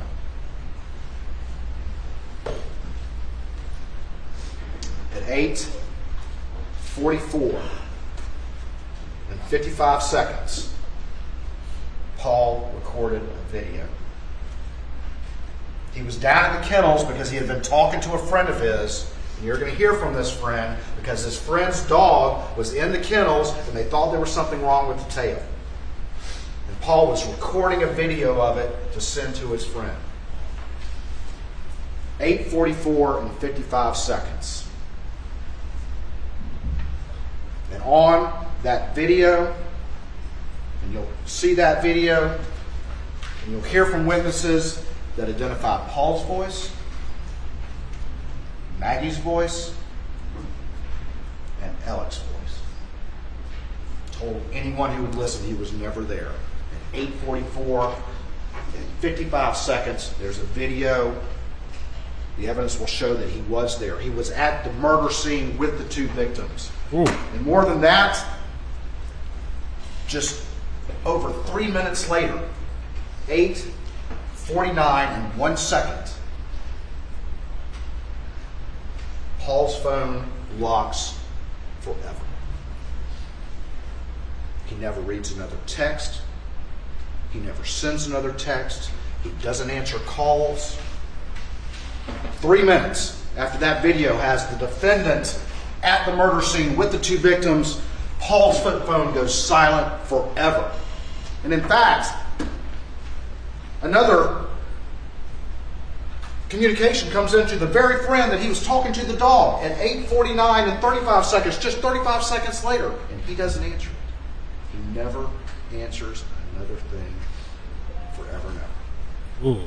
And on top of that, Maggie's phone locks at 8:49 and 31 seconds, around that same time, and she never answers another text, never sends another text, never makes another phone call, never receives another phone call. 3 minutes, ladies and gentlemen. 3 minutes after a video shows he's at the scene with the victims, and he told everybody he was never there. Never there. I want to see the video. Credibility, ladies and gentlemen. Credibility. So what happens after that? Well, you'll hear evidence that Alec's phone was conspicuously, didn't have a lot of activity from about 8:09 p.m. until 9:02 p.m. And if he was at the kennels, which the evidence will show, why is his phone not with him? Why is it not showing activity? But you will hear that at 9:02, all of a sudden his phone does start to pick up activity. At 9:02, he he starts moving. At 9:04, he calls Maggie's phone. Doesn't answer, of course. Doesn't answer. He calls his father, Randolph, who's in the hospital. Doesn't appear there's an answer there.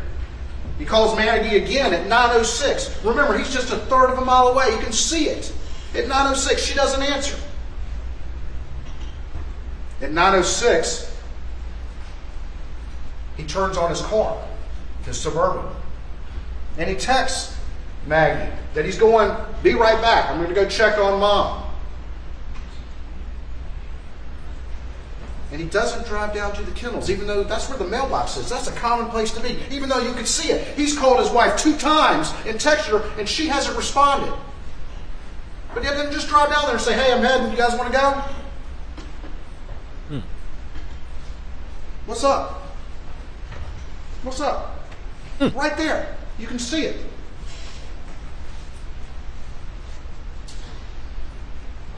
He then drives to Alameda, where his mom is suffering from Alzheimer's, and the caretaker is there. And he starts calling people. He's talking to people. It'll be up to you to decide whether or not he's trying to manufacture an alibi.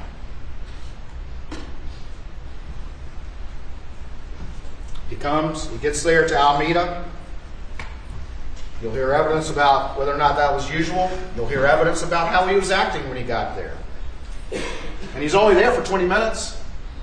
because he's back underway at 9:44. And he makes more phone calls on the way back. Calling friends, calling people who will answer. It'll be up to you to decide whether he's trying to create an alibi. And he gets back to Moselle at 10:01, and he calls 911 at 10:06. Listen to that 911 call. Listen to what he says. Listen to what explanations he may offer. You're going to hear that 911 call, but you're also going to see the body-worn camera of the officers who arrived at the scene. The video camera they wear so that it records what they're doing. And you're going to see what he did to Maggie and Paul. It's going to be gruesome. There's no other way around it. It's what he did. You're going to see crime scene photographs. You're going to see the traumatic injuries that were suffered. You're going to hear from a pathologist, a doctor who will examine the injuries. It's going to be gruesome. There's no other way around it.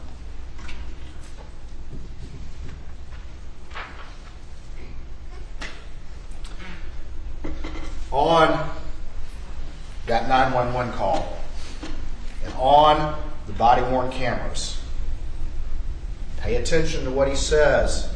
Look at how he's acting. But he says within a few minutes of each one of those, he says, this is about the boat case. This is about the boat case. And you're going to hear some of what was going on in Alex Murdaugh's life leading up to that day. Stuff that happened that very day, stuff that was leading up, a perfect storm that was gathering, much like the storms that are coming outside today. Listen for that evidence. Listen to that gathering storm that all came to a head on June 7th, 2021, the day the evidence will show he killed Maggie and Paul. This has been a long, exhaustive investigation. And it's going to be a fairly long trial because it's complicated. It's a journey. There's a lot of aspects to this case. There's a lot of factors to this case. But like a lot of things that are complicated, when you start to put them all together, piece them together like a puzzle, all of a sudden the picture emerges and it's really simple. It's really simple.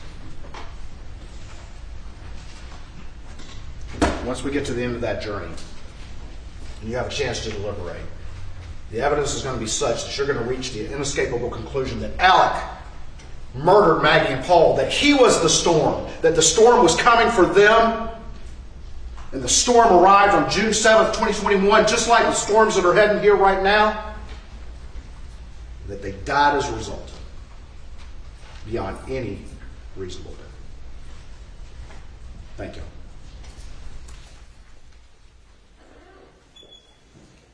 Okay, all right. So I hadn't watched this yet. They said that the defense killed it. For the defense. Please, Court, Your Honor. Prosecutor did all right. It wasn't. It was all right. I mean, I'm really curious about that video. I think that's pretty damning. And the whole thing where you can see the property supposedly right from across, and where he went to Mama after instead of going to the house, he went to Mama's that has Alzheimer's or whatever. Yes, sir.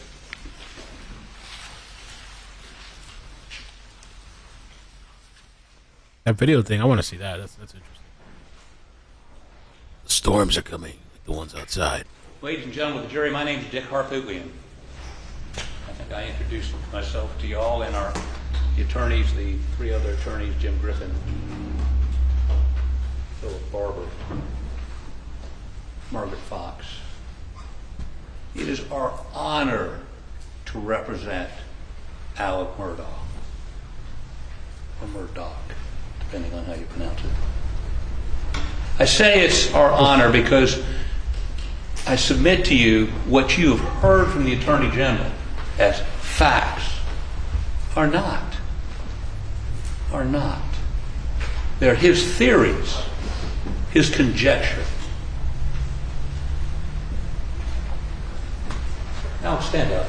Oh, stand up. This is Alec Murdaugh. And Alec was the loving father of Paul and the loving husband of Maggie. You're not going to hear a single witness say that their relationship, Maggie and Alex's relationship, were anything other than loving. You're going to hear about how they went to a baseball game the weekend before. You're going to hear about their relationship. You're going to see texts and emails indicating a loving relationship.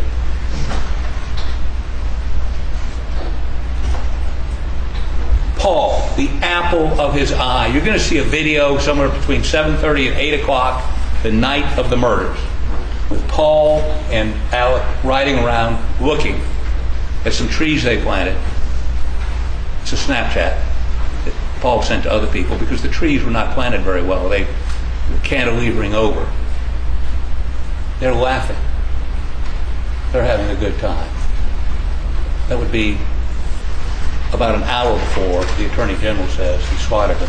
When I say he swatted them, when they were swatted, and no question, Paul Murdaugh was shot twice. This guy says an hour? With buckshot, 12-gauge buckshot, once in the chest. And by the way, that shot would indicate it was in the chest and came out under his arm, like somebody that might have been holding up their hands. So when he says no defensive wounds, he perhaps was being held at shotgun. I mean, I can make the same sort of speculation that the Attorney General can, because that's all he's doing is speculating. What we do know is 12-gauge, fairly close range shot to the chest. He must have been turned because it comes out under his arm. There's wadding, if you're familiar with a shotgun, under his arm. The second shot ended up, and there's going to be some question about the direction of that shot, but ended up entering his skull cavity, and the gases from that shot literally exploded his head like a watermelon hit with a sledgehammer. All that was left was the front of his face. Everything else was gone. His brain exploded out of his head, hit the ceiling in the shed, and dropped to his feet. Horrendous, horrible, butchering. So to find Alec Murdaugh guilty of murdering his son, you're going to have to accept that within an hour of having a extraordinarily bonding, you can see it in the Snapchat, that he executes him in a brutal fashion. Not believable. Not believable. Now, Maggie is shot running. There's no defensive wounds because she's shot running, and after she falls to the ground and has one bullet that has hit her and probably traveled up and hit her brain, she's on the ground, and whoever the perpetrator was walked up, took that AR, and put one in the back of her head. Executed. Executed. Why? This is going to be interesting because we don't know why. He doesn't know why. He's got theories of this and theories of that. But why? Number one. Number two, what was it in that hour between when he's yucking it up with Paul? And let me say this to you. He was interviewed. He comes home and finds, there's no question about this, they've got telemetry from his car. He left the house at 9:06, returns at 10:01 after seeing his mother who has dementia. Now remember, that day, his father, who is dying, is taken to the hospital. Mom's home alone with the housekeeper. Perfectly reasonable for him to want to go see her. And later than usual, because his father's not there. He's in the hospital. He dies 2 days later. His father dies 2 days later. So the question is, if he leaves at 9:06 and he's back at 10:01, he literally, I mean, and he can account, the cars and the cell phone records account for where he was between 9:06 and 10:01. Now the cell phone records, and you're going to hear this from their own experts, are incomplete. They're incomplete. And we submit one of the reasons they're incomplete, and by the way, how do they find Maggie's phone? Maggie's phone was thrown out on the side of the road about a quarter of a mile away from, a little bit more, maybe a half a mile, from the Moselle property, thrown out on the side of the road. They found it by using Find My iPhone. And the way they did that, they had to open it or have access. Who gave them the code to open the phone? Now, Murdaugh. And it's not destroyed, it's just thrown on the side of the phone. What you're also going to see is that Alec Murdaugh was calling that phone at 9:06. As he leaves the house, he did call her twice and texted her. And we also know that at 9:06, as he cranks his car, as the cell phone records show that, as the telemetry data shows the cell phone linking up with the car, that phone is being thrown on the side of the road almost a half a mile away. Now that is Houdini. That is magic. That is inexplicable. Now, I was making notes while the Attorney General was talking. But let me tell you what is more believable. The night he comes home and finds his wife and son butchered. And when I say butchered, you're going to see these photographs. When I see them now, after having seen them for the last 4 or 5 months, it still shocks me. It still is tough to look at. It still bothers me. And he comes home and finds his son laying in his own blood with his brain laying at his feet, shot to hell. He walks over, he checks to see if there's any life there, although, I mean, he's seeing his brain laying outside his body, he knows there's nothing there. He goes over and tries to get a pulse out of Maggie. No pulse there. Calls 911. I want you to hear that 911 tape. It is a man hysterical, in grief, trying to figure out what's going on. And he tells the 911 operator that he's concerned, and he drives back up to the house. And by the way, you can't see, I've been out there, you can't see the shed where you might see the top of the shed. There are pine trees between the front porch or the porch on the house and the dog pens. And it's not a third of a mile, maybe by the way the crow flies, but it takes a little bit longer to drive down there. And this is not unusual for them to communicate by cell phone or text, even when they're all on the same property. It's 1,100 acres. Big property. They hunted it. So, what I'm trying to say to you is that the Attorney General has given you his view. And again, you can't see the shed. And I'm going to ask the judge at some point during this trial to ask you, the jury, to be able to go to the scene so you can see it. You can understand the proportions. You can understand the details. Because the facts are what matter here. The facts. Let me give you another fact. You're going to hear their witnesses explain the catastrophic injuries to Paul, that his head literally exploded. And whoever shot him with that shotgun was probably no more than 3 feet away. Maybe closer, maybe a little further away.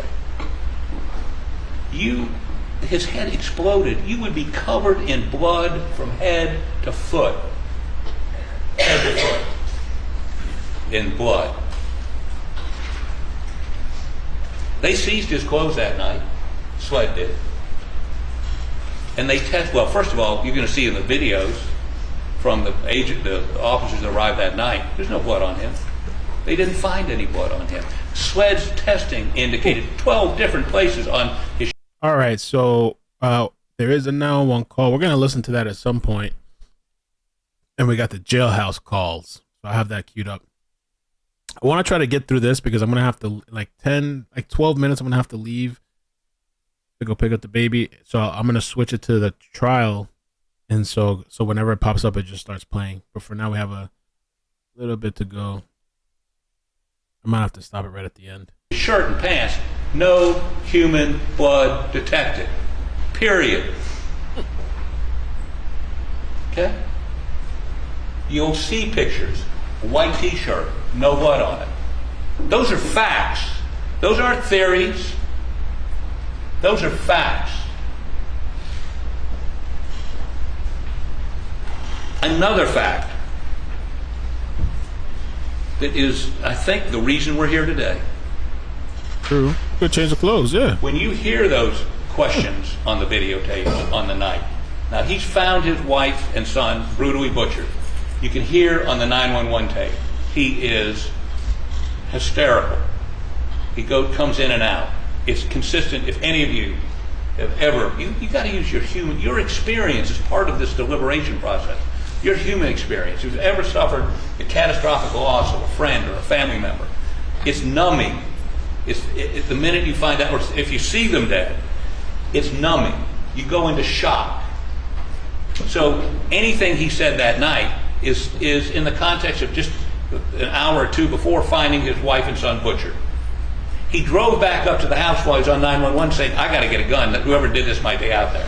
And he gets a gun. What's fascinating about that is he gets a 12-gauge shotgun, and he grabs some shells. These people hunt a lot. They have guns everywhere. He grabs some shells. He puts a 16-gauge, a 12-gauge, grabbed a 12-gauge shotgun, put a 12-gauge buckshot in, and then he put a 16-gauge buckshot in. That's how shook up he was. Guy hunted all his life, and he put a shell in that he couldn't fire a 16-gauge from a 12-gauge. Makes no sense. He was traumatized. GSR, their own expert at SLED said the amount of particles of GSR are consistent with him going up and picking that shotgun up. They want to talk about GSR? Again, if you fired a shotgun twice and a rifle 6 times, you'd be covered in GSR. Those are the facts. That's not his theory. The facts. Okay. Now let's talk a little bit about these ARs. Again, you're going to hear testimony. A lot of guns. They had a gun room. I don't live in Carlton County. I live in downtown Columbia. Ain't no gun rooms in downtown Columbia.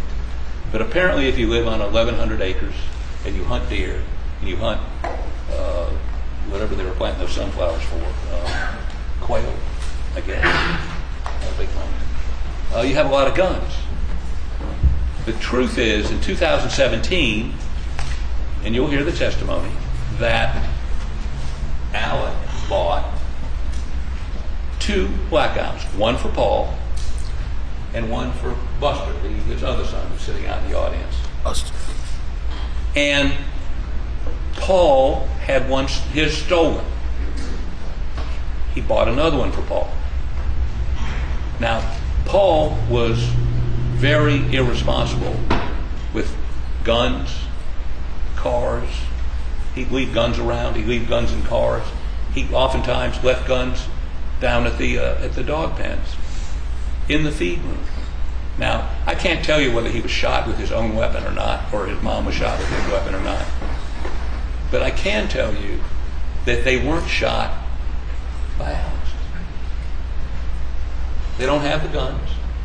There's no way to tell conclusively without having the weapons what weapons those were fired by, and we'll be talking a little bit with the SLED experts about that. The sort of overarching issue here is why murder on June 7th, 2021, why is it September of 2022 before they charge him? And I will tell you what happened that night, and this is a problem.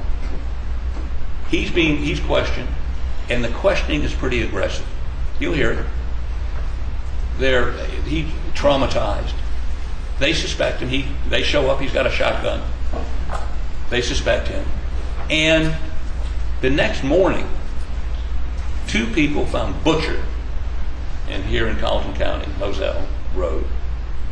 the police announce, don't worry, there's no danger to y'all. There's nobody out there that could pose a danger to you. Because you see, they decided that night he did it. Without forensics, without cell phones, without any of that. And they've been pounding that square peg in the round hole for the last, well, since June of 2021, resulting in charges in September of 22. And so, if he felt, and he did, and you'll hear it, the accusatory fashion he's being interviewed in, he may not have dealt all the facts. But by the way, whether he'd been down to the dog pens that night or not, really didn't matter.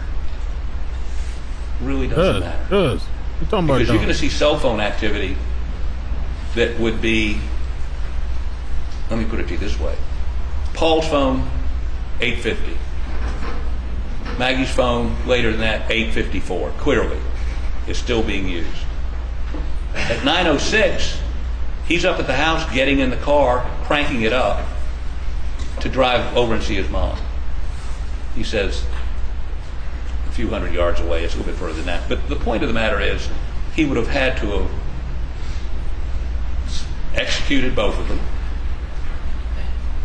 got back up to the house, got the bloody clothes off, and by the way, they seized his clothes from that night. They've never searched his house for any other clothes that we know of, although that night he gave permission and they got a search warrant. Go to my house. Go look through everything. Where are the bloody clothes? Where are the bloody clothes? And of course, I would tell you that they've woven this story together because they want everything to be consistent. What's important about that is the judge, and by the way, there's no eyewitness. There's no forensics tying him to the murder. When I say forensics, fingerprints, blood, whatever, tying him to shooting anybody that night. The cell phone records would indicate he would have had less than 10 minutes to kill him, get up to the house, get in the car and crank it up. He'd be covered in blood. Now, if they think he was beginning to establish an alibi, there's no evidence of that. The evidence is consistent with him seeing them earlier at the dog pen. And by the way, that audio they have of him and Maggie, they're talking about one of the dogs killing a chicken. And they were debating whether it was a guinea hen or a chicken. No animosity. Very normal discussion. Paul's very happy. And we know that Paul, after that, is texting back and forth with a girl about going to the movies. Nobody's down there threatening him. Daddy's not pulling out a shotgun and killing him. For, 10 minutes after that, he's texting this girl. So, big question. One shooter or two? Two guns, shotgun and an AR. And by the way, Maggie has no defensive wounds because she's running. What's she running from? And could you shoot? Typically she had a little shed right, probably 150 feet from the feed room on the other side of a wall. Perhaps she heard the shotgun blast and came around and saw somebody, or two people, and whoever it was opened up. Was there enough time to kill Paul and then find the AR and then ambush Maggie? Much more likely there were two people, but again, we don't have to prove anything. Let me sort of share the framework in which you should examine this. You have agreed to follow the law, and here's the law. Here is the law. He didn't do it. He is presumed innocent. As you sit there right now, when you look at him, you have to believe he is innocent. Hell no. He didn't do it. Now let me tell you, that's so difficult to do. I get it. And the way maybe the best way to explain it is this morning or yesterday, nobody really reads newspapers anymore, but if you're reading the newspaper, looking at the internet, and you read the police had arrested somebody for some heinous crime, the natural inclination of everybody, all of y'all, is to say, thank God they caught him or her. Thank God that person is in custody. And you did something that's so natural. We all do it. You presumed the police had arrested the person that committed the crime. You presumed him or her guilty. That is the natural thing to do. And you know what? That's fine for you to do. Any other day except today. Because you took an oath to follow the law. And the law is, he is innocent. He's presumed innocent. That is your presumption. Your mental framework is, he didn't do it. They've got to prove it to me beyond a reasonable doubt. Now, what's even more difficult, and this isn't a contest, this isn't a game, this isn't who wins and who loses. This is about justice. You know, Oliver Wendell Holmes, one of the justices of the Supreme Court, once said, jury duty is the highest duty a citizen can perform for their country in peacetime. Because you are protecting us from them, from the state, from the government. That's the foundation of our Constitution, is that the individual has the right to be presumed innocent, has the right to a jury trial, has a right to have his or her peers sit in judgment of it. That's you. And the framework is you presume him innocent, and you cannot convict him until the state proves to you beyond a reasonable doubt of his guilt. And a reasonable doubt is the kind of doubt which would cause an ordinary person to hesitate to act in the more important decisions in their life. Now, what makes this even more complicated is there's no direct evidence. There's no eyewitness. There's no camera. There's no fingerprints. There's no forensics tying him to the crime. None. None. I say that without any fear of contradiction whatsoever. None. And what the judge is going to tell you is, to the extent the state relies on circumstantial evidence, the circumstances must be consistent with each other, and when taken together, point conclusively to the guilt of the accused beyond a reasonable doubt. If these circumstances merely portray the defendant's behavior as suspicious, the proof has failed. Now, this smoke they've created is about suspicion. I mean, if you show up at the scene and you got the wife, the wife especially dead, and the guy's got a shotgun, you know, it's pretty logical for the cops to jump to a conclusion. He did it. And the problem is that as they came to that conclusion, they have pounded that square peg in the round hole, and you're going to hear about it. They've ignored some witnesses. I mean, for instance, that blue tarp showed up with a blue tarp. That witness who said he showed up with a blue tarp was shown a blue rain jacket that he talked about. Said, that's not it. That's not what he brought here that morning. I mean, I've talked to her. She says, no, it was a blue tarp. And what was it? I'm objecting. I'm justifying your honor. Objection sustained. I would indicate. Objection is sustained. You may proceed. I would tell you that the testimony you're going to hear is inconsistent with the Attorney General's represented to you, based on interviews done by people other than me. So, what I'm telling you is this, that as you sit here and listen,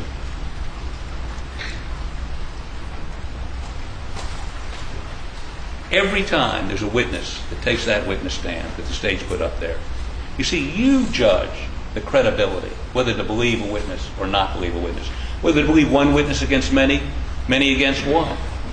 You're going to have to evaluate the testimony you hear from this witness stand with a critical eye.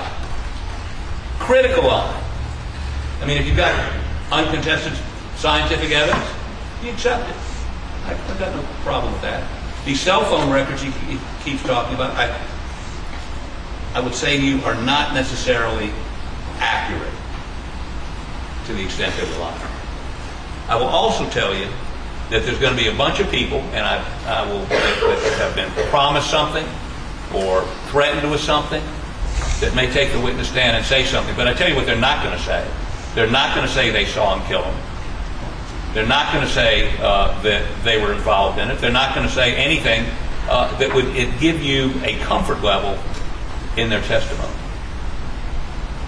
Now, all of you have indicated that you will follow the law. And I say this one last time. He didn't do it. He didn't kill Butcher, his son and wife. And you need to put from your mind any suggestion that he did.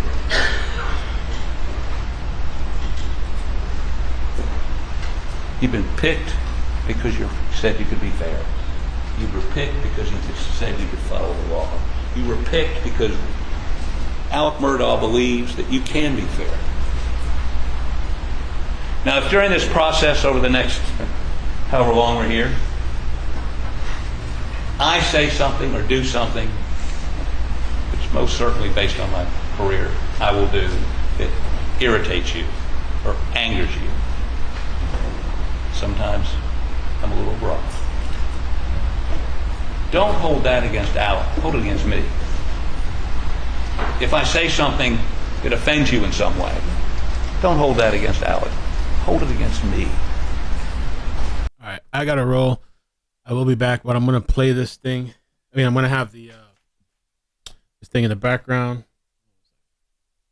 We'll listen to the rest on one of the breaks. Murdaugh. Buster. Hey, Buster. What y'all thinking, man? What y'all think? They innocent or what? You know what I'm saying? What y'all think out there? Maybe it was two people. He's just, a loving father and things happened. And what y'all think? Some people think guilty. Some people not guilty. We still got to go through the evidence and all that stuff. It's going to start. The court's going to start in a couple minutes. Visual snow. Dino said visual snow. Yeah. Kill me. What do you guys think? Can we do this shit for 4 weeks? Was it 4 weeks long?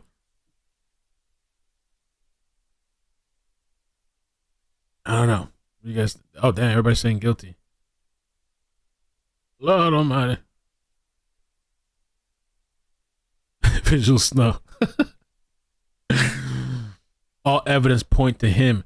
But BL, there's people that are arguing that they say it's just circumstantial, though.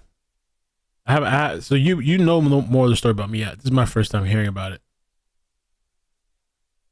And I guess they're trying to say, he's a loving father. What kind of parent would kill their kids? But I see that shit all day, every day. Listen, every day you hear some story. Homer said no. Well, how dare you? Okay, well, I'll be back. If it starts, it'll just start automatically. Be back, in, I don't know, probably no more than 10 minutes. Be back.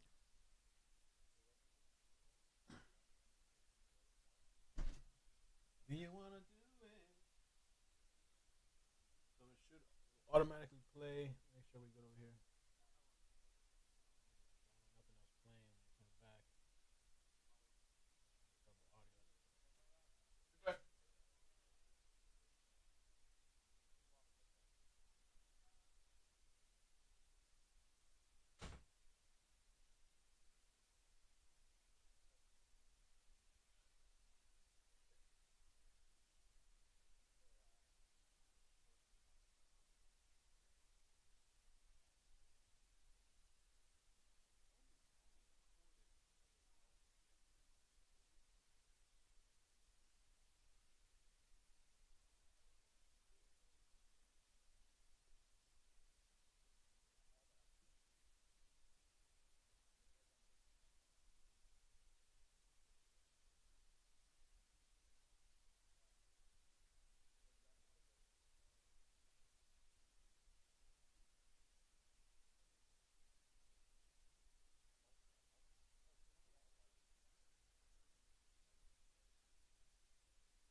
Please be seated.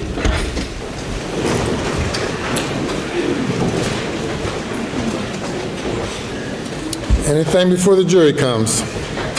Just very quickly, Your Honor, in conversation with Mr. Harpootlian, as you're aware, one of the areas of, that the state intends to go into at some point, subject to Your Honor's ruling, would be the events of what we call the side of the road, and that was the Salkehatchie Road events in September of 2021. We, of course, have talked with the defense and don't plan to go into that, as we've discussed with Your Honor, until they've had a chance to make whatever motions Your Honor has had a chance to rule. There may be SLED witnesses or other witnesses as we go forward that not only participated in the murder investigation but also the side of the road investigation. And in discussion with Mr. Harpootlian, he's agreed that we can call those witnesses to discuss only the murder with the ability, with Your Honor's permission, to recall them later for the side of the road in as much as Your Honor rules any of that relevant and admissible. And I just wanted to put that agreement on the record, Your Honor. Mr. Harpootlian? That's our agreement. I mean, Your Honor, only one further caveat. If he would make it clear when he calls the witness so that I don't inadvertently stumble into an area we don't want to, just if you just designate if you just say for limited purposes, that'll key me to stay away from asking questions that might result in me opening the door into the other area. Certainly, and any such witness will be instructed what the subject matter is for that examination prior to it. Okay. Yes, sir. You may bring the jury.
Jury is present. All right, thank you. Your next witness. Tanish Bryson Smith.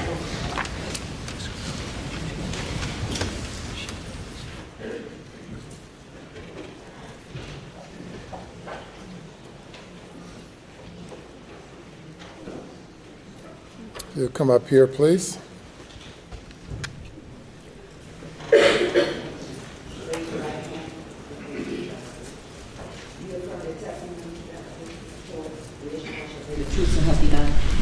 Thank you. Take a seat in the witness stand. State your name again for the record. Spell your last name.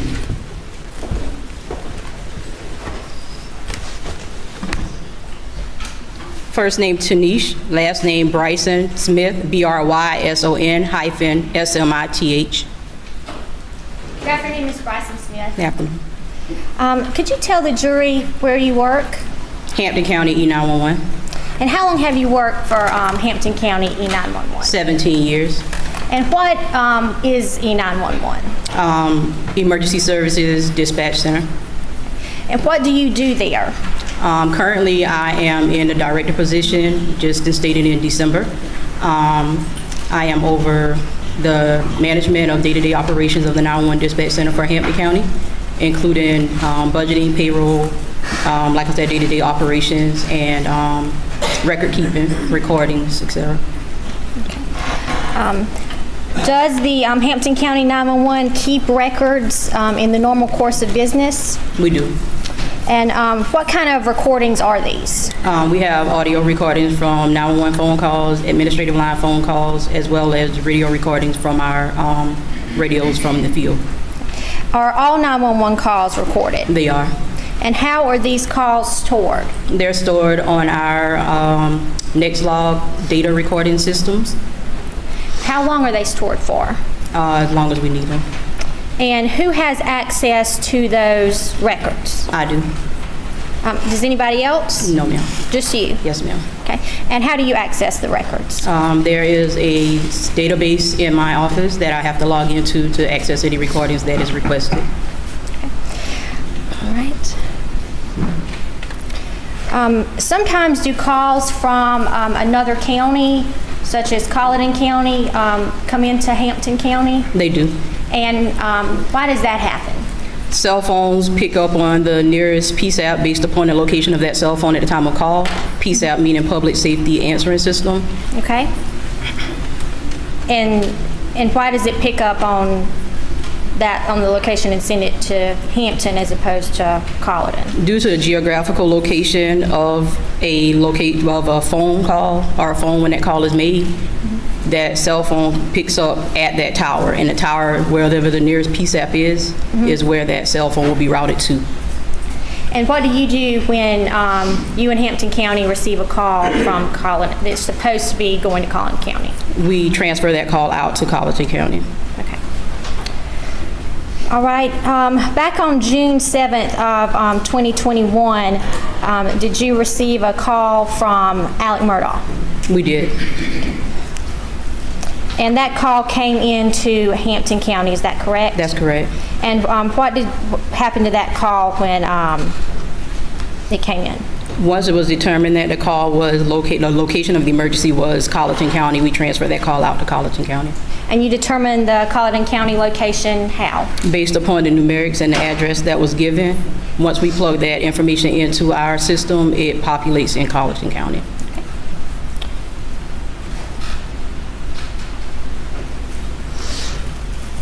The record reflect, I'm showing the witness states, what's marked as States Exhibit 9.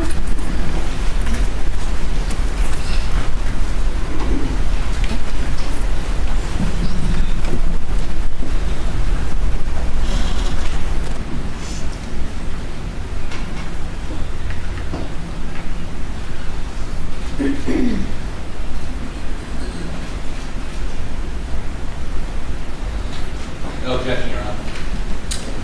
State's Exhibit 9 is admitted without objection. States Exhibit 9 is a disc. Can you tell us what is on that disc? The initial 911 call that came in on the night in question. And how do you know that call is on that disc? I was able to listen to it, and I dated it and initialed on the 23rd of January. Your Honor, at this time the state would move Exhibit 9 into evidence. Already been admitted without objection. Thank you, Your Honor.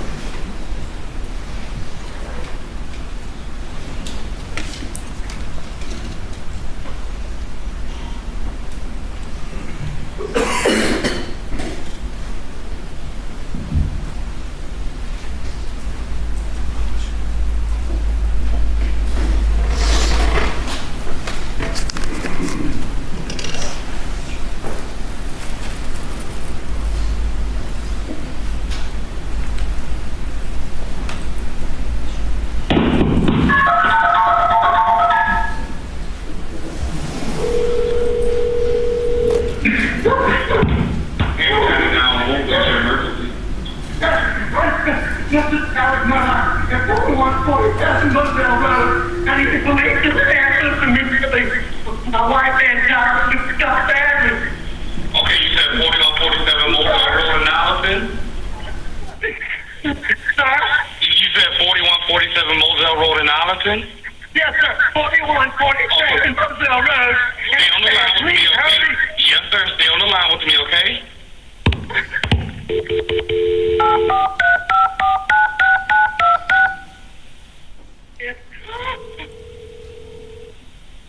Hello? I'm still here. Stay on the line. I'm still here, okay? Collison, I have an Alex Murdaugh on the line calling from 4147 Moselle Road. He's advising that his wife and child was shot. Mr. Murdaugh, go ahead and talk to Collison. It's 4147 Moselle Road. I've been up to it now. It's bad. How did they shoot? Did they shoot themselves? Oh no, hell no. Okay, and are they breathing? No, ma'am. Okay, and you said it's your wife and your son? My wife and my son. Are they in a vehicle? No, ma'am. They're on the ground out at my kennel. I can tell that.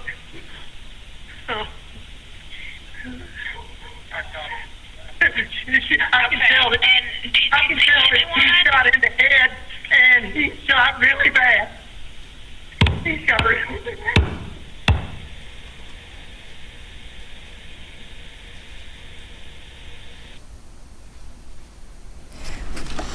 The state has no further questions for this witness. By the defense. Cross-examination. Thank the court's indulgence.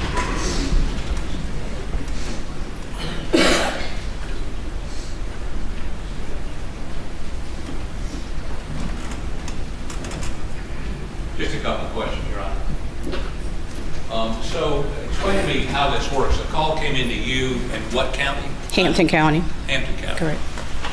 And how, when you dial 911, how does it determine what county to send it to? When you dial 911, the cell phone company picks up that it's a 911 call being placed. They hit the nearest cell phone tower, and based upon the location of that cell phone tower, is routed to the nearest PSAP, or Public Safety Answering System. Okay, so the nearest cell phone tower to Moselle would be? Was Walterboro Highway Tower. Okay, okay. And you're from Hampton? I am. That's not you on the phone, is it? No, sir. Okay. Do you know the Murdaughs, or do you know Alec Murdaugh and his family? Not too much, yes. I mean, a little bit, but. Okay. Thank you. Anything further? You may step down. Thank you.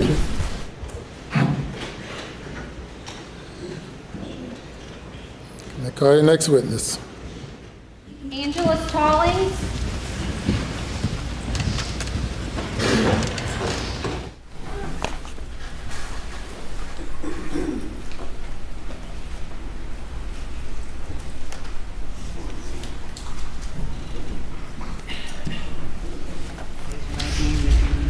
You affirm the testimony about to give the court shall be the truth, so help you God. Yes, ma'am. Thank you. Take a seat. State your name again for the record. Spell your last name.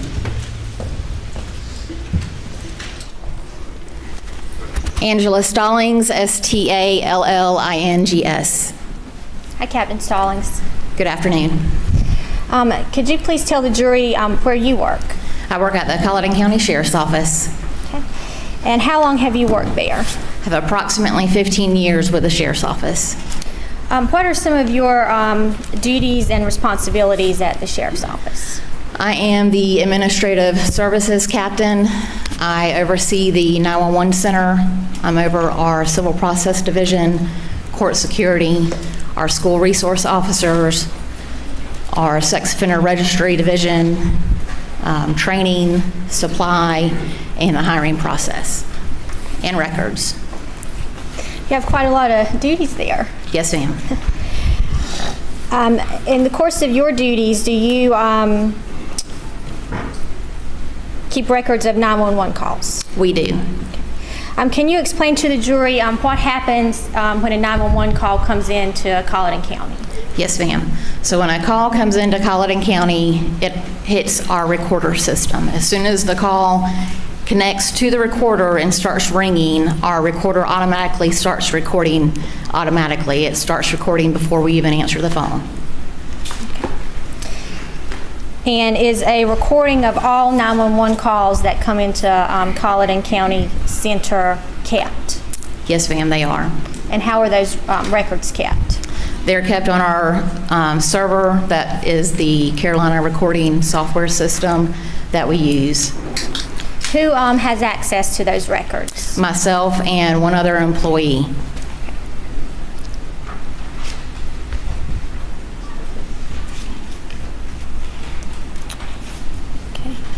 Is it normal for y'all to have calls routed from Hampton County to Colleton County? Yes, ma'am. Okay, and why does that happen? Depending on the location of the call within the county, we border several counties. Depending on if it's a cell phone that is calling 911, depending on the closest available cell tower, it will hit that tower. Wherever that tower is located, it routes to that PSAP. All right, on June 7th of 2021, did Colleton County receive a transferred 911 call from Hampton County? Yes, ma'am, we did.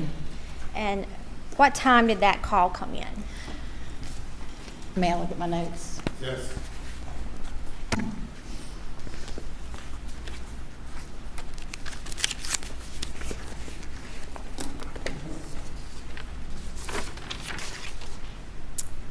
That call came in at 22:07:09, which is 10:07:09 p.m. And the notes you're referencing up there, is that some kind of report that's generated when the call comes in, or what are you looking at? Yes, ma'am. This is a report that's generated through our recorder software. Okay. So you received a call from 10:07 p.m. Yes, ma'am. Who was that call from? Hampton County. Okay. And who was the caller? The caller was Alex Murdaugh.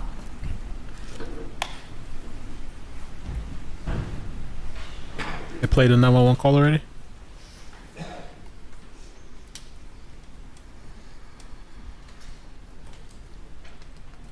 I'm showing you State's Exhibit 11.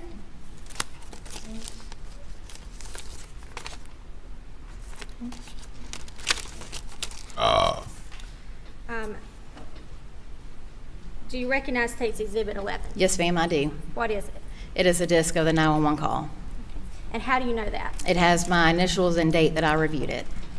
And this is a true and accurate depiction of the 911 call made by Alex Murdaugh? Yes, ma'am, it is. Your Honor, at this time I'd move State's Exhibit 11 into evidence. Okay. Submitted without objection. Thank you, Your Honor.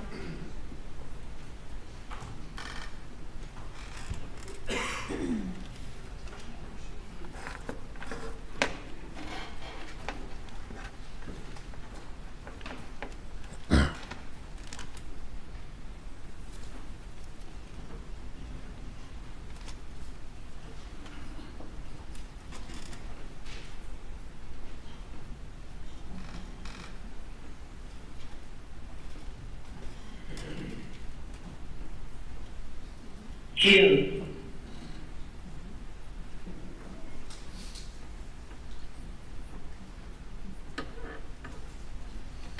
June 7th, 2021, 22 hours, 7 minutes, 9 seconds.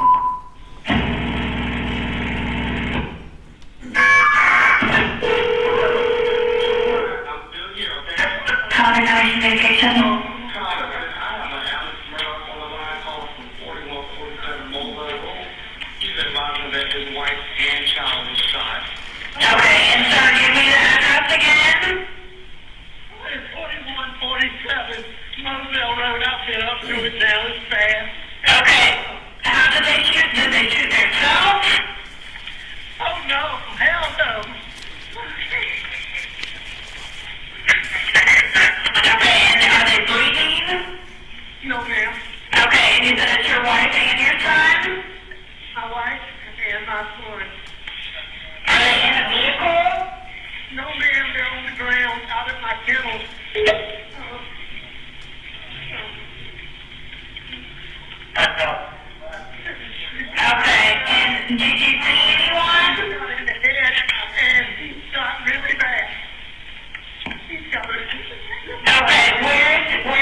If that's what you're yourself, ma'am. What? No, there's a house on the outside. It's white. You can't see it from the road. Okay, is it a house or a mobile home? It's a house. Okay, and what is your name? My name is Alex Murdaugh. Okay, did you hear anything, or did you come home and find out? Well, I've been gone. I just got back. Oh, it's tearing up. Okay, and was anyone else supposed to be at your house? No, ma'am. Oh. Please hurry. We're getting somebody out there to you.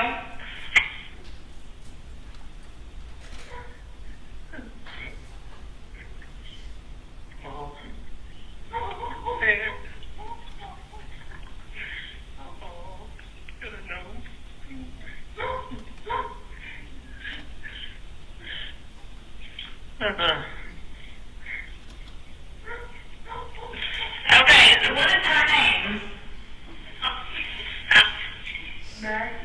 Maggie is all. Maggie is her name? Yes, ma'am. Okay. When's the last time you talked to Maggie? Hour and a half ago, probably 2 hours ago.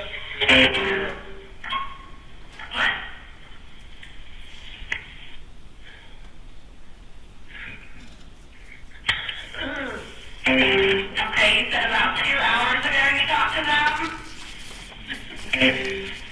Approximately, yes, ma'am, approximately. Okay, did she say what they were doing at all? No, I talked to her in person.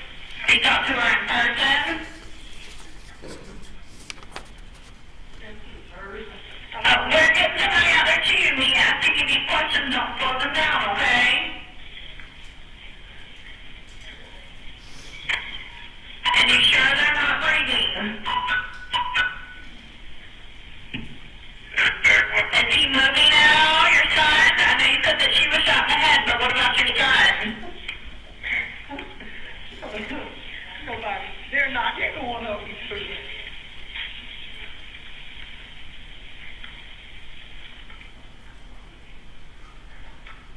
What is your telephone number? 942-1227. I'm going back to my house just to get a gun just in case. I'm about a minute yard to my house. And did anything look out of place?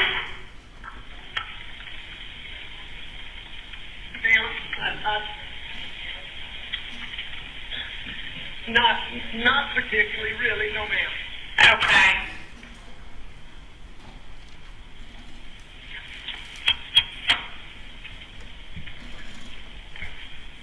Look, I know you're upset, Mr. Murdaugh, but I don't want you to get a gun and have a gun out whenever my officers get there, okay? I will not do that. He's been being threatened by my son had a boat that he's been being threatened for months and months and months. He's been hit several times and do you know who was threatening your son? It's too many. Oh, son. One second. And you don't know the name of who was threatening him at all? My son knows. My son knows.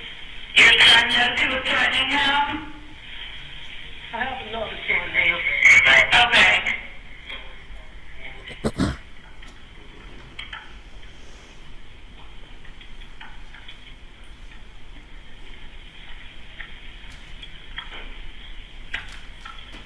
All right, I'm going back down there.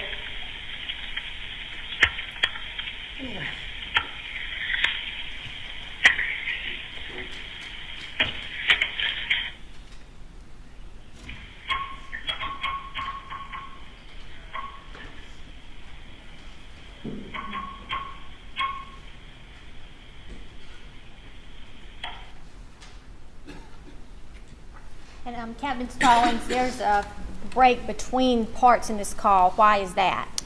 The way our recorder system is set up, if there is a pause with either the call taker or the caller not talking, the recorder automatically cuts off. As soon as it starts to hear someone talking, it automatically kicks back on and starts recording. That's sus.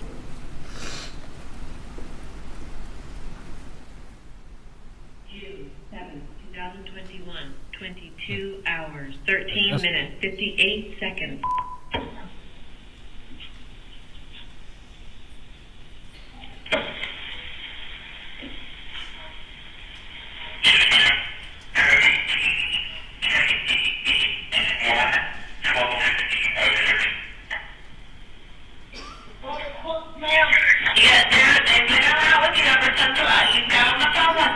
Multiple people coming out there to you.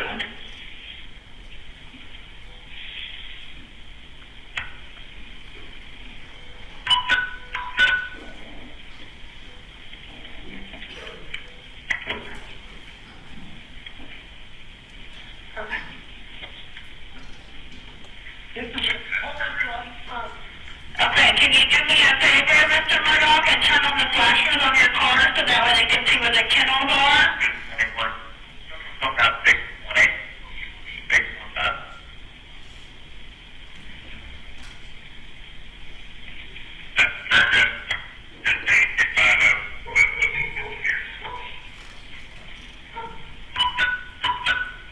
Do you have your flashes on for me, Mr. Murdaugh? Okay, I don't want you to touch them at all, okay? I don't know if you've already touched them, but I don't want you to touch them just in case they can get any kind of evidence, okay? I've already touched them trying to get to see if they were breathing. Okay, well, I just don't want you to move anything just in case they can get any kind of evidence, okay?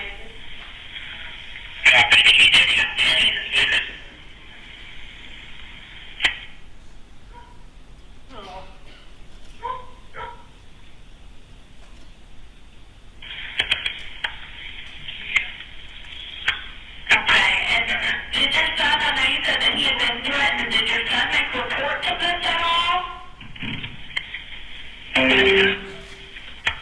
Yes, ma'am. He did?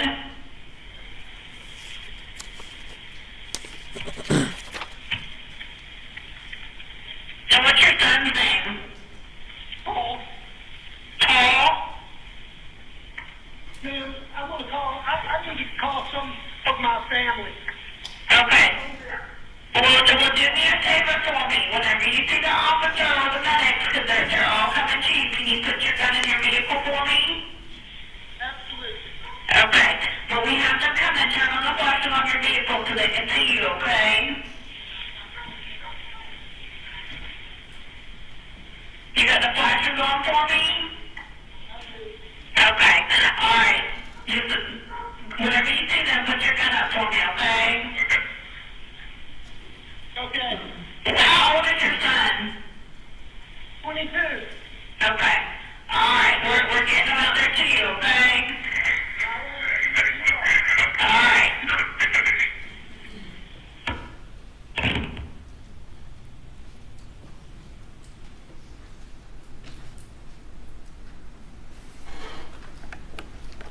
Thank you, Captain Stallings. The state has no further questions. Yes, ma'am. All right, thank you. You may step down.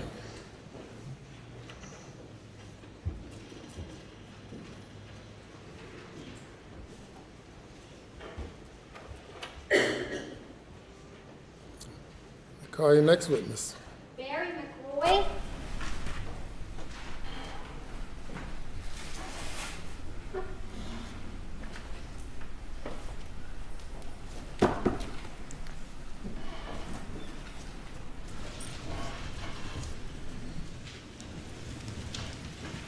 Hello. Raise your right hand, left hand on the Bible. You swear or affirm that the testimony you're about to give the court shall be the truth, so help you God. I do. Thank you. Take a seat in the witness stand. State your name again for the record. Spell your last name. Barry McCroy, McRoy. Chief McRoy, could you please tell the jurors where you work? Work for Colleton County Fire and Rescue. And what is your position? I'm the fire chief. The fire chief of Colleton County Fire and Rescue? That is correct. And how long have you worked at Colleton County Fire and Rescue? 29 years. And about how many scenes do you think you have responded to over the years? I have no idea. Many thousand.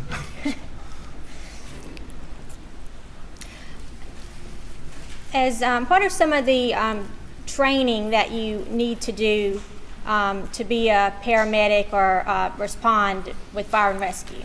Well, that has changed greatly over the years, but presently, to be a paramedic, you have to have been an EMT for, we recommend 2 years, which that's about a 500-hour course, and then you take a paramedic course, which is about 1,500 hours. In Colleton County, we require people to be cross-trained, so they have a 500-hour firefighter course as well. And are you yourself a paramedic? I am. And how long have you been a paramedic? Since 1981. What are would be the normal procedures when responding to a gunshot, to treat gunshot wounds or to a shooting? Well, when you initially respond, the law enforcement that's responsible for that jurisdiction typically clears the scene to make sure that it's safe for the other responders. When we arrive, we want to evaluate the patients to make sure that if they've got some injuries that we can treat, we treat them, and we transport them to the closest trauma center. So if someone has been shot, what would you normally do to initially treat that person? We would control their bleeding, protect their airway, get them transported as quickly as possible. It may involve starting IVs. In Colleton County, we carry blood, so we could administer blood to the patient if they required it. Did you respond to Moselle Road on June 7th of 2021? I did. And tell us about what you did when you got there. I was on my way home from work, and I heard the sheriff's department on their radio dispatch units to the address in question, and they advised that there was 2 people shot. Shortly thereafter, they dispatched fire rescue units, and we have a standard protocol of what they send. There were multiple patients, so they dispatched 2 ambulances and put a helicopter on standby, and then a supervisor is also dispatched. We also send the closest fire station, which in that case was the one from Highlandton. I responded from Walterboro, and I did arrive ahead of everybody else. Dispatch had told us not to go onto the scene, so I staged about the 3900 block. And a few minutes later, a deputy passed me, and I went in behind the deputy, which was Mr. Green that y'all listened to earlier. And what did you see when you were driving onto the scene? It was really dark. Had a long dirt driveway, and when we arrived, there was some kennels off to the left, and like a big barn with a 3-lane lean-to on the right-hand side. Okay.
All right. So let's see what's going on. We're 5 hours and a half in. You guys are telling me you want to stream this every day. Oh my God. Monday through Friday. Chief McCoy, I'm going to show you what's been marked. This takes exhibits 51, He's 49, Oh shit. 24, Oh, and he's breaking down. 21. I just ask you to take a look at these pictures and tell me, are you familiar with those pictures? Yes, ma'am, this does appear to be the accident scene. And these are true and accurate depictions of the crime scene that night. Yes, ma'am.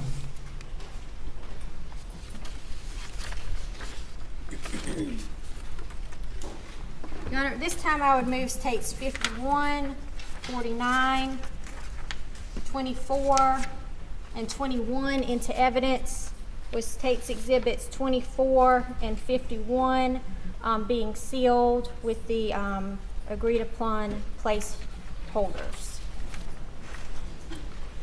No objection. You're admitted without objection.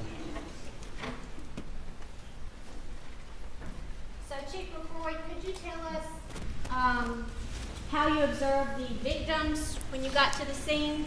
Deputy Green went through the scene first. He actually drove a little ways in between the kennels and the lean-to. It was very dark, so he needed his headlights to see what was going on there. There was animals in the kennels. I don't know how many, but there was also some chickens fluttering around on the equipment on the right-hand side. The body of a younger male subject was face down by the kennels. He had some very severe injuries to the head. And there was a female subject at the end of the lean-to. She was also face down with severe injuries to her head. And there was a gentleman standing off a little distance away from it, and he was on a cell phone and seemed very upset. Did you recognize that gentleman? Yes, ma'am. And who was that? Alex Murdaugh. And how did you recognize him? I have met him in the past on a professional basis because we have had to do depositions and such with his law firm. Takes exhibit 21.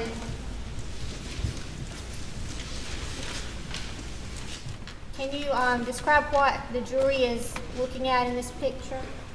On the left-hand side of the photograph is the covered body of Paul Murdaugh, and the down towards the end of the lean-to is you can see the covered body of Miss Maggie Murdaugh. And those bodies appear to be covered with pink sheets. Yes, ma'am. Now, were those sheets there when you got there? No, ma'am. We got those off the ambulance and covered up the bodies. And why did you do that? We typically do it to, to shield the bodies from the view of the public. There were a lot of people showing up there. The family was on the scene, and people just really don't need to see that.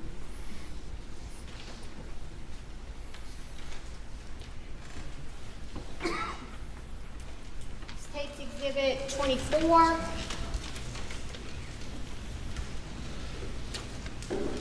Please describe what the jury's viewing. That is the body of Paul, and he is laying face down at the entrance to, there's like a little utility room at the kennels. He is laying down with, you can see there's substantial damage to his head with a lot of blood around his head and what appeared to be his brain down there around his ankles. And this is how you found Paul. That is correct. Okay. And you said that appears to be his brain down there by his foot? Yes, ma'am. Okay. And at this point, did you check his pulse? I did not check his pulse. He and his mother both had injuries that we consider incompatible with life. There was a lot of coagulation there where the blood had congealed, and they were not currently bleeding, which would indicate they did not have a heartbeat. And obviously, with his type of injuries, he, is not any way you could sustain his life. And State's Exhibit 51. That is Miss Maggie, and she also had severe injuries to her head. You can also see the congealed blood around the bottom where her face is, and she had a hole in her head to where you could actually see inside of her head cavity. Was it necessary to check Mrs. Murdaugh's pulse or perform any life-saving treatment? No, ma'am. And she also had injuries that were not sustainable. In State's Exhibit 49. That's just where, That's the lean-to, and that's Miss Maggie's body in front of the little side-by-side.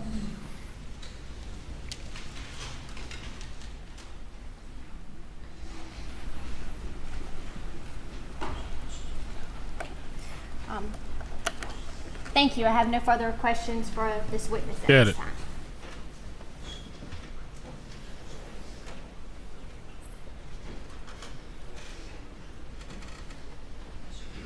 Keep it moving. Oh, man. Cross-examination. Just one moment. Get him a tissue. Get him a tissue.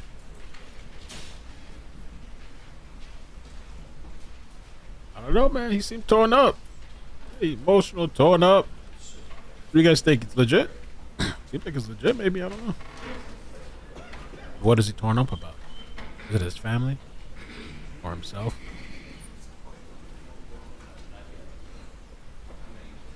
This Buster in the background got a smirk on his face. Buster.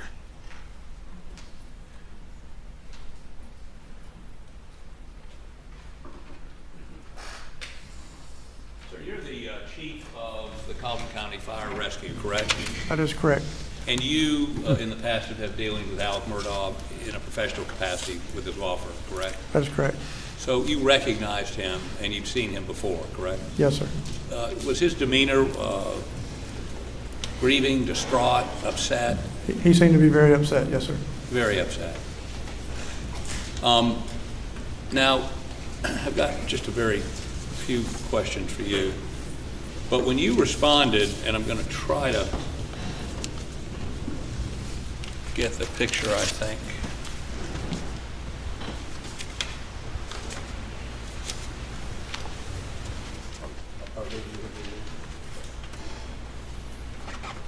Here we go. This is stacked up.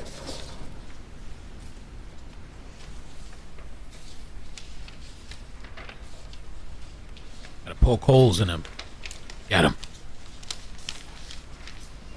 So,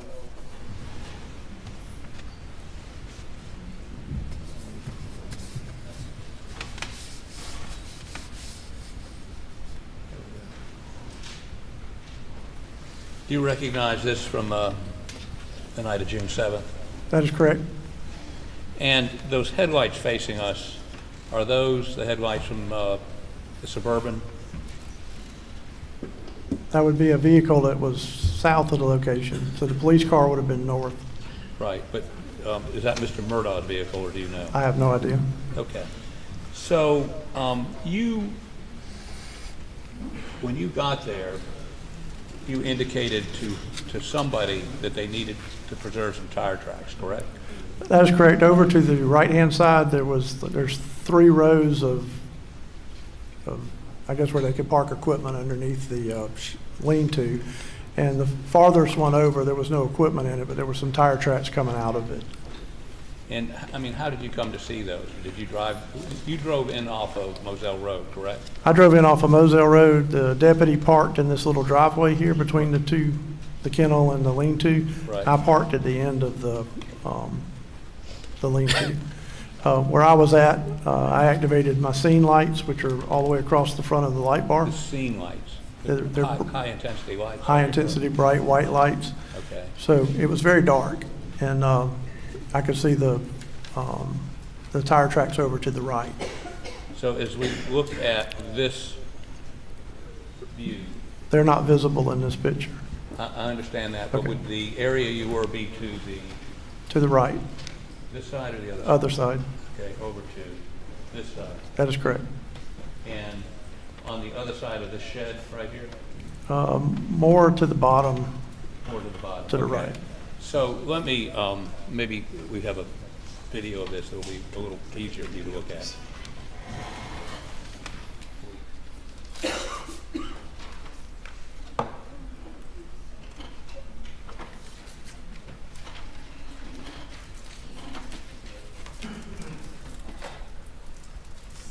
Ordering the cushion right now.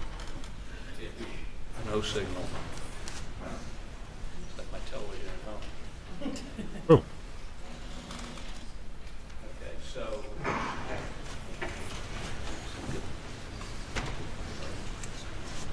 So as you look at, stop it 1 second. No, go back the other way. Okay, back it up a little bit.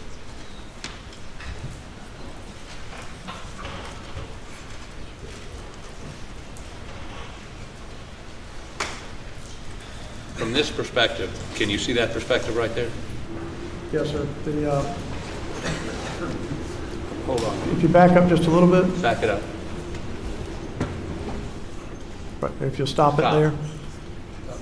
Go back. You can Stop. see the workshop on the left. How about do this? How about step down here, please? So we all are singing from the same. Guess we're not going to be able to see anything. It's dark Stand draw. over that way so these jurors can see. There's a workshop right here, Uh-huh. and there's a road here, a Uh-huh. road here, and a road here. This road was where the tire tracks were. And the crime scene is where? Right here is where Miss Maggie's body is, and that's Paul's body. Okay. And how far is it from where you saw those tire tracks to where their bodies were approximately? 20, 30 feet. 20 or 30 feet. And you saw, now this was gravel, grass, dirt, Kind of sandy. sandy, but distinct tire tracks. Yes, sir. Like And- one pair of tire tracks. One pair. Okay. And you couldn't tell which direction they were going in, or I mean, Could have been coming in, could have been going out. you're not a tire expert, are you? No, sir. Track. Okay. Go ahead and have a seat. Thank you. So, whose attention did you bring that to? Brought it to the attention of one of the deputies. I don't recall which one Was it it was. Green, Deputy Green? I don't recall. But one of the Colleton County deputies? Yes, sir. And you indicated to him that it needed to be preserved, needed to be roped off, needed what? I showed them to him and told him, I said, hey, there's some tire tracks over there. We tried to block off the driveway. I had one of our units stay out on Moselle Road, but a lot of vehicles kept driving around them. There was civilian vehicles kept coming in, and then it began raining. So at that point, So after you told, he didn't put any yellow tape up to block it? no, sir. They had yellow tape in front of our vehicles where we were parked, but they didn't put any yellow tape down there. And vehicles drove around your vehicle and just drove up and down that road? Yes, sir. Destroying the tire track? Well, the ones that were on the road part, not the ones under the shed. Okay. But to your knowledge, while you were there, did anybody take any pictures of those tire tracks? I have no idea, no, sir. Okay. Did you see any other pieces of forensic evidence, if you will, while you were there, other than tire tracks? There were shell casings around Miss Maggie's body. Okay. Now, did you go over and examine Paul's body? Yes, sir. Did you go in the feed room? No, sir. Okay. Were you very careful around the body? Yes, sir. And the Sheriff's Department started putting up the yellow tape, and as they did that we backed up and got behind it.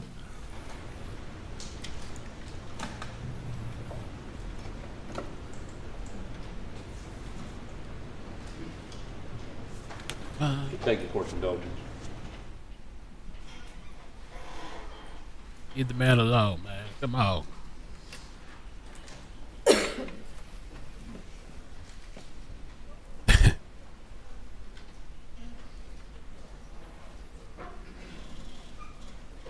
Alex Murdaugh.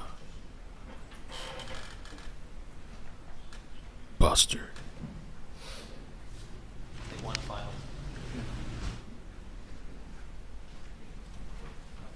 Indulgence, we need to go to another. Okay, watch this video, and then I need to ask you a couple questions.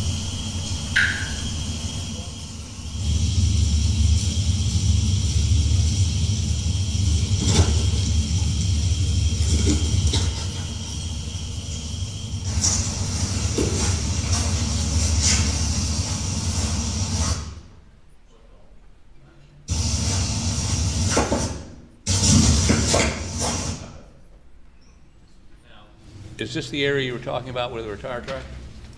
They're over to the left. I'm sorry? They're over to the left. Okay, but all these vehicles that are parked up there? That's the driveway coming in. Okay. And then you're saying after that is where these tire tracks were? Yes, sir, over to the left of this police car. You can see my vehicle was the red and white Tahoe. Right. Maybe 15 feet to the left of that was where the tire tracks were. And you pointed those out to the Carlton County Sheriff's deputy, said they needed to be preserved. I just showed them to them. I didn't tell them what to do with them. Thank you. No further questions. Redirect. Well, thank you, sir. You may step down. Thank you, Your Honor. You call your next witness. State calls Jason Chapman. Thank you. Who that?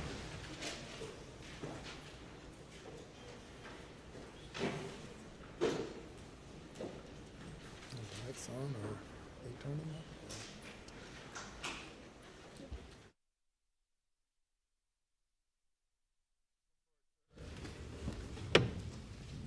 Lights back on, or halfway, or? How you doing, sir? Do you affirm the testimony about to give the court shall be the truth, so help you God? I do, ma'am. Thank you. Thank Take you. a seat in the witness stand. State your name again for the record. Yes, ma'am. Spell your last name.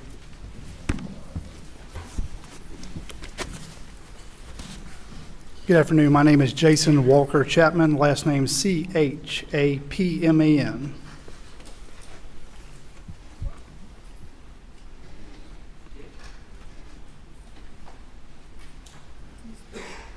Mr. Chapman, Jason, you stated in the record, thank you. Tell us a little bit about yourself. Where'd you grow up, and what education did you obtain? Sure. I'm a native, born in Walterboro. I've lived here most of my life. Graduated from what was Walterboro High School at the time. I attended the College of Charleston and the University of South Carolina, Salkehatchie.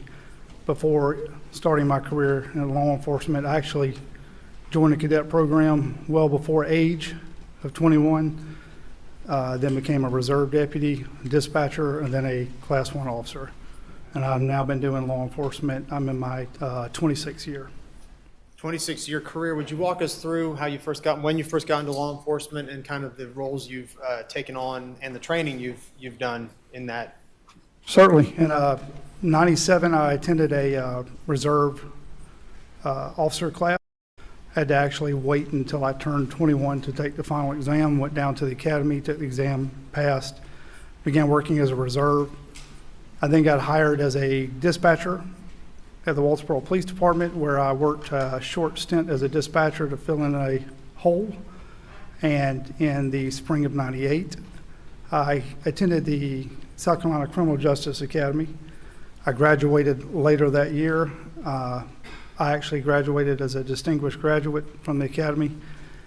Since then, I've been doing law enforcement. I did my first 16 years with the city of Walterboro, and I transferred over to the sheriff's office January 1 of 2013, where I have remained since then. My training I've worked through pretty much every division there is in law enforcement, probably with the exception of civil process. I have an extensive background in firearms. I'm a firearms instructor, less than lethal instructor, active shooter instructor. I've had training as a narcotics supervisor. I've been through schools for administration, pretty much everything. What's your current rank with the Sheriff's Department? Currently as captain. And how would you describe your responsibilities presently? So currently I oversee special operations. That includes our investigative division, our tactical team, search and rescue. Have you ever had an opportunity to testify as an expert in a trial? I have.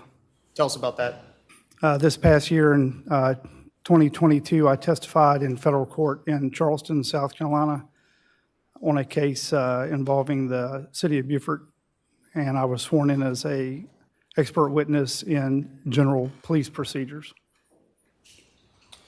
I'm going to direct your attention back to the date of June 7, 2021. Are you familiar with that day? Yes, sir. What was your role with the sheriff's office back on that date? The same as it is currently. Supervising investigations? That's correct. And that would that include homicides? Yes, sir. All right. Did you have an opportunity, were you dispatched or were you noticed of an incident that occurred on that day? I was. I I actually heard the call and went in service before I was dispatched, but yes, sir.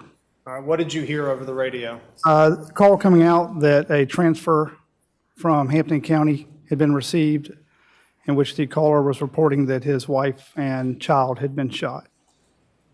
Did you know a location at that point?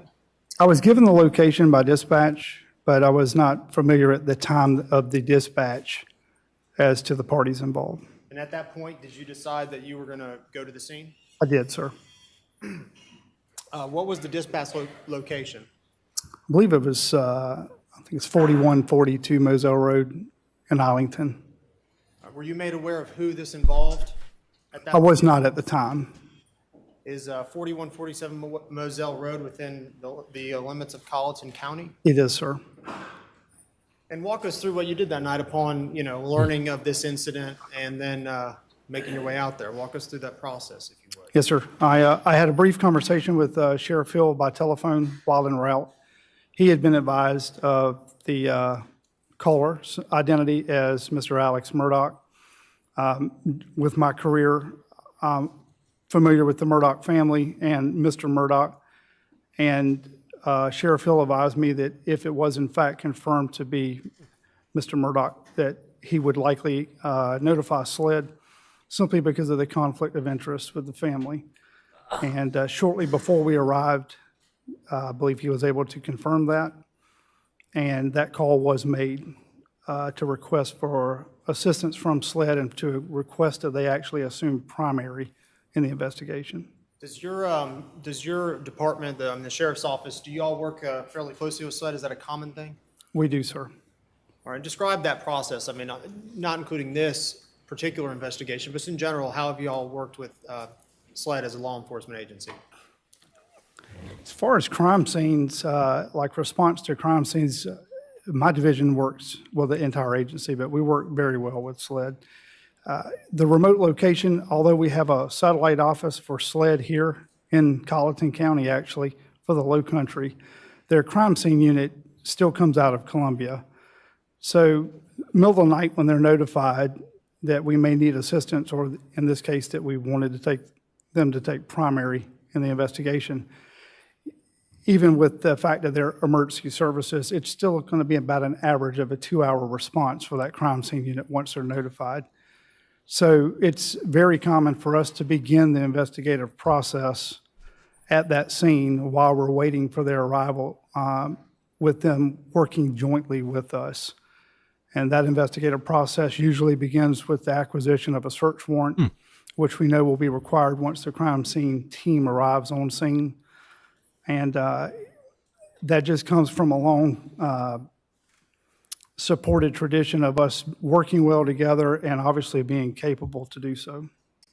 As a captain and as a supervisor of the investigations, do you typically wear a body-worn camera? I do have one. At that particular night, I did not have it. It's on my my exterior ballistic vest, and the scene was secure prior to my arrival, so I did not have my vest on. Upon arrival at the scene, were you made aware, did you become aware of who in your department had already arrived? I was listening to the radio so that I knew that several patrol units had arrived prior to myself. And I believe myself, the sheriff, and one other detective arrived probably about 10, 12, 13 minutes after the initial officers. Do you remember the rough approximate time that you arrived on scene? I want to say it was around 10:35, 10:37 p.m. that evening. Walk us through what you observed upon arrival. Sure. So while en route, I reminded the shift supervisor, Sergeant Daniel Green, that to try to maintain the integrity of the scene as best as possible. I wasn't there, so I didn't know the magnitude of the scene. I don't know what he has, but just reminding him, limit personnel inside the scene, do what we can to preserve. Sheriff Hill came across the radio. I was trying to pull the weather up. In this particular area I was driving through, I did not have much phone signal, so he did, and realized that we had an approaching storm that was about 45 minutes out. So he advised over the radio, once he got his phone to pick it up, that we needed to secure a tent. I had not been there yet. He was requesting the tent to place over the deceased bodies of the 2 victims. I relayed that information to one of my lieutenants that was en route. I also turned one of my detectives around that has the longest drive in, which is Detective Rutland, and I informed her to head to the office to start working on a search warrant. Is that your common practice? Yes, sir. Kind of you spoke before about you all have conducted joint investigations with SLED. Is it common for, well, describe for us what your roles might be in a joint investigation and what SLED's role might be and how that, played out in this case. Certainly. So the very first thing, obviously, is a notification for a request for assistance, and then the explanation of what exactly we're requesting. A lot of times our assistance is, what's requested is nothing more than assistance with the crime scene. Sometimes it may be that we're asking for them to take the entire case. In this case, the notification was made by the sheriff. All I was told was that SLED was responding, that they were sending a team of investigators as well as crime scene. Knowing that crime scene was en route, we went ahead and secured that search warrant. That's why Detective Rutland was turned around and sent directly to the office to go ahead and initiate that process. Obviously, at 10:30 at night, we knew that we were going to have to get the warrant typed, and then we were going to have to locate a judge in the middle of the evening. We wanted to have all of that done prior to the arrival of the crime scene unit. And you touched on earlier a little bit about the weather, but describe the weather as it was when you arrived that evening. As I arrived, hot, sticky. I recorded in my notes. It's the only reason I can go back and tell you exactly, but what I have recorded in my notes is 79 degrees, 89% humidity, hot, sticky. It was not raining yet. An occasional raindrop on the windshield, but no actual rain yet. It was a little foggy on my ride in, but not foggy at the scene. And obviously evening hours. And I think you mentioned before, but rain did set in at, however, how long was it until the rain set It in? wasn't very long. I think the radar was pretty accurate. I want to say within 45 minutes to an hour of that notification, the rain did come. And you mentioned setting up tents or requesting that tents be set up. What would be the purpose of those tents? So in response to the crime scene, obviously preservation of any type of evidence is important, but the preservation is not always limited to leaving it there and taking a picture of it and wait for somebody else to get there. In this case, Mother Nature wasn't complying. We knew that the rain was inbound. So the tent was placed over victim Maggie's body in an attempt to preserve any evidence that may be there. I only had one at the time. Paul's body was positioned somewhat over an extending ledge that I was hopeful would keep some of the rain if it did start off of him. The other evidence would have been anything from, and at the time I didn't know what we were going to be facing, but from tire tread, footprints, shell casings, anything at all. So the intent would be to preserve that as best as possible. And if it was going to be affected by the approaching weather, do the best thing we could to mark it out, measure it out, and have that done or partially done by the time crime scene arrived. As far as safety purposes, when you arrived on the scene, would you have considered the scene to be secured at that point? I arrived pretty quick. I know that as far as the immediate, right there, the area that I'm sure that you ladies and gentlemen have seen with the tape and the videos that were played earlier, the immediate scene, yes. The outside, the property's approximately like 1,700 acres, and it's not just that property. It sits in the middle of nowhere. At the time, we did not know what we had. I don't know if we had a active shooter, didn't know if we had a murder-suicide, didn't know if we had people in the woods. We don't have any idea. So inner perimeter secure, I would say yes, sir. Outside, in the woods, across the street, I wasn't sure yet. I didn't know. Is it fair to say that there was a lot of unknowns at that point when you first arrived? A lot of unknowns when I first arrived. Very little known other than at the time what they had gotten as initial information from Mr. Murdaugh and the fact that we had 2 deceased. tell the jury, if you will, well, first of all, let me ask you this. As part of your law enforcement training throughout the years, have you had any experience with or training in, life-saving techniques, if needed? If someone needed CPR or something like that, are you trained in it? Oh, yes, sir. Yes, sir. And arrival on the scene, did you physically observe the two bodies that were present, both of Maggie and Paul? I did, sir. And in your estimation, was it clear to you that they were deceased? Yes, sir. Yes, sir. Did you consider that life-saving techniques would be possible or would have any result? I did not. Paramedics were there shortly before me.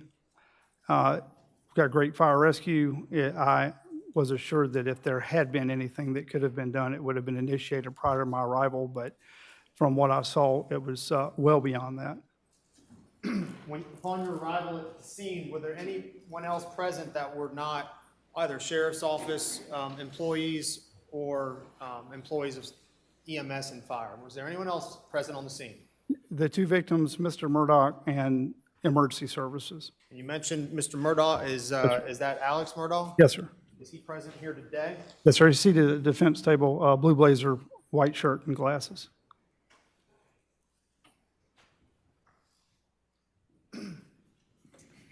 Did you have an opportunity to observe Mr. Murdaugh that night? I did, sir. As part of your responsibilities there, what capacity were you there at the scene? In what capacity? Again, investigative. I realized that, we had notified SLED to take over, but again, what we were attempting to do and what we did do was identification of any potential evidence. We marked that potential evidence. If time had allowed, it would have been photographed, and then from that point simply protected. Absolutely zero collection of anything was done by any of my staff, with the exception of one GSR kit that was instructed by SLED. I know, have you familiarized yourself with the body-worn video of both Deputies Green and McDowell? I did, sir. And what was your first order of business upon arrival, particularly relating to Paul? By the time I got there, they had placed a sheet over both of the victims. It's something that, I'm not always, I don't like. I understand that a lot of times it's placed there, so the family doesn't have to see that, but prefer that it does not happen, but in this case, it is already there. And because the scene is still somewhat fluid, we talked about the inner perimeter being secure, but as reported by Mr. Murdaugh, we don't know who the defendants are. We don't know where the shooters are. We see shell casings scattered around the ground that are obviously rifle casings. There's some evidence to support that at least one or more shots into Paul were from a shotgun. That means two weapons. So were there two people? Are there other people that may be injured? So inner perimeter may be considered secure, outer perimeter not so much. So we began really quick with an inspection of the two individuals to make sure that we had not missed a weapon, or that the initial responding officers had not missed one. And we could see that Maggie... I wasn't until he told me. I apologize.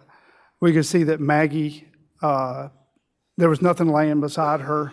We looked closely. Again, we didn't move her. So we went over to Paul, and I had a couple of the deputies there and a detective lift the sheet just so that we could look and make sure there wasn't a weapon underneath him.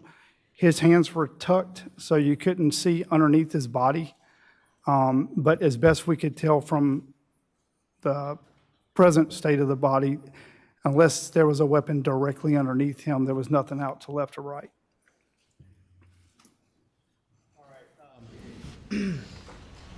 Captain Chapman, I'm going to direct your focus to the monitor in front of you. I'm going to play what's been marked as State's Exhibit.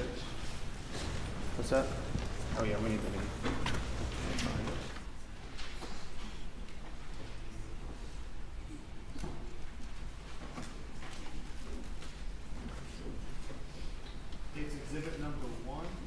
Yes, sir. Marked it to the 28-minute mark on that. Just looking at the still image right now, are you familiar with the scene there? And could you I am, describe sir. what's going on?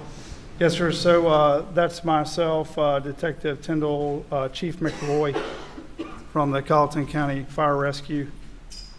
Lieutenant Lonnie Nettles in the background near the perimeter, inner perimeter tape. And victim Paul Murdaugh's body to our left there in the open doorway to the feed room. And what are you preparing to do here? At this point in time, double checking to see if there is a weapon. Yeah, I told you before we weren't sure whether we're talking about a full murder, a murder-suicide, active shooter scenario. Are there other suspects that may be in the woods? We knew we had the casings that matched to a rifle with some evidence to support it possibly a shotgun. So when asking if any other weapons had been found, everyone stated no. So I had them lift the sheet to make sure there wasn't the barrel of a gun or anything sticking out underneath the body. A little bit about the scene here and your observations of what you're looking at. The kennels directly to the left. If I could direct your attention to those. Yes, sir. Did you notice animals in those kennels? I believe in the 1, 2, 3, there's a couple kennels closest to the feed room that did have dogs in them. And possibly one towards the end. They weren't all full, but the ones closest to the feed room, I think there was a dog in at least 1 or 2 of them. And was the area wet? The area directly in front of the feed room was like wet. There was also water that tailed out of at least the first 2 kennels. The rest of the sidewalk was not wet. That water, I never saw a hose, so I'm not sure if it was leaking from something, but it was actually standing water. And was that water present consistent with the weather at the time? No, sir, it hadn't rained yet. Not enough to leave anything. It was a drizzle here and there. When you observed the body of Paul, was it physically wet as well? For the clothing he was wearing? He was saturated with obviously blood and tissue, and his clothes did appear to be wet, but almost as if like absorbed from the ground up. Not saying that someone had sprayed him with a hose or anything. Please observe the video if you would, and I'll have a few questions afterwards. We can't see nothing. Close your eyes. Sure.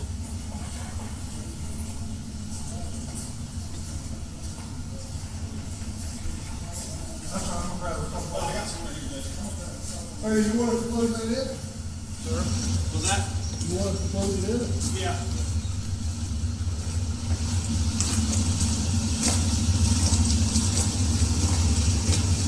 So the guy, the other guy knows whoever Eric is, or just a caller. There's a guy over here that's wanting to talk to him. But I told him Don't even know who Eric is. I know Alex over there. Alex. Okay. There's a guy over here that wants to talk to him. Yeah, but I didn't know if you want me to tell him.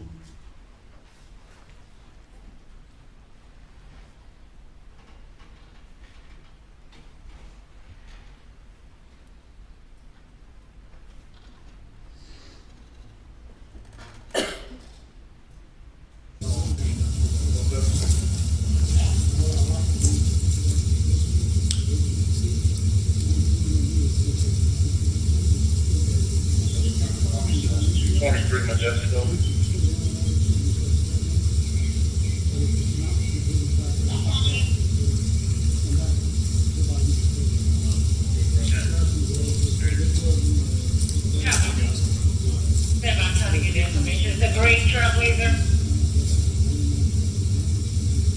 Correction. Because I know what type of vehicle. She has a great trailblazer. It's her yard that belongs to her. She says she can only see the tail lights of the vehicle.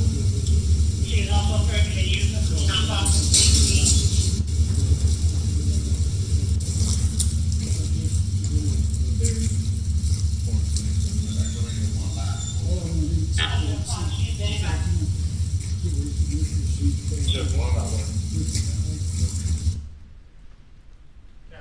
Did you direct Deputy McDowell into the feed room area to help with lifting of the sheet? I did, sir. And why would you do that? I want the sheet lifted directly up, not drug across the body. Again, I told you I'm not really a proponent of sheets, but since it was there, I would prefer that it be lifted straight up. I had already walked through to see what, if anything, right there. You can see I'm cautiously stepping there, but I'd already checked to see if we were going to be able to step to the inside of it. The spot right inside of the door frame. I had looked and I felt like he would be able to step straight in, pick the sheet up, put the sheet back down, and step back out. And is preservation of a scene important? It is important. In your line of work? Absolutely. Is equally important securing the scene and making sure that you understand if there's any loose firearms around or that there's any other It is. Again, uncontrolled circumstances going on? It is. Again, you know, the sole purpose of this right here is to help determine whether or not I have any suspects still on the move or if there's a weapon underneath him. Thank you. Well, the dad's over there. Actually, hold. The people just won't do it. Fire rescue might have some more sheets we can steal. That's why it shouldn't be you back by the wall.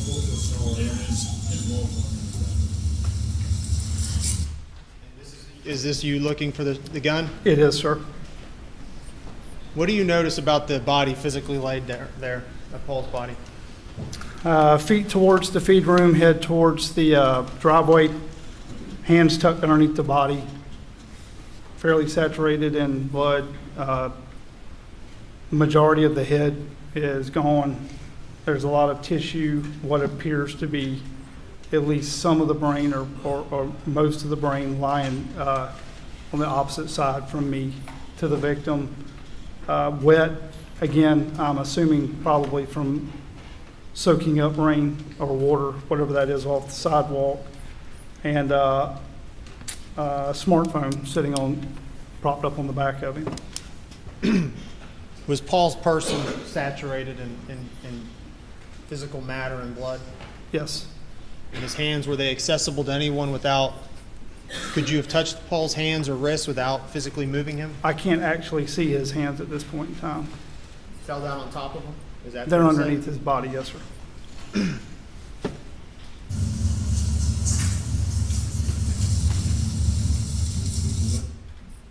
What did you observe that was laying on top of Paul's body right there? Again, it was a smartphone.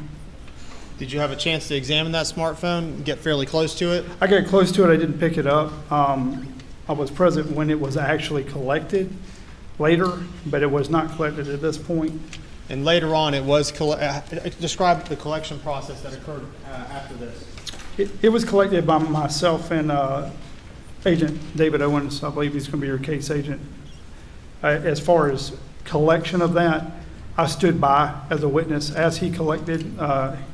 He had on rubber gloves. It was picked up. He didn't actually do any manipulation of the device in front of me. It was bagged as evidence and placed in the vehicle. Was the phone physically bloody? I don't recall any blood or water on the phone. I'm not saying that microscopically there wasn't, but I don't recall from the naked eye seeing anything. That's what I'm asking about. No, sir. From your observations, was it wet from either water or blood? No, sir. And when it was lifted off of Paul's shorts, did it leave like a mark of blood or water or anything like that? Not that I recall, no, sir.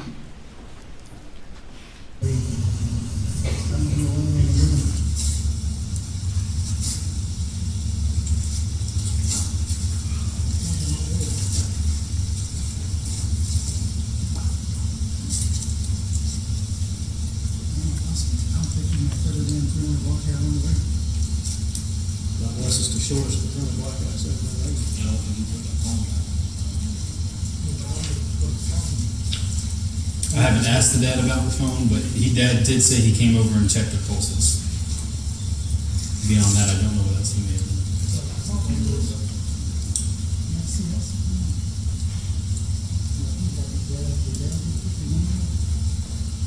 He had a shotgun. He did have a shotgun with him. I have secured that in my vehicle. Yeah, but it's so awful.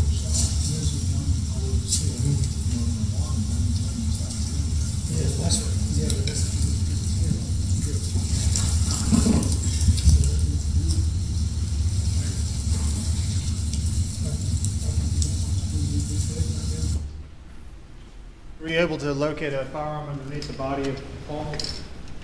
When the coroner's office arrived and the crime scene unit and victim Paul was eventually moved, there was not a firearm underneath. Are you familiar with the rifle round called 300 Blackout? I am, sir. Is that in your 26 years of experience, is that a caliber that you come across with any frequency? In the last couple of years, probably more than ever, but in all the crime scenes that I've worked, I believe this was, at the time, the second ever in my career that had a 300 Blackout as far as being involved in a homicide. As supervisor on the scene, is it part of your responsibility and your duties to sort of direct what people do? You're the person in charge? It is, sir. Does that free you up to do other things if you have your deputies doing the tasks that you've assigned them? If possible, yes, sir, sometimes. And on this particular instance and this night, were you able to observe Mr. Murdaugh and see what he was up to? Oh, yes, sir. I spoke to him on a few occasions.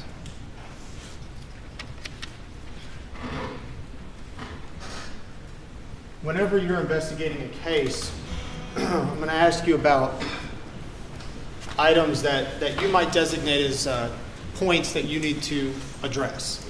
Yes, sir. Can you describe what that might mean? What's in general like an investigative point or investigative cue that you need to focus on?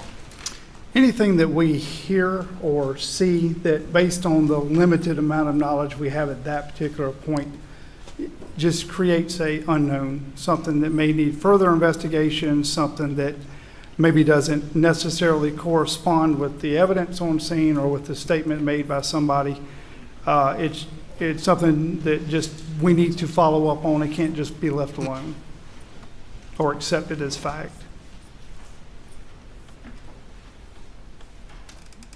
What are some of the physical observations? I'm going to ask you about physical observations of Mr. Murdaugh. Did he appear to be, at least outwardly, did he appear to be upset? Yes, sir, he did. Were you close enough to observe whether or not he actually cried or had tears in his eyes? He was upset, definitely upset. I got up to him, again, like I said, I spoke to him on at least 2 different occasions, and he was breathing hard. You know, his facial expressions were that of, torment. But did I physically see him crying? I did not. He was sweating, but he wasn't crying. What did you observe about his clothing? Clothing was clean. Didn't see anything that stuck out, and obviously no dirt or blood or anything that indicated he had been rolling around on the ground or that he had, been involved or anything up to that point. I'm going to ask you about something you do when you're arriving on a scene, particularly if it's a homicide. Do you have a practice of phoning or having dispatch send you the 911 call? Yes, we do. Why would you do that? We get a lot of information from 911 calls, more so than the average person, I think, would believe. And it's, over the years, we've had several cases where, had we not gone back and looked at that initial 911 call, we would have missed some very important information or information that could have cleared up some unknowns, those points of investigation you talked about much sooner. So in our investigative process, that's now one of the things that we try to do relatively quickly. In this case, with the scene being fluid and not knowing if we had suspects on the loose, I opted to go ahead and do that. And it took a minute for them to get caught up, as busy as they were, but they were able to get on the phone with me and play the 911 call for me. So were you able to hear the 911 call? I was. And are you listening to that 911 call both for content but also critically and trying to examine the things that are said? Oh, absolutely. We're listening for noises in the background, exactly what is said versus what we see, so forth. So with that awareness of everything that was said on the 911 call, do you then take that information and apply it to the scene? Yes, sir. And are you applying that information to try to see if it checks out, to see if things are consistent with what you heard on the 911 call? Yes, sir. And on the 911 call, did Mr. Murdaugh indicate that he had tried to examine the bodies or check their pulses? Yes, I believe dispatch stated, do not touch if you haven't. And Mr. Murdaugh replied that he had touched them, checking them. To check and see if they're breathing? And which would be expected, absolutely. Upon examination, Mr. Murdaugh, did you have a chance to look at his hands? Again, I did talk to him, yes, sir. Did you have a chance to look at his shirt? I did. And did you see any indication that there was any blood on any part of his body? No, sir. Not, again, just physically with my observations, no microscope there. I did not see any blood anywhere. Blood. And in your experience with viewing Paul's body, had you physically touched Paul, would there have been blood left on your hands? Objection, Your Honor. Response. Physically saw the body, and he cannot testify to the locations that would be touched and whether it would transfer. Does he know what location he touched? I'll lay a foundation. I'll ask a few more questions. Yes, sir. Mr. Chapman, Captain Chapman, going back to your experience in life-saving procedures, are there common areas that someone might touch to check the pulse if they were indicating their check breathing? Objection, Your Honor. The question is, where did Mr. Murdaugh touch the body for a pulse? Was it the neck? Objection is overruled. The prosecutor is asking the question. Go ahead. Thank you, Your Honor. Is there common areas that someone might check a body to check for, if they've indicated they're checking for breathing, are there common areas that someone might check? I believe the most common is the neck and the wrist that you see that, people with limited training would probably use. I'm sure there are others with medical training. So the neck and the wrist. And please tell me where Paul's wrists were located when you discovered his body. They're up underneath his body. And was Paul's neck accessible? If his wrists were underneath his body, was his neck accessible? I think you can get the portions of his neck. I don't know that you'd be able to get under. I mean, he's face down, and I didn't try to get a pulse, but where I know that you would check would be difficult without manipulating the body in some fashion, I guess. And if you had to manipulate the body, and if you were going to try to check his pulse via wrist or neck, with what you saw that night, would your hands be bloody? If I had attempted, they would have been, yes.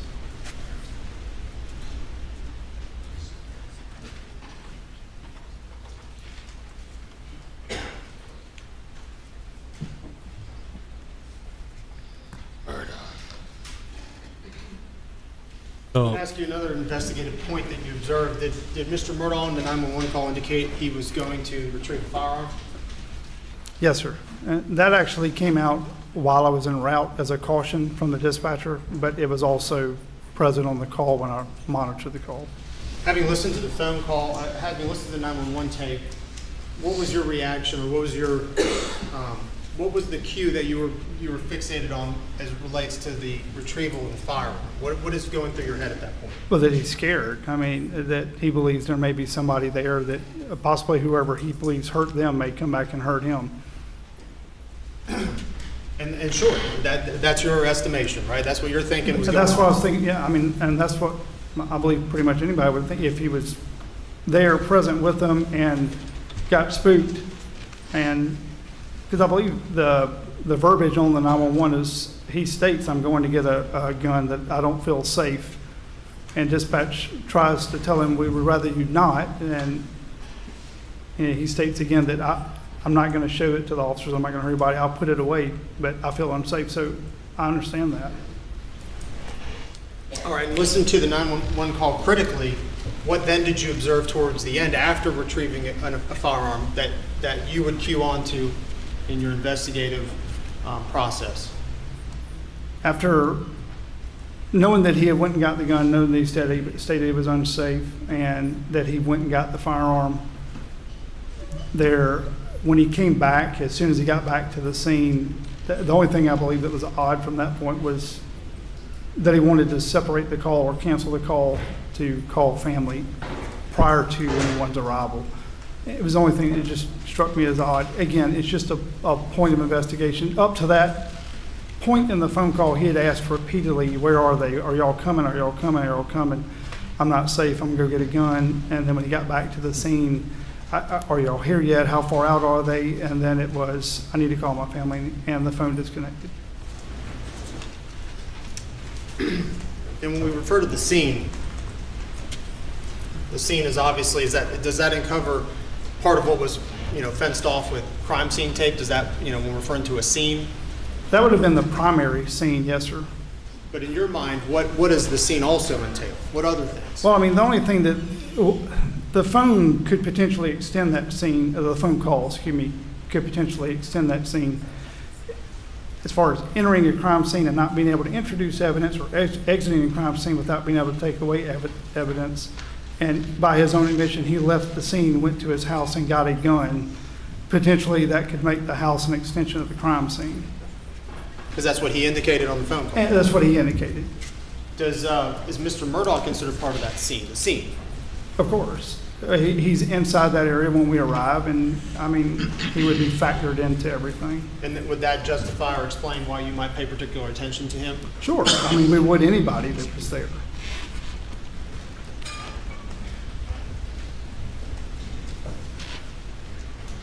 Now and I'm asking you this again, I know you've answered, but you've had a chance to review the body-worn camera from both Deputy Green and McDowell, correct? Yes, sir. Did after those videos cease recording because the crime scene had been secured, did you have an opportunity then to continue your investigation and continue your line of work? We did. And these activities would not have been captured on the video because it had been shut off. Is that correct? That's correct.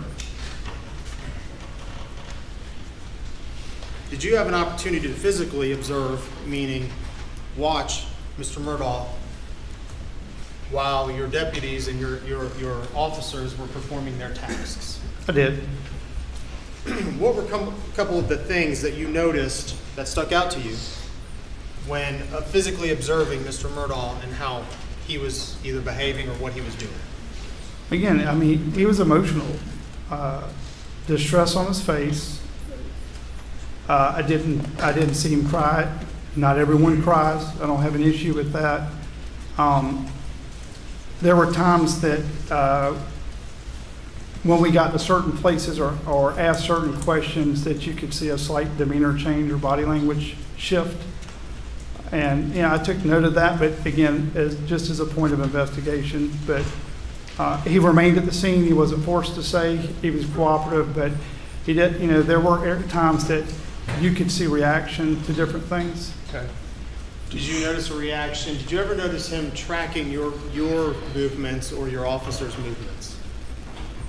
I know when I was there when I ordered Detective Murdaugh to take a GSR kit and explain how the kit worked and why we were taking it, and he was very cooperative with giving the kit, and we really didn't have an issue there. Later, was looking at some, I wouldn't call them tire tracks, I'd call them tire impressions because there's no dirt there, it's just grass. But we noticed there was quite a bit of tire impressions that ran around the back side of the hangar. And we'll get to the tire tracks in a second. You mentioned a term just a second ago called GSR. Yes, sir. If you wouldn't mind, could you explain to us just sure. What that is? I apologize for that. So a gunshot residue kit is just a kit. We use specific kits provided by SLED because the kits are then sent off for testing, but it's meant to test for the presence of gunshot residue. They're very non-invasive. They have little ampules. You open up a sterile kit, put a set of gloves on, open the kit up, and you'll dab one of the sterile collectors around on the front and back of the hand of an individual, package those up, tape it off, seal it, date it, time it, case number, and then that's eventually sent off to SLED. We were asked, I spoke earlier and said the only thing that my detectives physically collected prior to SLED's crime scene's arrival was that GSR kit. It was done by us because there is a time limit on those. And you can't always wait. I know everybody sometimes thinks it's, well, why don't we just wait and do all this tomorrow? But GSR has a 6-hour limit on it. So we had to collect that night, and we did so And that's what I was referring to when I say GSR, is a gunshot residue test kit. And Captain Chapman, related to the GSR retrieval, I know you mentioned that time limit, the expiring time limit. Is it your understanding that that time, does that time limit refer to humans or just things in general, objects in general? That refers to when we collect a GSR sample from an individual. That is our restriction from the SLED lab, is that it has to be collected within 6 hours of the estimated time of firing the weapon. And again, that kit's, I mean, it's just as much for any type of exculpatory as it is conviction. We use it a lot of times to exonerate someone as much as we would to convict. Going back to Mr. Murdaugh's observations that you had, did he appear to fixate on one body or the other that were there? Especially watching the camera footage, I didn't notice quite as much in person, but later scrutinizing the body cam footage, he does appear to fixate more on his son than his wife, but that's in that limited amount of body cam footage that I have. All right, you mentioned before the tire tracks that you observed. Yes, or tire impressions. Tire impressions. Yes, okay. sir. Let's set the scene. Set the scene for us, if you would, Sure. please. Describing the grass, and we've heard a lot about, there was rain, but moisture. Describe the scene, if you would, on that grass.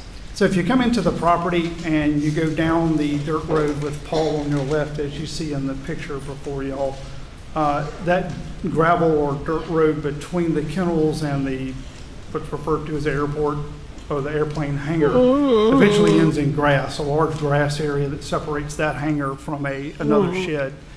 And in that area is where Mr. Murdaugh's Suburban was parked with the flashers and the headlights were pointed towards Paul's body.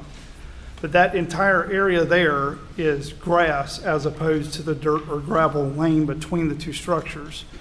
And there's some very obvious at that time impressions in the grass, but they're not tracks like you think of that we could cast a track out of dirt, but you can't cast an impression that's laid over wet grass from the dew. I mean, you're not going to be able to do anything with that other than to document it. And I did notice them, and I actually asked Mr. Murdaugh if he could tell me, because I was unaware of the body cam footage at the time. Could you tell me what direction you came from? And he told me that he pointed and said he had come from the residence and pulled up here, turned around and went back the same route, confirming that the tracks around his vehicle, the Suburban, were his. And he said there should be two sets from where I arrived the first time, left and got the gun and came back. And I asked about the other sets that you could see. And there was one in particular that appeared to come close to Maggie's body, possibly. You had to have the light just right. And it just happened to be that I noticed it looking at the ground in front of Mr. Murdaugh's vehicle, because the lights were shining on Paul, that you could see that. So the tire tracks, did you and Detective Rutland spend some time attempting to identify where those tracks could have come from? We did try to follow them. One thing that started to bother me was that we didn't have a vehicle. We were trying to figure out how Maggie and Paul got to the kennels. It's a pretty substantial distance from the residence to the kennels, the property, and I don't know an exact, but I'm guessing, probably 1,000 yards from the kennels to the house. And it's 10 o'clock at night, so I don't know what time they got there, but it's a pretty long walk, especially if you're planning on walking back in the dark. And did they drive a vehicle? Did they drive a four-wheeler or a UTV or whatever, a golf cart? But we see Mr. Murdaugh's vehicle, and because he left it as instructed where it was. But we were trying to determine if any of these other tracks lined up with the position of any other vehicles that were on the property. There was a UTV with a flat tire. There was another a half-ton pickup in the shed across the grass portion from the hangar. I was thinking maybe those tracks would line up, or the impressions that were in the grass would line up with that vehicle. Did they appear to line up with But they either did of those not. vehicles? They did not.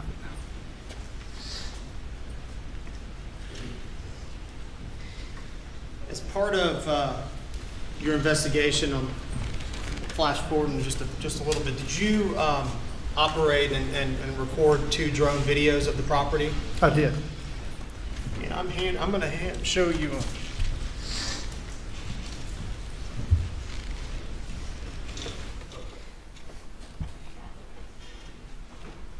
going to hand you what's been marked as State's Exhibit 187 and 188. Briefly take a look at those 2 videos, DVDs if you would, and let me know if you recognize them. Yes, sir. Both of these discs I have marked as having previously viewed and confirmed their authenticity, one on the 25th of this month and one on the 26th of this month. And these would be the drone video recordings? Yes, sir. Thank you. Your Honor, we would move to admit these into evidence, I believe, without objection. Any objection? No, Your Honor. Yeah, admit without objection, and ladies and gentlemen, we'll take a recess at this time. Please do not discuss it.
Take some whiskey drink.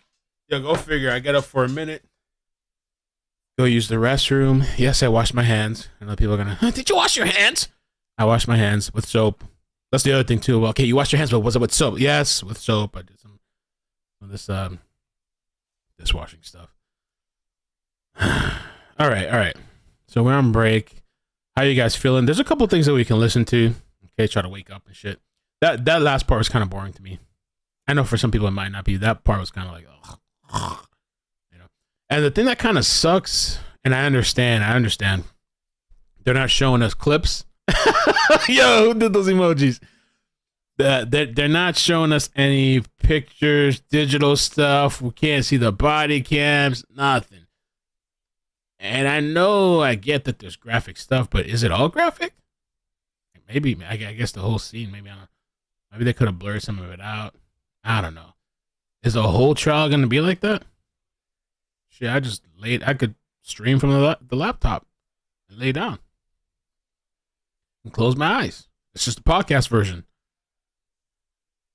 Donnie boy. Donnie boy. Did they say how long they're going to take? What kind of break they're going to take? You fell asleep for 20 minutes? Red base? Listen. I don't think there'll ever be another trial like Johnny Depp. I'm not sure. There could be, but I don't know. That was one of my, not that I've sat through the trials before. I think that was the first one I've sat through. I mean, I did jury duty one time and I was there for 30 days. And at first it was fascinating, but like, 2-3 weeks in, I was like ready to be done. I was like, oh man, this is exhausting, especially when you're there in person. This trial is set for like, the judge set it for 4 weeks. A 4-week space. So 4 weeks, it's less than the Johnny Depp case. 4 weeks, Johnny Depp was 6 weeks. And by the end of Johnny Depp, as good as that trial was, because I was dealing with personal stuff, but you have to come every day because you're committed to the trial. And as many strikes as we got through that trial, and we had to leave YouTube and go to Facebook, that trial was hell for me. It was amazing. It was fun. I'll never regret it. But having to maneuver all the BS that was happening online and offline, by the time I was done, and the internet, for some reason, because the internet generally is pretty good here, the reason I literally bought a UPS box, or UPS USP battery box. So if the power goes out for a little bit, I still have battery, because during that trial, I don't know where, like 3 days back to back, almost at the same time every day, just we get like a power surge thing. I'm like, what the hell is going on? So I bought this whole power battery pack that's under the computer right now, in case the power goes out. I even hooked up the internet thing to it. And that shit was a roller coaster. I mean, I don't know. We're going to do a poll at the end of this stream and see. I'll probably have, if we end up doing this, which I'm guessing we will, because it seems like everybody wants to. I'll have to reverse my schedule, kind of like my daily schedule, instead of. I mean, I can still fit in working out in the morning after I drop off my daughter, as long as I set the stream the night before. After I drop off my daughter, I can go work out, come back home, take a shower, and get the stream going, and then do the house stuff at the end of the stream at the end of the day. I could do that.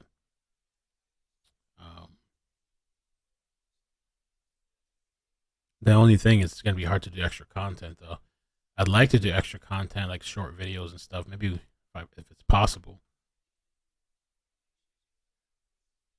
All right, so what do you guys want to hear first? Do you want to hear the jailhouse calls? Or you want to hear the 911 call? The full 911 call. Let me do a poll. Which? Jailhouse? Which one you want to do first? I don't know how much time we have. Jailhouse? And I still didn't even finish the closing arguments. Or opening arguments, I mean. Jailhouse or 911.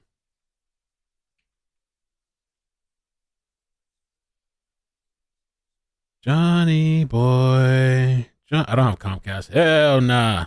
Well, for the Johnny Depp trial, I would already moved into the new place, so I didn't have Comcast anymore. I want the jailhouse. I want the jailhouse talk. That booty talk.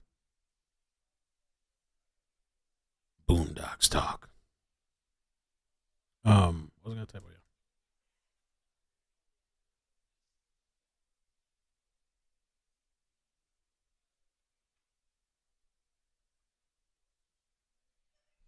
911's not great? Okay. So it looks like people are voting for jailhouse.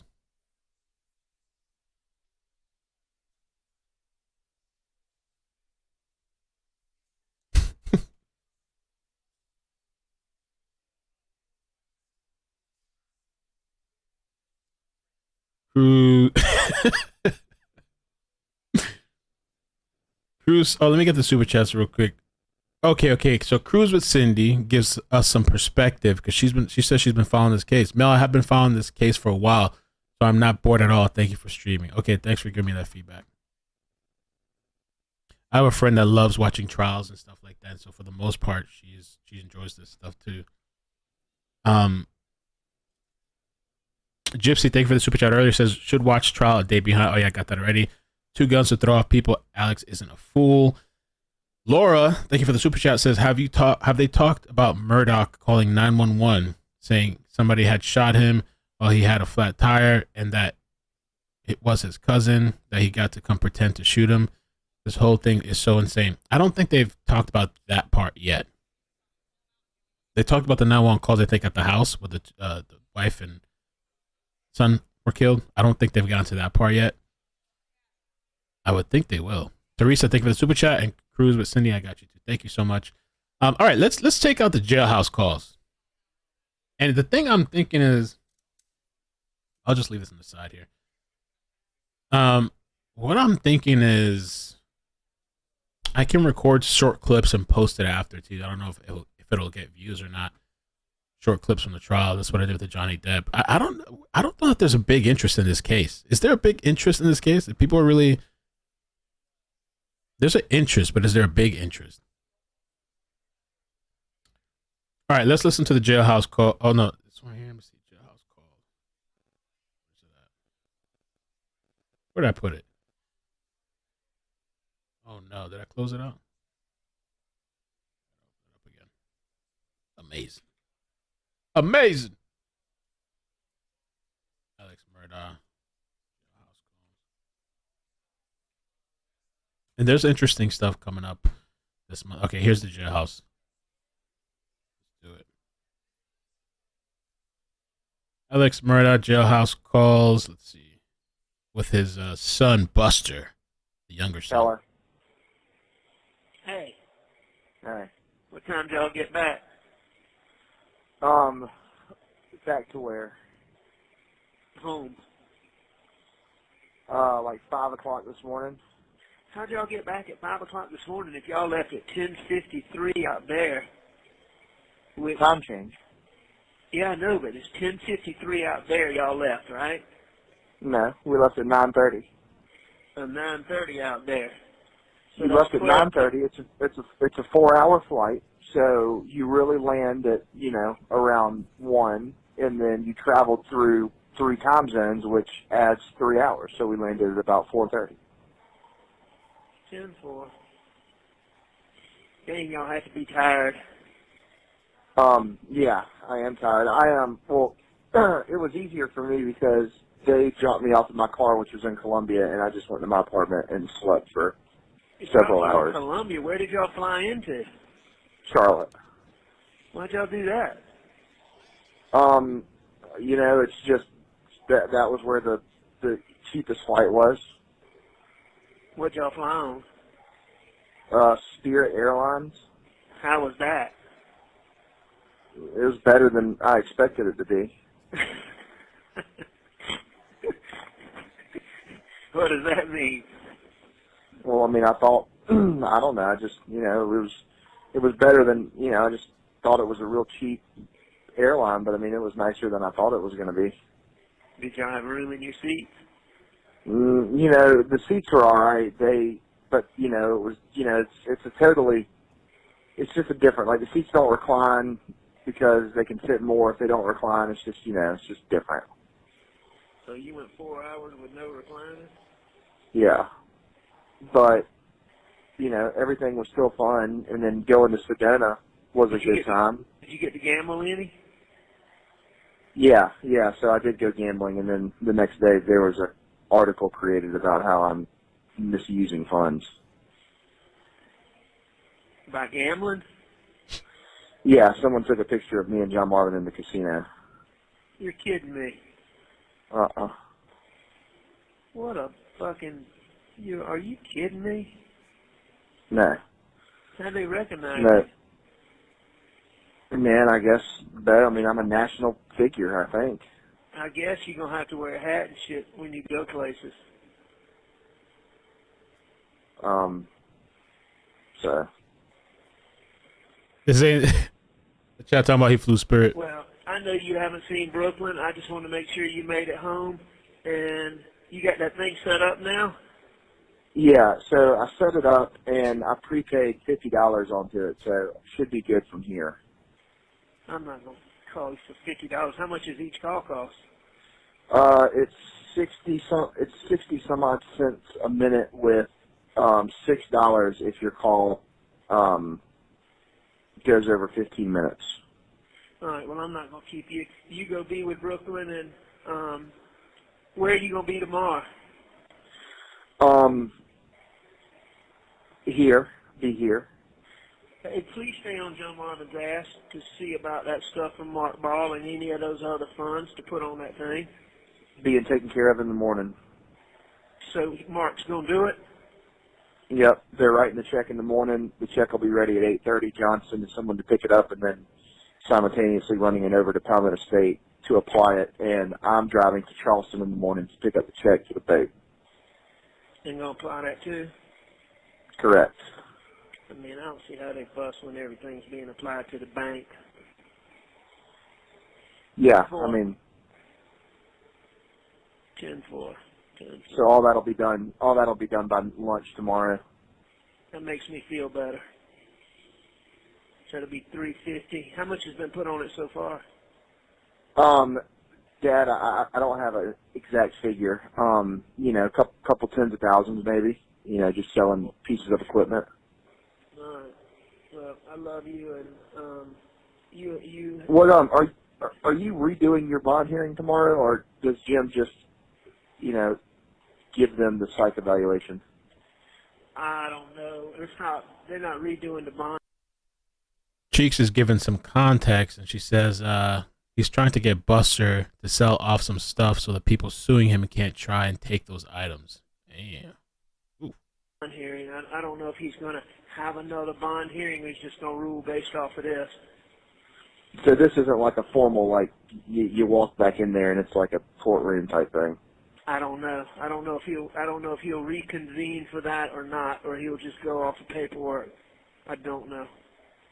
10-4. I'll try to talk to Jim sometime tomorrow and let you know. I would assume he would get the documentation. He would ask the state if they have anything, and he would rule based on those things. Sure. So, all right. Give Brooklyn a big hug again and tell her congratulations, and you get some rest. I will. And I'll call you.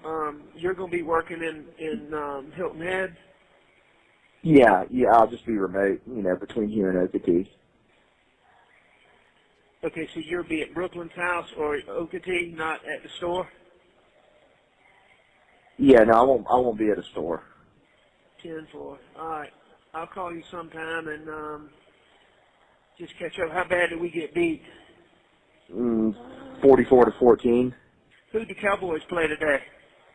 They were on bye week. Huh? They were bye week. Was it bye week? Yeah. And then Brady, when Brady played on Thursday night? No, Brady played today. Played Who did today they at play? 4. The Bears. Did they win? Yeah. They did? Uh-huh. 10-4. Yeah, and how's your Braves are going to the World Series. Yeah, so I saw where they were winning 2-1, and then they, you know, I watched it till about the 8th inning, and I saw where it was like they were winning. I knew they were going up 3-1. So the Braves beat the Dodgers. What about the Red Sox and the Astros? Astros won. You kidding? 10-4. All right. Well, you go be with Brooklyn, and I love you, and I'll give you a call. Okay?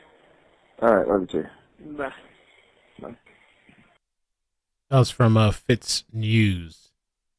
Somebody had said in the chat that Alex paid either $30K or $60K to get him back in law school after he got kicked out for cheating. Man. Cheeks, you want me to call? You got any thoughts? I don't know how much time we got before they come back. Are they just taking a little 15-minute break, or they took a 30-minute break?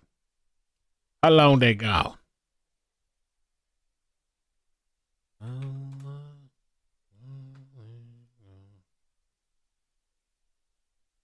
I think that last person that was speaking was Jason Chapman, Colleton County Sheriff's Office. And he was his role today and on the day is supervising investigations, including homicides. Okay.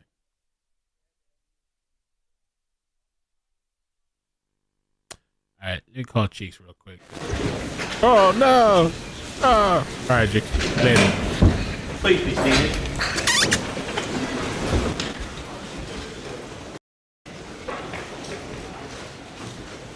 You may bring the jury. All right, let's see what else we got. Wake me up. Some energy.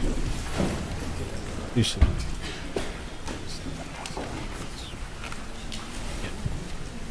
I can't do that.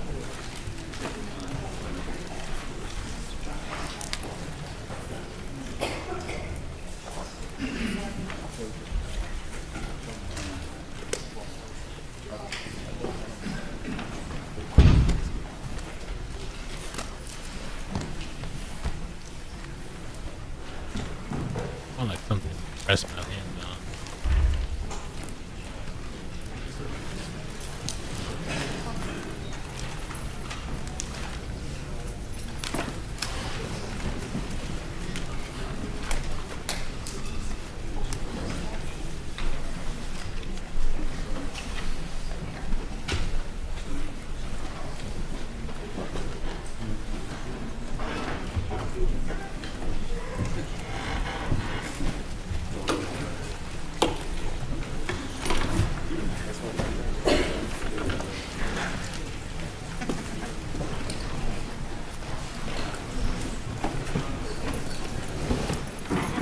All of the jurors are present.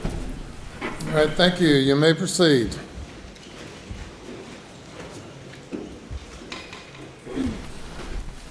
Thank you, Your Honor. Madam Chaplain, resuming our testimony, I'm going to show you a handful of pictures. I'm going to mark. I've marked and I'm identifying. I ask you to please identify them. No objection. You offer them all into evidence? I am. They are admitted without objection. Okay, permission to publish? Yes. If I could have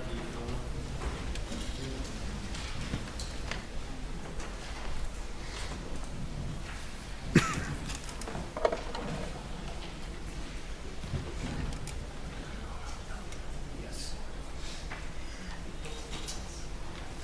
And I think, Your Honor, I think we already established that the drone footage has been placed into evidence, and I would request permission to play that first, and then I'll go to the picture. Sorry.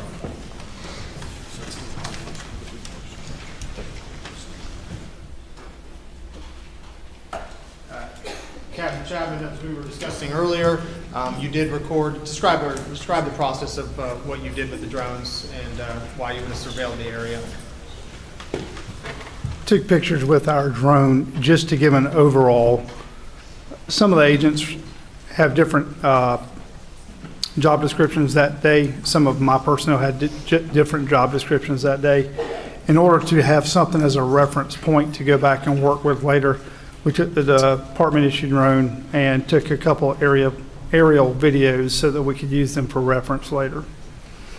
And Your Honor, request permission for the witness to sort of direct the geography of the drone footage. If you would please step down. Sure. And if you could identify for the jurors as the video is played what we're actually looking at. I appreciate it. In the image currently, what we see is the main house, the Murdaugh residence. And left of that structure with between the trees would be the main driveway that comes out. all right. If you could identify that on the video, the driveway that you're referring to. Show you here, then I'll walk up. Yes, sir. So this would be the main structure and the main driveway that comes out from it with the trees. Ladies and gentlemen, the main structure, or residential structure, and the main driveway that comes away from it with the trees. All right, and now looking down the road a bit, Captain Chapman, this road that veers to the left or turns left, what is that road? So that would have been the route that was described by Mr. Murdaugh as how he left his residence and came to the dog kennels, coming up the road with the planted trees, making a left here, ladies and gentlemen, there. And if you play the video a little farther, that road ends at the incident location with the dog kennels. And if you would, please describe for us what we're actually looking at with this dog kennel area, identifying the structures and the entry point for the road, the main mailbox area. Absolutely. So this would be the area coming from the main residence. When we arrived on scene that night, or at least when I arrived, right here, positioned with the headlights facing down this way, would have been Mr. Murdaugh's vehicle. You keep hearing reference of the airplane hangar or the main shed. That would have been the large structure here. The dog kennels are the smaller one you see in the background that run perpendicular, and the driveway goes out to the road. Do I need to show you, ladies and gentlemen, here? Was everyone able to see? Please do. Just go through what these structures are. So again, the roadway coming from the main residence. Here you have what's been referred to as the hangar. Mr. Murdaugh's vehicle is parked in this general area here with the headlight shining down this direction. This would have been dog kennels. This is the large grass area that we were referring to when we're talking about the tire impressions in the dew. And this is a separate structure that sits off to the side. And where would the entry point for the Moselle Road be on this just still shot? Following straight down between the hangar and the dog kennels, going all the way through the tree line, the Moselle Road entrance would be back here. All right, I'm going to just play it one time without stopping.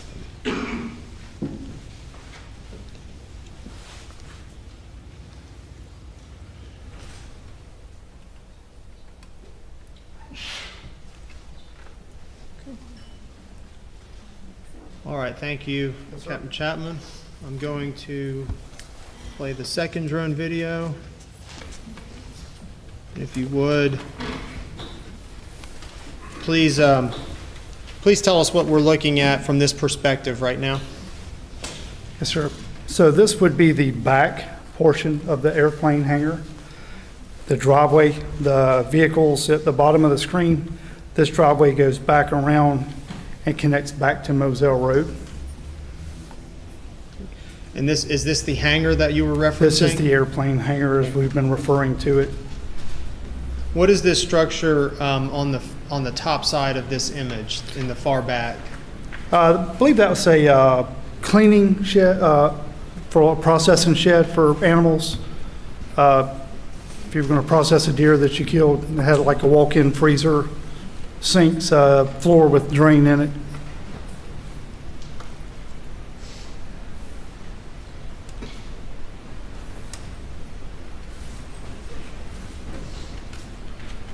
All right, describe to us what we're looking at from this perspective, if you would. Certainly.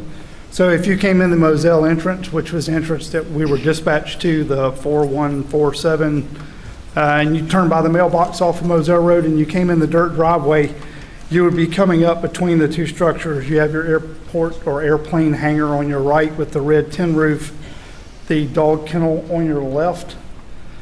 That was the vehicle that Mr. Murdaugh was driving when, at least he said he was driving when I arrived on scene. At the time, the flashers were flat. I believe they actually still are in the drone video. The hazard lights are on all the way back from where dispatch initially advised him to cut them on for arrival. The large shed in the background out there is just simply another tractor shed. And Captain Chapman, would you identify where the body of Paul Murdaugh was located when you arrived on Yes, sir. this picture? So the dog kennel's on the left of your screen, ladies and gentlemen. If you were to look towards the end of that structure, right where the gravel and the roof line are, and then step back approximately 5-6 feet, that would have been the location of Paul's body. And where would Maggie's body have been located? And Maggie's body would have been just beyond the roof line of the red airplane hangar on the side closest to the Suburban. The trajectory of the vehicle that Mr. Murdaugh was operating and actually left parked there, where would his headlights have been directed to? As it sits now, which I believe is the same it was when I arrived on scene, the headlights were pointed on Paul's body. And this structure just past the white roof, which is identified as the kennels, what's that run structure there? I believe that was like a chicken coop or a chicken pen. Chicken.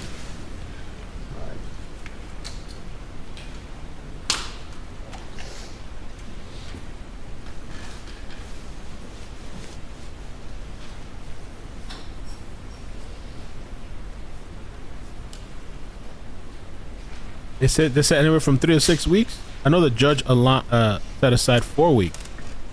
Please don't talk about 6 weeks. God almighty. Please no. Do they normally go past what the judge set? Like they set a specific amount of weeks?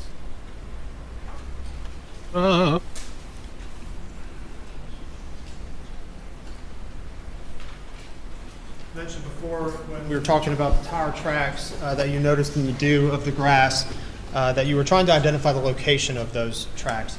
As part of your investigation in conjunction with Detective Rutland, did you identify this black truck that we see pictured here? We did. Was the black truck, did any of the tracks line up to that black truck?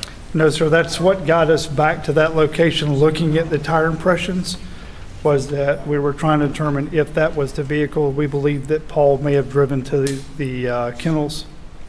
And did you check the truck to see if it was physically warm to the touch or had been turned on? It was not.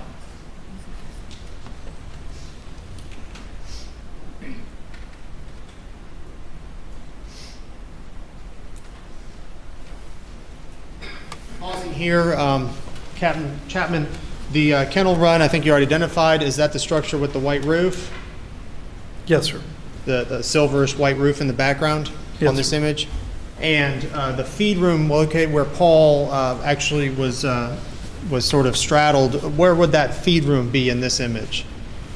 If you look at the right corner of that building, and you can see the white frame door just above the red roof, that would be the area of the feed room. And with the court's permission, I'd ask the witness to identify that on the screen, if you would. Yes. Thank you, Your Honor. Ladies and gentlemen, this would have been the area of the feed room here.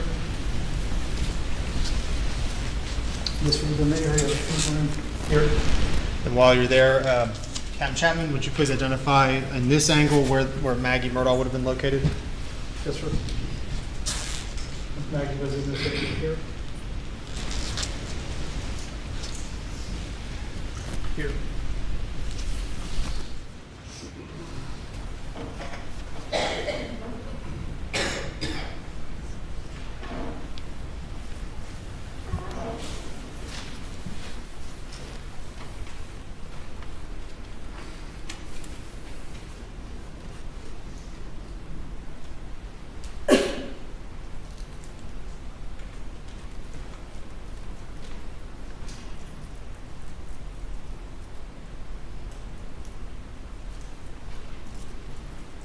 Did you become aware through the course of your investigation of footprints on the side of the hangar?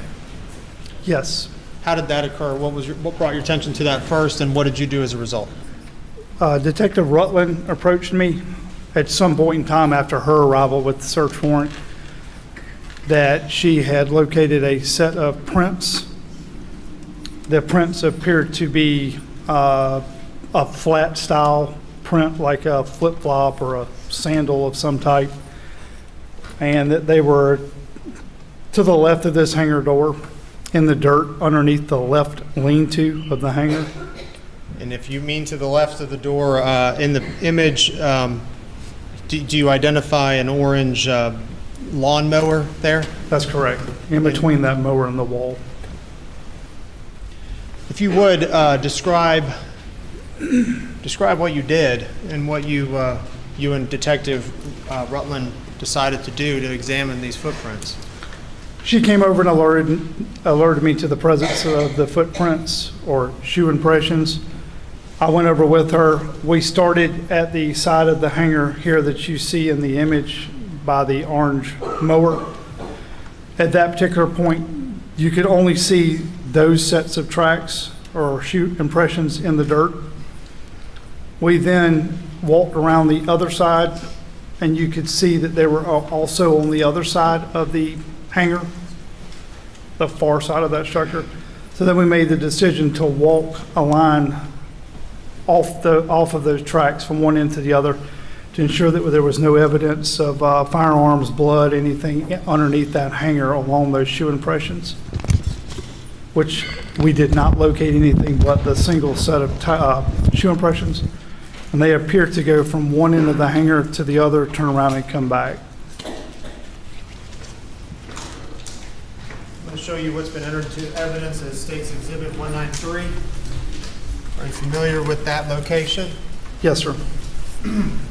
Is that a still image of the area between the hangar and that lawnmower? It is, sir. And is that the location where you notice the treads, the footprints? It is, sir. All right. I'm handing you what's been marked as State's Exhibit 194. Could you please describe what you see in that picture?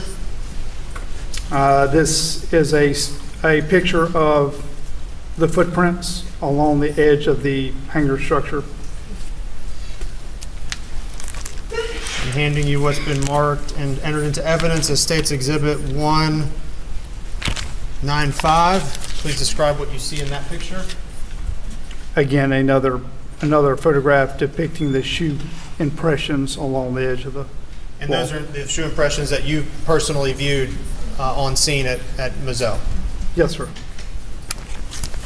I'm also handing you what's been entered into evidence as State's Exhibit 200. Are you familiar with what that is a picture of? These are the shoes that were on Miss Maggie at the time. I believe they're crime scene or autopsy photos from afterwards.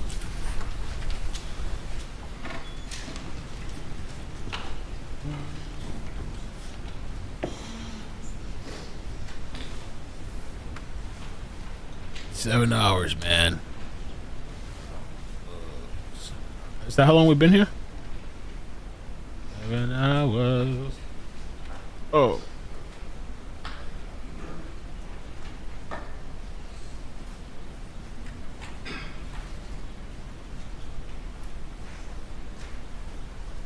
$11 order trial? No way. No. Nah.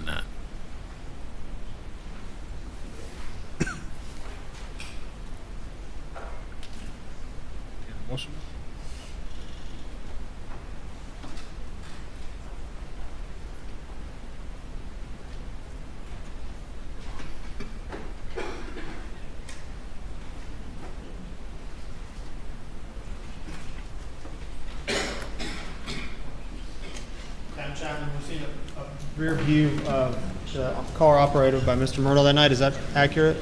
Yes, sir. And are those headlines directly aligned with where Paul's body would have been laid? Yes, sir. And from this perspective, where was Maggie's body located? Close to the front of the Green Ranger to the left of the vehicle. And from which direction did Mr. Murdaugh indicate he drove to the scene from? Which direction would that have come from? Bottom right-hand corner of the picture that you're seeing now.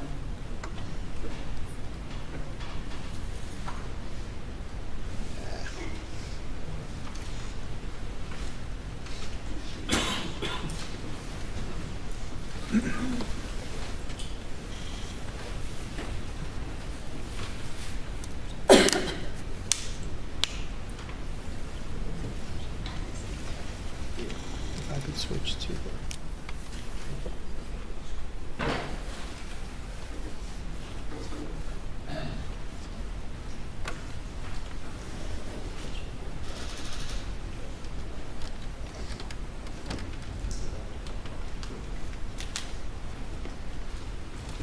That been had 7 hours, man. Wow. All right, Captain Chapman, I'm just asking you to identify just very quickly. These are stills from the video feed. What does that show? That's the dirt road between the hangar and the dog kennels. Okay, that would be State's Exhibit 192. This is State's Exhibit 191. And what does that show? That's the, like we said, a cleaning shed, processing shed for animals, had a walk-in freezer floor with a drain in it. I'm showing you State's Exhibit 190. What is that image of? Looks like the area, the first two kennels closest to the Does that reflect the two kennels with the two dogs on either side closest to the feed room? closest to the feed room. Okay.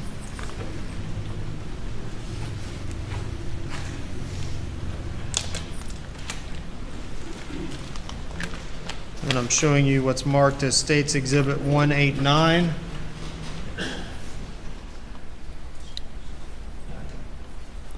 That's the, And is that another close-up of the water? that's on the scene? close up of the water just outside the feed room.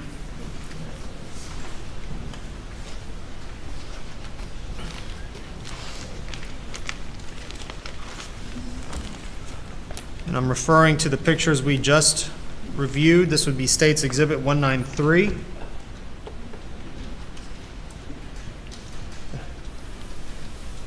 Is that where you physically walked with Detective Rutland? It is, sir. And to be clear, when you observed the footsteps in the sand there, were they the only footsteps present? There was only one style of shoe impression when we first observed that went from one side of the hanger to the other and back. And it was that smooth style shoe impression. And you say there and back, does that mean the footprints to you indicated they had walked one direction and then walked the opposite direction back? Is that what you're referring to? Yes, sir. We weren't able to tell at which side they entered initially, but they walked completely from one side of the hangar all the way underneath the lean-to the other side of the hangar, or turn around and come back. I'm now showing you what's been marked as State's Exhibit 194. Describe the types of treads we're seeing in this picture, if you could. Certainly. If you remember, I stated earlier that after locating the shoe impressions, Detective Rutland let me know that the impressions were there. I went over, we checked both sides and realized that they ran what we could tell with a flashlight from one side to the other. So we made the decision to walk straight through, keeping the shoe impressions that we were concerned about in between ourselves and the wall of the hangar structure, never crossing those actual shoe impressions. We went from one end to the other just to see if they were joined by any other shoe impressions, if there was any blood, if there were any weapons, so forth. We made one trip down and back, and we did not locate anything. And I'm now showing you what's been marked as State's Exhibit 195. Would that be a close-up of these impressions that you observed? It is, sir. And specifically the items in the middle with the flat tread, would those be the footprints that you noticed that night? Those were the ones initially identified by Detective Rutland and pointed out to myself. The ones with the shoe impressions with the actual designs that would be left of those in this photograph, those are myself and Detective Rutland.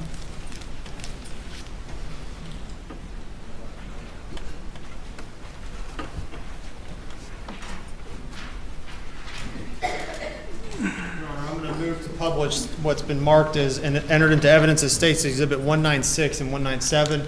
These are images of sensitive nature, have the cover sheet. I've advised counsel and our table to obscure the monitors. Showing you what's been marked and entered into evidence as State's Exhibit 196. Are you familiar with what this is an image of?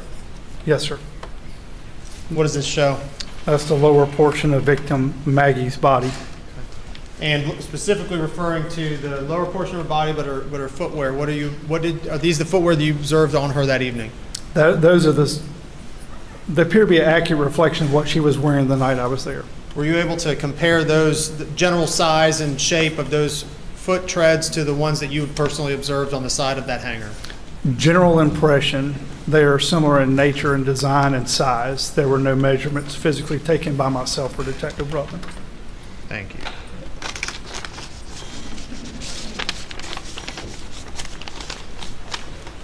I'm publishing what's been marked and placed into evidence as State's Exhibit 197. And this is a similar photograph with just a slightly different angle. Is that the same treads and same footwear that you observed previously? Again, that what we believe that what we saw on the side of the building is a very close match as far as design and size as to those.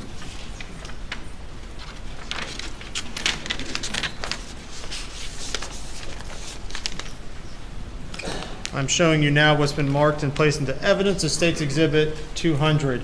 Are you familiar with that? I know you already described it, but tell us again what we're looking at.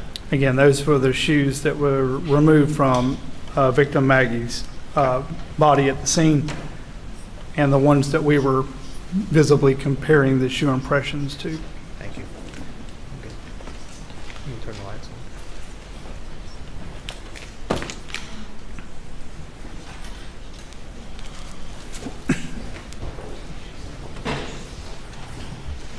Damn. Yeah, I said longer than 3 weeks.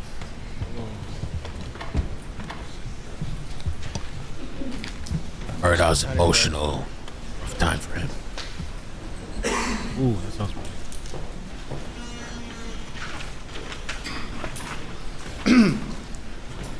Did you at one point have a be on the lookout or a bolo placed on any in particular in the vehicle that night? Yes, sir. I believe I explained earlier that we had asked if anything was missing from the scene and trying to determine how Maggie and Paul got to the dog kennels. And after checking the F-150 that was in the picture that showed you earlier, the dark colored F-150, and the Ranger had a flat tire, neither one of those matched up. I actually asked Mr.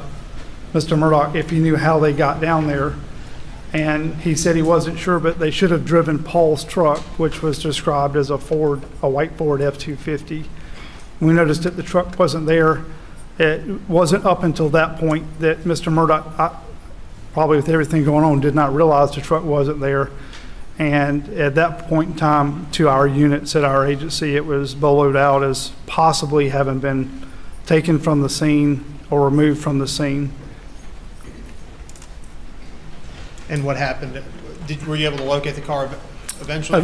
That was done sometime that night while we were on scene the very following morning, and I would have to look back at notes to tell you exactly, but I believe it was around 10:30, 10:45 the next morning. That vehicle was located just inside Hampton County off of Highway 63. Captain Chapman, referring back to the tire tracks, I know you spent some effort trying to identify the source and origin of those tire tracks. When you were attempting to investigate those tire tracks with Detective Rutland, did you have a chance to then observe Mr. Murdaugh's demeanor? Yes, sir. And we discussed, there were changes at the time. What kind of changes? Again, he did appear very upset, heavy breathing, distraught. When we asked the specific questions in regards to the tire impressions and we began looking at the tire impressions, it was just a change. The breathing slowed and he began to watch us work more closely, sometimes out the corner of his eye. And after we moved away from that area with the tire impressions, the demeanor change returned back to upset. Beg the court's indulgence.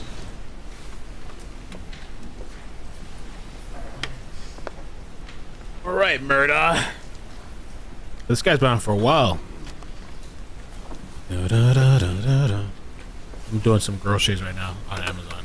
You know what? Let me just multitask. No further questions from the state. Thank you. He's Captain off. Hallelujah. And they charging $9 for the gangster eggs? $9.29. What the heck kind of eggs is that?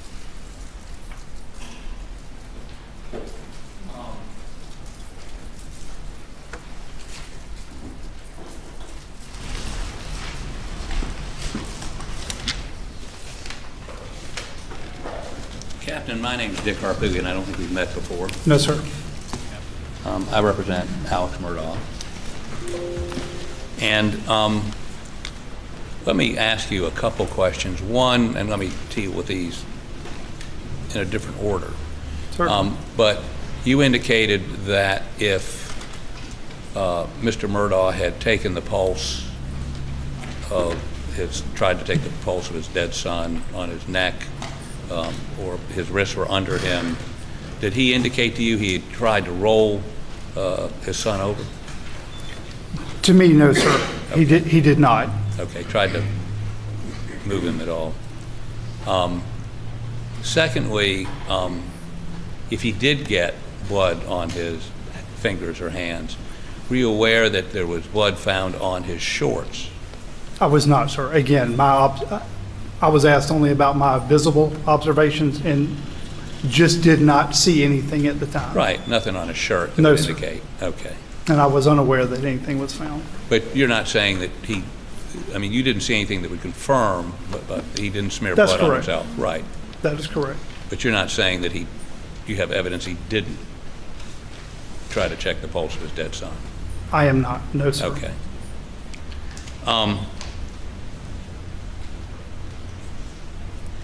So,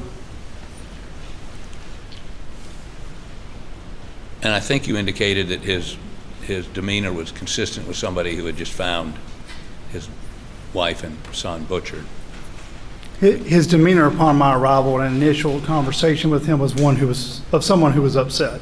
Okay, now let's talk. Just a moment ago, you said something about when you started looking at the tire tracks in the grass. It was a change of demeanor, yes, sir. Well, a change of demeanor that perhaps he thought you had some evidence that would point to the killer of his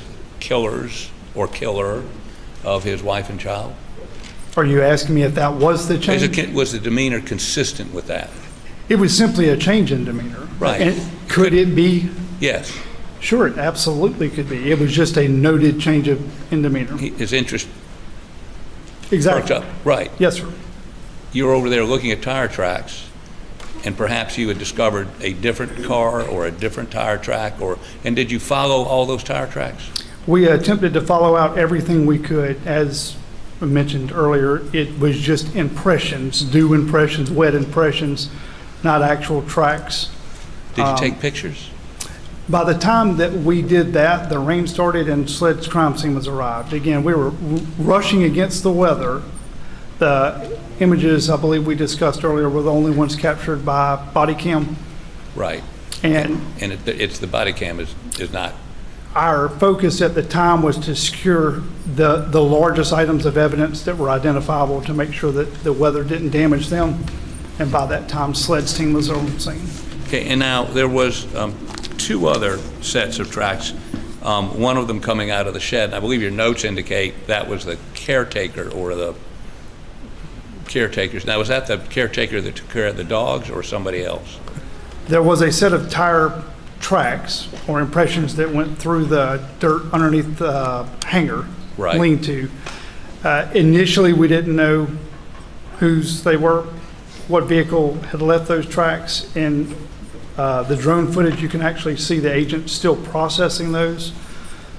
Believe that later, I was told that they matched the tire tracks of someone that came to take care of the dogs. Okay. Now, we heard from the fire chief a little while ago. Were you here in the courtroom when he No, testified? sir, I was not. Okay. He indicated that there were, on the road that led out to the Moselle Highway, you know where I'm talking about? Yes, sir. You know, could we put the drone? Ooh. Wait a minute. I got it. Gangster. It'll be good for Yo, thank you guys for the super chats. Appreciate that. Email. Thank you, Giselle. Everyone should send Mel $1. That would be nice. What now? Oh, thank you. I appreciate you guys hanging out. I think I like this. Easy McClure, thank you for the super chat. Says thank you, Mel. Heaven on earth. Great idea, Giselle. Thank you. It may be in there. We're almost done. I guess. Imagine if there's a chase tonight. I've given up on chases, man. I don't know what's going on. Just seems like they're not doing that anymore. It's like I walk on los chases. I'm gonna be Okay, pissed. so, when chase happens. were you informed that the chief of police had found some tire tracks on the road leading in or out to the Moselle Highway behind? And if you look at the screen, this road where the cars are parked on either side of the road, that is that road, correct? For clarification, the chief of the fire department or chief of the police department? I'm sorry, chief of the fire department. Just want to make sure I was answering correctly, sir. Yes. Yes, I was not made aware by Chief McRoy of anything back there, but it doesn't mean that he didn't see something. He apparently informed your deputies of that. They never communicated that to you? I was not made aware of any tire impressions of potential evidence down that driveway. And I think Sergeant Green? Yes, sir. Indicated that it was communicated to him by the fire chief. Were you aware of that? I was not, sir. Until I just said it, you were not aware of that? I was not made aware of anything that they believe was a possible extension of the scene that went down that driveway. No, sir, I wasn't. If the fire chief had seen, and he was testified he saw distinct tire tracks on that road, he thought it had some evidentiary value. He's not a police officer. Had you been made aware of them, would you have taken photographs, or I guess they don't use plaster casts anymore? We still do. Yes, sir. I would have done my best to preserve it, whether that meant photographic form or protection by other means from the approaching weather. I would have. Okay, so go ahead and let that run for a minute. I may want to stop it and deal with another issue.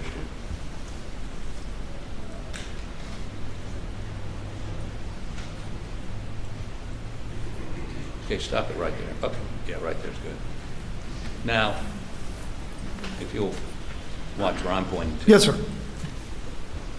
These are that's the dog shed right there, right? That is correct, sir. And right around in here would have been where Paul's body was. Close to the end of that structure, right. Yes, sir. And Maggie's body would have been on which side of Alex's car? The end of the red roof on the driver's side. Right. Now, are you aware that he discovered the bodies, called 911, drove back up to the house, and then came back down? From listening to his statement and from the 911 call, I was aware of it. And yes. I mean, he went and got a shotgun, came back. Yes, sir. And the shotgun was there, which sort of corroborates his statement, right? I was made aware of that, yes, sir. That Sergeant Green took the shotgun from him upon his arrival and secured it. And you can also hear the seatbelt dinging going on as he drives away, can you not? You can hear that in the background of the 911 call. Right. So this is where he came back, not necessarily when he pulled up to begin with, correct? My understanding that is the way the vehicle was when he returned. And the initial officers arrived on scene. Right. So you don't know where the car was positioned. We first came down and discovered Maggie's body and Paul's body, correct? My knowledge to it would be limited to his description of having taken a very similar route back to the house. Right. But close but not exact, yes, sir. Now, what is this green hedge or whatever? If I'm not mistaken, it was a grapevine, but the structure on the other side of it, a chicken coop. Okay. And do you remember how tall that grapevine was? I don't know exactly, but looking at the image, it's fairly tall. 10 feet? I would say at least. At least. Now, if you were at the house, looking down this way, there's some pine trees between this area and the house? There are, sir. And then there's, if you're trying to look at the dog pens, there's obviously a 10-foot at least, what'd you call it? The kennels? No, the vine. Grapevines? Grapevine. Yes, sir. 10 feet tall. So you could not see from the house the dog kennel because of the pine trees and the grapevine, correct? I would venture to say you could not see the position of Paul or Maggie's body from the house. At night? At night. Right. And this is not a well-lit area down here, is it? I don't recall it being extremely well lit, no, sir. There was some artificial light, but I wouldn't call it extremely well lit. Okay. So,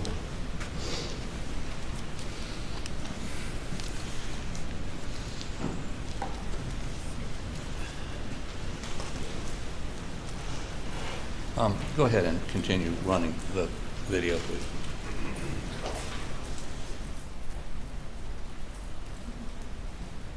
Hey, thank you guys. Yes, sir. Okay. Keep going. Amethyst. How you say it? Amethyst? Amethyst. Thanks, amethyst. Well, that's cool. It shows that first super chat from Lexus Stop. Sammy. That black truck, whose black truck is that? That's the vehicle that we checked that evening that I believe was titled as a farm truck, just around the farm truck. And is that the one you checked to see if it had been driven lately? That's the one that Detective Rutland and I looked to see if those wet tire impressions matched up to the position of that vehicle when we arrived. Those particular impressions did not, and the vehicle was not warm to the touch. Okay, but that would have been the previous night? The night of the incident, Right. when we arrived, yes, sir. The night prior to this.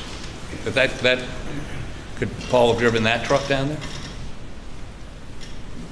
It would depend on what time he drove the truck down there, but the impressions that we were looking at, that we referenced when asked earlier by the Assistant Attorney General, they did not come to the back of that vehicle. They didn't come from that vehicle. Did he drive that vehicle to the scene? I can't tell you that, yes or no, but the impressions that she and I were looking at did not match the position of that vehicle. Right. Yes, sir. But Paul earlier could have driven that down there. He could. It's very feasible he could have driven anything out there that night or earlier in that day, but just not that vehicle for those particular set of impressions. Okay, go ahead.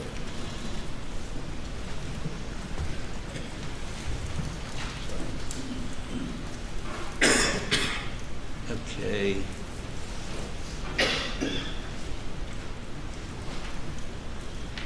Back that up just a little bit, please.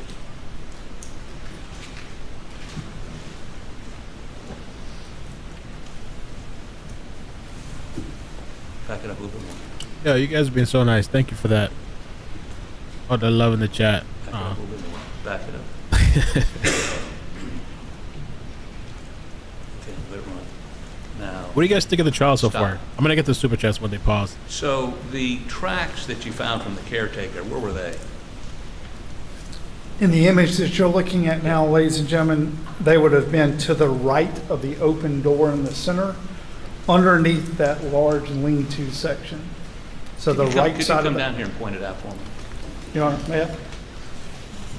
Yes. Thank you, sir.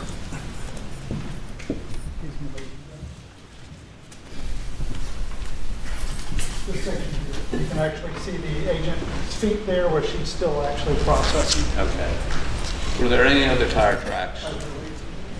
Any other tire tracks? Go ahead and take it. Thank you, sir. That y'all processed other than those tire tracks? To my knowledge, that was the only set that they actually, I believe the only set that they actually processed. By then, the only one left that wasn't damaged by weather as well. Okay. Go ahead.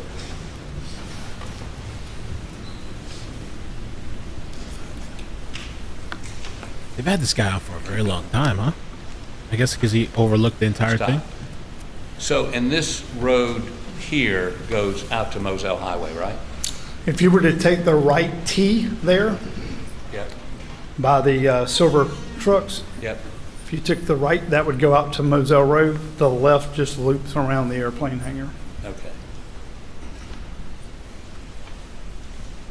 And if the fire chief had indicated there were tire impressions back here in the dirt, you would have taken pictures or gotten plastic ass or something, right?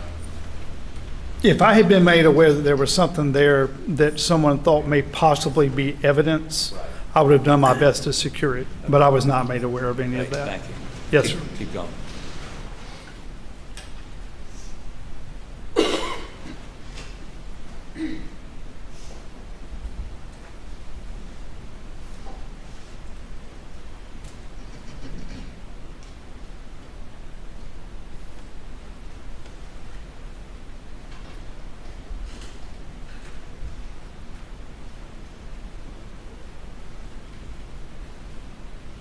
Okay, I'm done with this one. Can you put the other one up, please?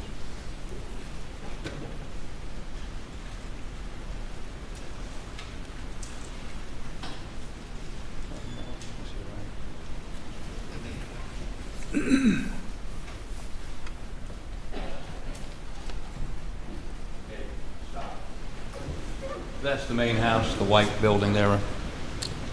Yes, sir. The Murdaugh residence. Keep going.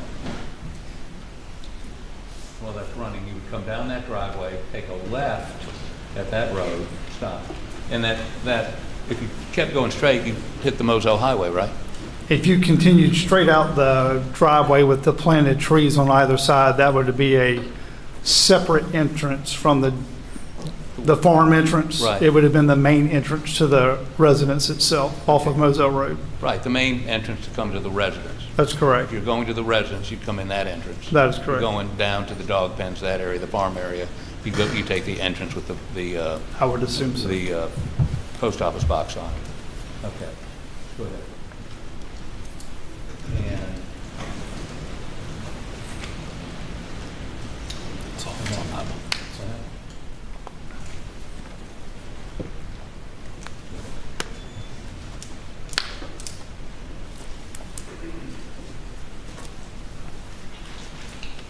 Thank you, Elf Big.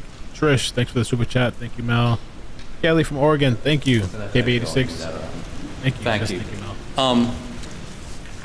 Let me ask you a few more questions. If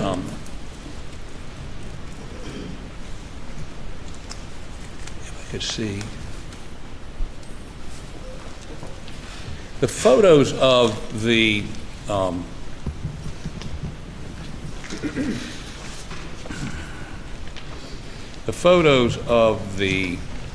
footwear, I think the flip-flops or whatever. In one of your reports, you describe that as it looked to you like someone had been pacing. Is that correct? I did describe it as pacing, I believe. Is that accurate? Simply because it goes down, turns around, and comes back. It doesn't appear to veer off anywhere in between. And there's nothing, it doesn't start anywhere in particular. Anywhere in particular, it goes all the way across, turns around, and comes all the way back. Okay, and the pictures that, and I'm going to look at them here. Could I have those? The pictures that were put into evidence a moment ago. Can I use the Elmo, please?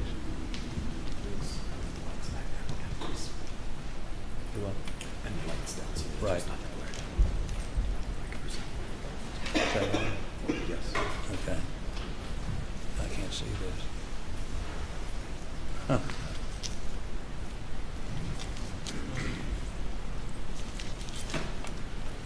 Where's the... Is that more? So there's two. No, let me see. Yeah, that's what I'm looking for.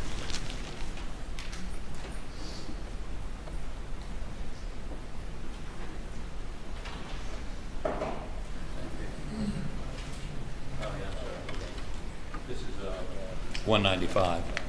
See, are there other pictures in there? Oh, I'm sorry to hear that, Debbie. Look, they're not showing any of the videos and pictures, though. At least you don't have to worry about seeing that. But Yeah, no, they're talking about it. So as we see in this picture,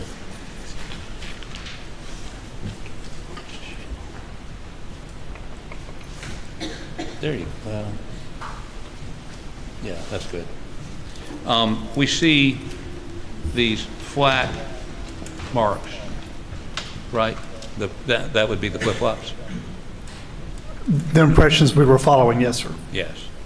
So they're like right here and here and here, and in some instances, these look like, actually we blew one up and it's got an REI symbol in the middle of them. And they're, in at least one instance, over the flip-flop. Who's that? The only prints that I'm aware of that we could see that night without blowing anything up was the image of the flat shoe wear that you see. and then what Detective Rutland and myself were wearing when we crossed through. Well, were you wearing, that's fine, but, I mean, is this y'all? Would you have walked over there or here? Presumably so, because those images weren't there prior to us walking through. I don't remember exactly what shoe style Detective Rutland was wearing and myself, but. So, let me put this one up. Like this, okay. Again, you can see the pattern of flip-flops, but you also see these patterned boots or shoes over the flip-flops. Are you telling me those were not there the night before, or you couldn't see them? No, sir. What I'm telling you is when Detective Rutland and I first observed those impressions, it was nothing but a smooth, small, flip-flop style impression. Went down from one end, all crossed underneath the hanger all the way to the other, turned around and came back, which is the reason that I referenced it as being a pace. Had it simply crossed underneath, I would have just said crossed underneath. But those were the only impressions. Then she and I walked down the shed, keeping those shoe impressions between us and the wall without stepping on them. So those are not, I'm sorry. But we did not photograph them. That information from that point was relayed to crime scene because we had not done any photographs at all at that point. We were waiting on crime scene. So anything else that came through after that would presumably be crime scene that would have come and taken a look at the impressions, not us. I'm trying to get two issues. First issue, Sure. were those patterned shoe prints there the night before when you walked through? The only print there were the flat, smooth ones. So those, I'm not trying to belabor it. I'm sorry. So those pattern prints came after you saw them the night before? Correct. The Okay. only impressions were the flat, smooth Okay. ones. And you left and turned it over to SLED to process the scene?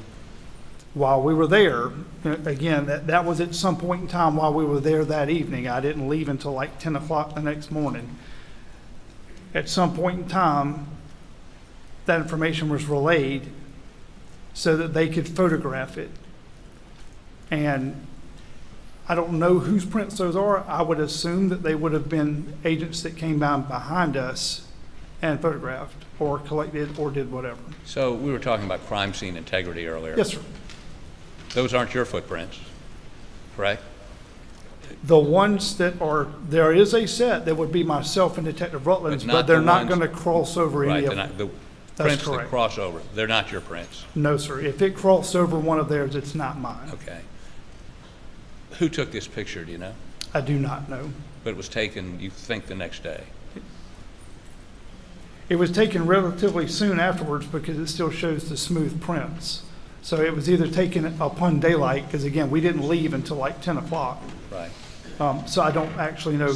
So is this best practices to walk over evidence before you photograph it?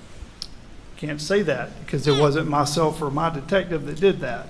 I'm just saying, you've If they were doing so while processing or while collecting, then and inadvertently stepped on one, it's okay because they have other ones to use. But, I'm sure that you would have to probably ask the person that stepped on them and took the photographs. If one of your detectives had done this, you would not be happy, correct? I wouldn't be happy, no, sir. Okay. Not unless it was done after it was processed and for a reason. Well, these are the crime scene photographs taken by, we think, SLED, or Solicitor Duffy Stone took some pictures the next day. Sure.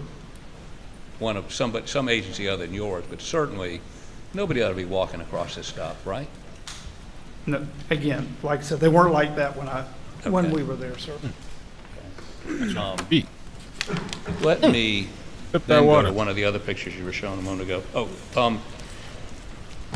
this water? Yes, sir. These pictures taken of the water. Do you know when they were taken? I'm sorry. For tomorrow's thumbnail. With this guy and like the light shining on his 189, 190. Do you know when they were taken? I know they were taking that evening, sir, but I'm not sure if you're looking at stills off of a body cam or an actual crime scene photograph. So I don't know exactly when, but they were taken that evening, obviously. In this picture right here, water seems to be coming from the pen, right? From the dog pen? It appears so, yes, sir. And there's two full two full pails of water there for the dogs, right? In the picture, absolutely. Okay. And then there's some additional water in, and this is 189, that I'm not quite sure where that is, but that's consistent with the water you saw that night, right? Yeah, the water that I saw that night, and it was captured very well on Sergeant Green's body-worn camera, came out of the first two kennels. Right. Traveled down a short distance and then over to where, at the time, Paul's body was laid. So the water that was around Paul came out of the kennels, correct? I don't know if that's where it came from, but it did come from that direction. And I did not see a hose or a jug or anything else, but it did tail from those first two kennels down to where Paul's body was. Okay. Now let me,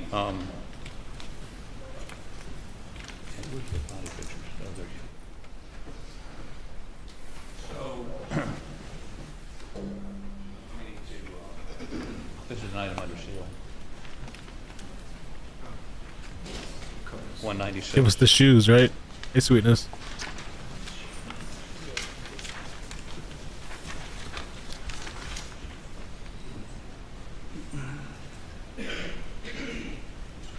But he's trying to poke holes, which I guess he did a good job with that part, at least with the footprints. I think he kind of tripped him up a little bit. Okay, stop. A little bit. No, it's word. Take it back down. Okay, a little bit more. Take it back down a little more. Okay, stop. This was introduced to show what shoes she had on, right? Previously, Yes. yes, sir, it was. Now, on the back of her leg, right here, did you that night look at that dirt? I did. Did you see a footwear impression, partial footwear impression in that dirt? I saw what could very well be a impression. As if somebody put their foot on the back of her leg. It was something out of mud that very well could have been a shoe impression. On the back of her leg. On the As if back they of her put leg. their foot on the back of her leg.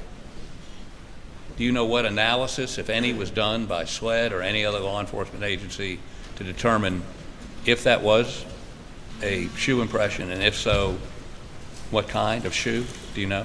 I do not know, sir. Okay. Thank you. You can turn the lights on, and I'll turn, how do I turn this off? Like that? Okay, okay.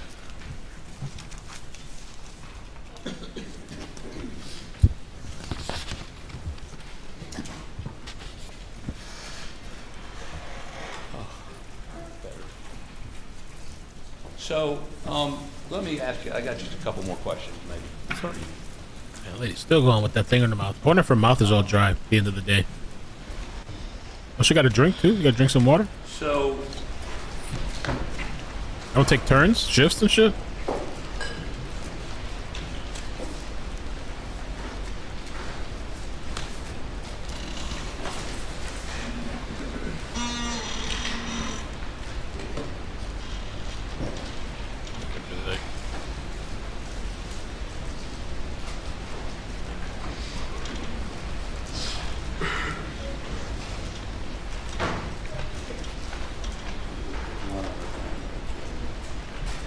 okay, so when you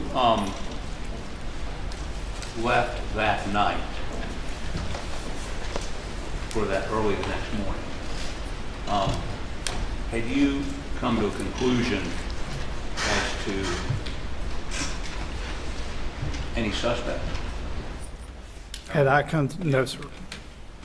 Okay, are you aware that the next day, the next morning, that your department issued a statement that said, sure I don't misquote, at this time, there is no danger to the public. If information is received that dictates otherwise, to immediately notify the public. Are you aware of that? The Colleton County Sheriff's Office issued that. Colleton County Sheriff's Department, yes. I'm unaware. No, sir. Let me hand this article up to you. From the Post and Courier. Non-objection, I haven't seen this. I'm not familiar with anything council's referencing.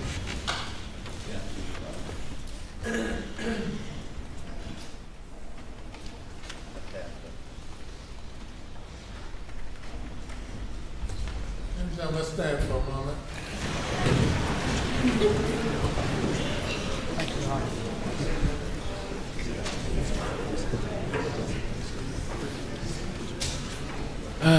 Try to stretch your legs.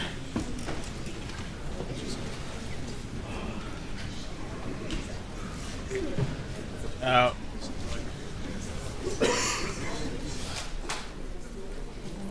Gotta be towards the end right there. It's almost 5:30.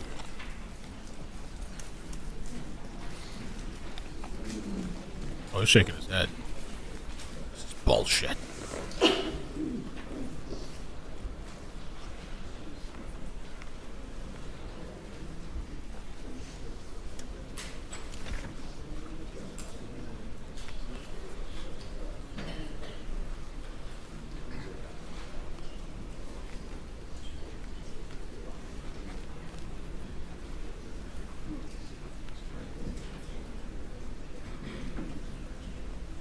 Okay.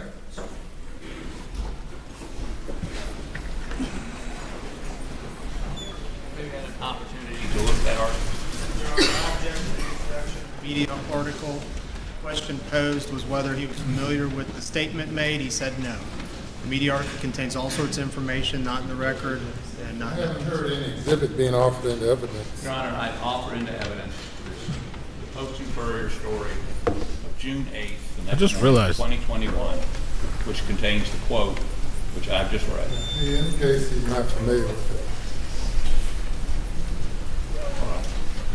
They having the trial in the church or something? Why does it look like that? So, was there a danger to the public the next morning? Were you afraid that some serial killer was out there with a shotgun and an AR type weapon?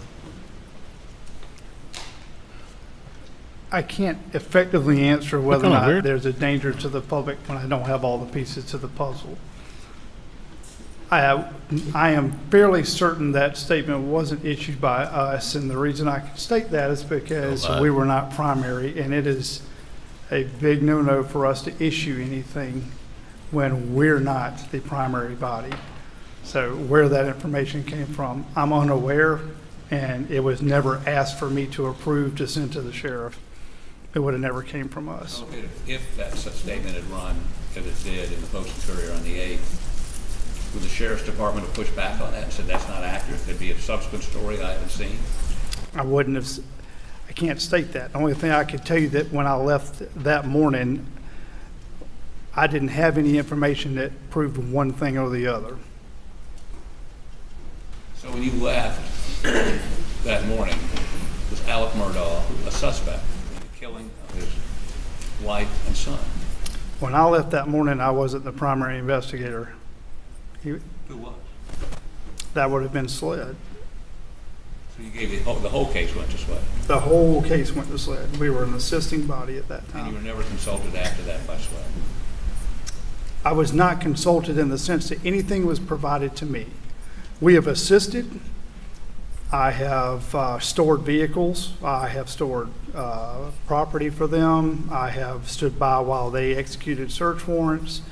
But it was not in a manner in which the information or knowledge they had on the case was shared with me. It was the exact opposite. On the night of the murders, did your department obtain a search warrant? We did, sir. For all the property, the house, all of it? It was obtained for the entire 1,700 acre property. Including the house? Including the house. And was that executed? It was executed beginning at the dog kennels at the primary scene. But did you go to the house? I did not. Did your department? We did not. Who actually executed the search warrant? The search warrant was provided that evening to crime scene, which is standard protocol. When they come, they're going to ask for it. We have to show it. Sledge crime scene. Okay. It was given to them, and we stayed, myself and several of my detectives. Several were sent home so they could come in the next morning, and we stayed and assisted. I didn't leave till 9 or 10 o'clock the next morning. Did you go in the residence? But no, sir. The drone footage that you saw was the last thing I did at that scene that morning, and then I left and went home. What about that night? When the search, was a search warrant executed that night? After that incident there, or that search warrant was executed, I did come back later that day and did a walk around of the property that we've been discussing all afternoon. Right. I have never been to the main house. Never been in? I have not been in the main house. Not during this incident or any other incident. Did someone from your department go in the main house? Not that I'm aware of. It wouldn't have been, not as an investigator, let's put it that. None of my detectives went over there under my direction. So you gave the search warrant to SWED, the crime scene people? Yes, sir. That gave them the authority to go in the house, correct?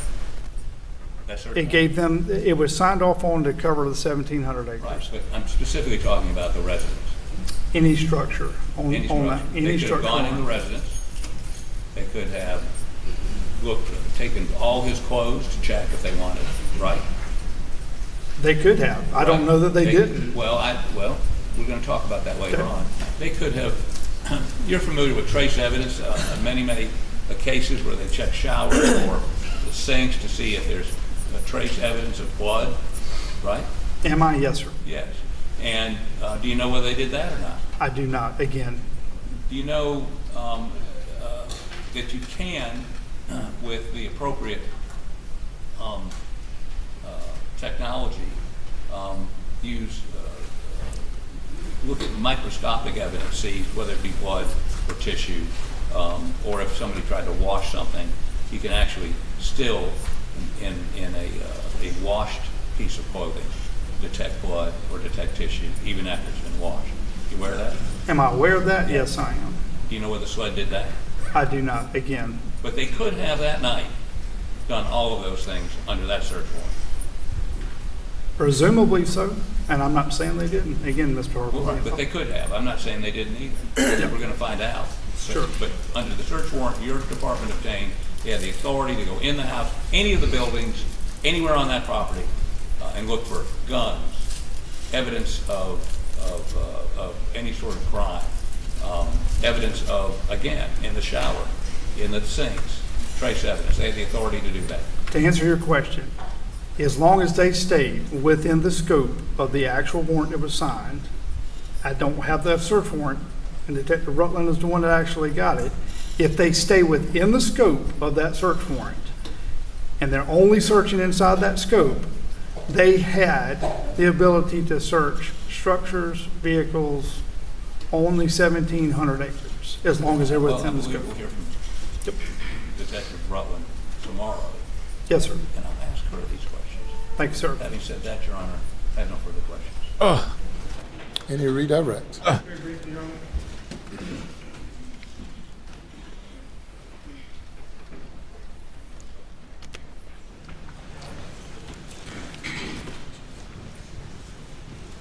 right, redirect. What we got?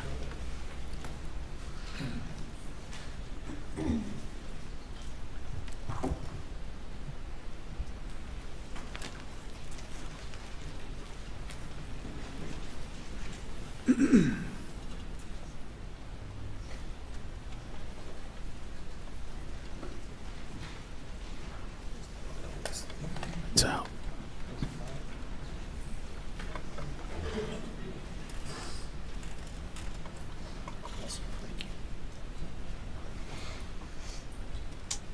Captain Chapman, the footsteps that you noticed, I know we've been through quite a bit of it, but counsel raised this issue. The path you followed, were they consistent with someone who, with a person who started back beyond this area, and then where did they go from there? I'm asking where they went. Where did they originate? Where did they go to? And where did they end? objection is sustained as to the form of the question. Thank you, Your Honor. If you could, please explain to us where in your estimation, having traced the tracks, where they originated from, where they ultimately went to, and where they ended up. The shoe impressions crossed completely from one side all the way to the other, with the building to the right, going down, coming back the opposite direction. The only reason I can say that we're fairly certain that it started from the grass side and went through, turned around, and came back is because we never saw any impressions similar to that running beyond the airport hangar on the back side.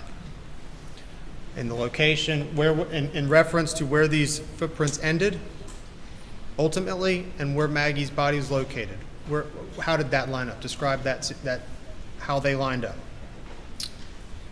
If you take a step back from there, to the right of that image would have been on the opposite side of the hangar door, would have been Maggie's body.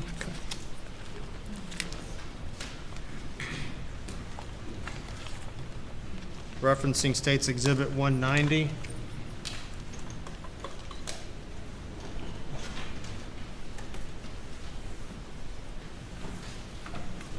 Captain Chapman, do you notice blood marks here in the water? Objection, Your Honor. The objection is sustained. Thank you. Did you observe blood marks in the water when you were there that evening? Calling for speculation. Right. He is calling for speculation as to what discoloration in the water, if there is any, is caused by. I'll lay more of a foundation, Your Honor. Captain Chapman, were you familiar with the scene as this picture depicts? Yes, sir. Did you personally view what this picture depicts? I did. Are you familiar with the discoloration, and did you observe the discoloration in this photograph on two different areas? I did see that. Was that discoloration, in your opinion, consistent? Objection. He's not been qualified to give an opinion about this matter. I didn't hear the complete question. In your estimation, Your Honor, objection, and if he's going to pursue this frivolous line of questioning, I'd ask the jury be excused. Let's go! No evidence whatsoever. Wake me up! Let's pose the question. In your experience and observation, having observed the scene and all the matter that was there, were those lines in the water consistent with blood? Objection. Objection sustained. Thank you. Frivolous! I don't need to be thanked for any ruling. No. Ooh, Judge is savage!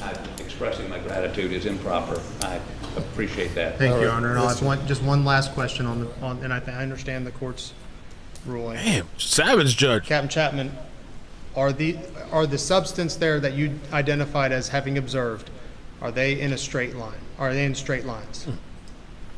Yes.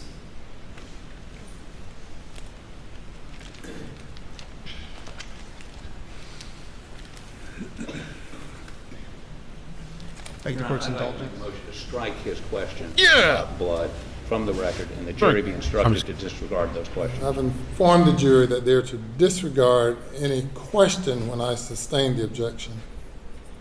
They were previously instructed on that. Yes, sir. Thanks. Yes. Plan. Yes. No further questions, Your Honor. Any further No, Your Honor. cross-examination? Thank you, sir. You may step down. If you would turn the lights up, please. Boy, plan.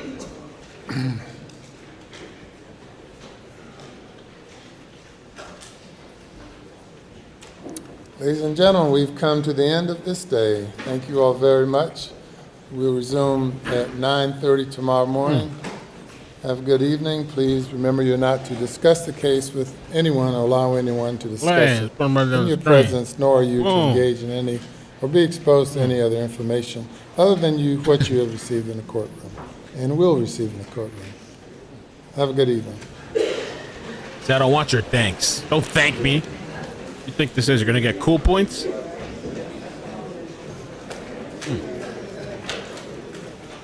Your Honor, I'm sorry. Okay, sorry. Damn. All right, man. So la cosa que tenemos, mira. They're gonna Mo shared this post, and Brian Enton says that they're gonna be releasing the redacted versions of all body cam videos. We should expect to get the redacted videos tonight or tomorrow. So here's the deal. If it comes out tonight, I think I'll do a short, depending on how long the videos are. If it's long, we'll just do a little live. But if it's shorter, because I thought I remember one was like 15 minutes. I don't know how long the other ones are. But depending on what it is, maybe I'll make a shorter version, and I'll post it later if it comes out, whenever it comes out. If it's tomorrow, then we'll just at some point, maybe during the lunch break or something like that, watch tomorrow. I guess we're gonna keep streaming this. I don't know. Depends what you guys want. Mel, you coming to Gasparilla in Tampa this weekend? What the heck? What's that? Gasparilla. Tampa, that's like 3 hours away or something. I think so. Gasparilla Island. What's that? Oh, that shit looks dope. Island barrier, Southwest Florida, United States, straddling the border, Charlotte, Lee counties. It looks nice. What are they doing over there? Disappear. That's really beautiful. So we got the body cams they're releasing. And I don't know, should we call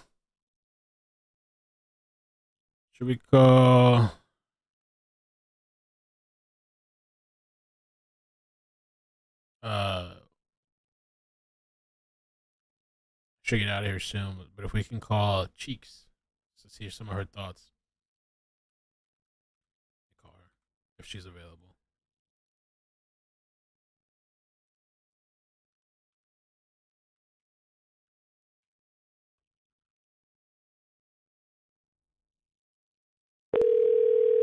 Anna, how you doing?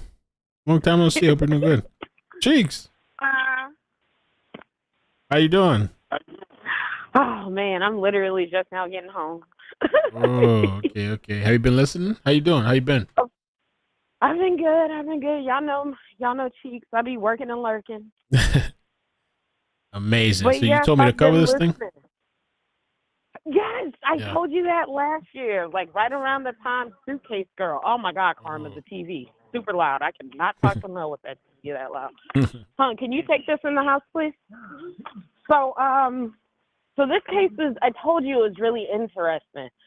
And now you're starting to see the little bits of interest. That whole situation with the nursing student, supposedly, allegedly, him and the son having some type of Oh, he was a trip. nursing student. What was his name? The kid that got allegedly hit and run, but they think it's something else. Yeah, I think his name was Steven, but Yeah. don't quote me on that. And then of course there is the housekeeper who, tripped and fell. She had worked for the family for years. So I thought she fell off. So she didn't fall off a balcony. She just tripped and fell, and she died. I don't know if she so much as fell off the balcony. Everybody wants to say, but I could have swore I heard it was just an accident in the house. Right, which makes me think that she must have fell down the stairs. But then, Alex, apparently the situation is that it was like an insurance scam, essentially. He had convinced her family that they should get an insurance policy and that he would sue himself and he would hold the money, I guess, in some sort of account. And essentially the family, her estate, didn't see any money. So they're like, what the fuck, dude? Like, you just, you screwed us out of money, and, you kind of caused our mom's death is kind of suspicious, like. So this case is very interesting because I just the whole outtake on the whole thing, I'm like, damn, bro, like, my best friend lives in the Carolinas, so he's been giving me like all the news updates in Charlotte and what's been going on and whatnot. The one thing that's really interesting is I thought that the jury selection was going to take forever, but they didn't even request a change of venue, which was kind of weird because why wouldn't you request a change of venue if you want unbiased jurors? Right. And apparently their reasoning was that they felt like outsiders wouldn't be able to properly judge this family. And I'm just like, okay, what is the defense's end game? I was leaning towards guilty because there was just so much shit going on. When I found out about the boat accident with his son, because his son was underage, Of course, he was drinking on the boat. It was a late night crash. Then, of course, the crash happened. And then the young lady, I forgot her first name, but the last name is Beach. She died. And I don't know if you guys know, because I know that you're just now getting into the case, but I've been looking at a lot of the stuff. There was a friend that Alex had approached of Paul's and tried to have him take responsibility for the actual accident. So this way Paul wouldn't get busted. And if I'm not mistaken, I believe he's actually trying to take Murdaugh to court. I don't know what the basis of that would be, but apparently he was trying to, I guess, have justice take care of that, some shit like that. So it's just a very interesting case, because when they keep saying, well, we don't know what the motive is, we don't know what the motive is. And I'm like, well, the man is living a double life. He was stealing millions of dollars, embezzling millions of dollars between clients and the law firm. Then all of a sudden this pill popping addiction is happening. And I'm like, then Maggie decides to hire a forensic, accountant to start taking a look at shit. Then you got Paul over here. And like I said, this isn't his first incident of getting caught up with the law. But this is a major one. There was a death at the hands of his son's reckless behavior. All kind of lawsuits are about to happen in that. And so what I'm thinking is what do you mean? What is the motive? I'm like, hell, if anything, it might have been insurance. Have we looked to see what kind of insurance policies were put on every person in the Murdaugh family? Because you got your wife being nosy about the money, just in general. Like, how are we paying our bills? Like, because I've been getting calls and people have been telling us that we're kind of broke. So what's going on? I'm asking you and you're like, oh, it's a mistake. No, let me go ahead and look into this myself. And then you got Paul over here just creating destruction everywhere he goes. Kind of that silver spoon in the mouth. Like, I'm not going to worry about it. I come from money. Daddy will take care of it type shit. And daddy can't take care of shit because daddy's broke. So I'm like, I don't understand how they say they can't find a motive. But then I have to play devil's advocate. And then I'm looking at the evidence. And y'all are giving me a timeline. And I'm like, damn, what if this was just a situation of Alex was just being life's bitch? Like, life was like, dude, you were fucking up royally. And now we're just going to put you in a situation where all your shit is going to come to light. All the dirt that you've been doing behind the scenes is going to be, bought out here. Everybody's going to know. Because I'm like, well, what if, hypothetically speaking, again, playing devil's advocate, what if this man got into it bad with somebody over some, deaded money? I don't know if it was from drugs or, another little insurance scam or, whatever type of scam he was running financially. And what if these people went after his family and set him up? It's a possibility. I'm just playing devil's advocate. Right. I'm only working with what I've been given. But at this point in time, even the chat, I saw a lot of people saying, like, damn, like, I want to say guilty, but now I'm looking at a lot of shit, and I don't know. The phone call from him in jail was kind of off-putting. Like I said, I know that he was trying to sell off a lot of his, I guess, just his personal effects so that they wouldn't be mentioned in lawsuits. So this way, whoever was suing him wouldn't try and go after any type of particular assets. So I guess that's just one of those situations, you sell your car to get the liquidation so you can keep the money and the car's just gone or whatever. I don't know how that whole entire situation works, but you need to listen to the podcast. I'll text it to you. But there's a podcast that's been following this. Me and BL were talking about it in the chat. They give great coverage, and that's actually how I found out a lot of background information on the stuff that I was seeing in the foreground. If you get a chance, you need to look into that boating accident. You need to listen to the 911 call about that and listen to how that whole entire situation played out, because Paul went to court, and matter of fact, he died right before, I believe, his before his actual court appearance for this particular incident, if I'm not mistaken, if my timeline is right. So I told you, this is an interesting case. There was a lot of twists and turns. I was like, Mel might kick himself in the ass if he doesn't at least just look into it and be like, this might be fair play. I'm still holding it down here in Orlando. I'm waiting for Sarah Boone to go to court because I'm trying to be in there at least one day. And so they keep pushing that thing back and back and back and back. I know. Hey, and this shit it's so shitty. But I'm waiting for it. I'm gonna call out and I'm gonna be right there at Orange County trying to get in there like a like a spectator. I'm gonna run to the bathroom and be giving y'all information. Let me ask you, do you know about, real quick too, do you know about the whole thing with the opening statements? And I feel like they gave two different timelines for the Snapchat or the video thing.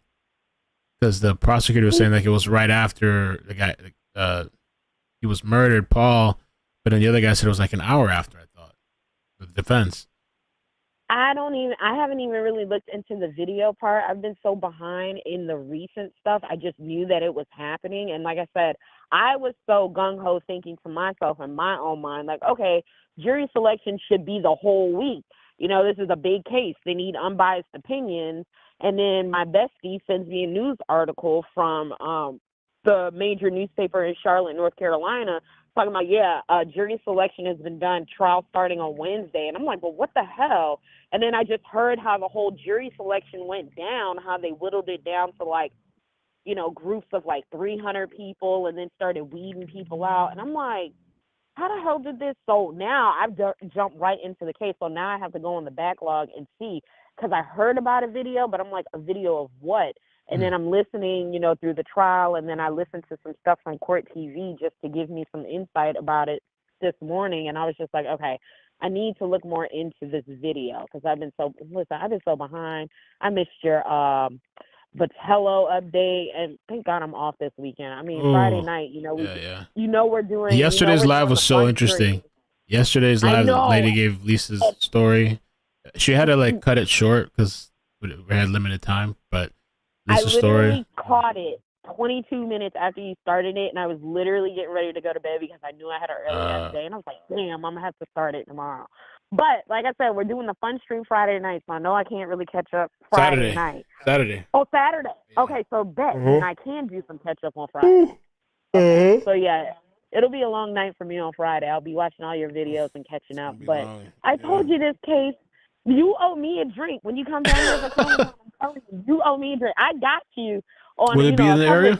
You are in Orlando, right? So yeah, we can meet. Yeah, I'm in Orlando. I'm around that area, so I'll definitely see you at a prime time. Yeah. So yeah, you owe me a shot, bruh. I told you the case was interesting. Nah, I don't know. I'm like, yeah, all right, man. I ain't gonna be the one to tell you I told you so. I'm gonna just, like I said, I'm gonna wait for my shot of tequila. All right, Cheeks. Well, thanks, man. Appreciate it. We'll talk. Right. Not a problem. I will see y'all in the chat. Bye. Bye, y'all. All right. Cheeks is a friend of the channel. I just wanted to check in with her real quick. People were asking me, are you okay? Yeah, I'm just a little tired. We've been here 8.5 hours, just back to back, just mostly being in one spot. So, shit. Usually after 1 or 2 hours, I'm complaining. So we've been here 8.5 hours. So, by the way, make sure you vote in the chat. Okay, vote in the chat. Continue covering the trial daily. 200 votes. 85% say yes. 15% say no. And I feel like as the days go, if we continue covering it, we can just keep talking about different details. Like we'll look into the boating stuff and we'll look into all these other details when we get the breaks. We don't have to do everything in one day. And also, like I said earlier, they're supposed to be releasing the body cam, whether it's tonight or tomorrow. And I can use that for a short video, whether we do it live or if it's not while we're live. And so yeah, go ahead and vote.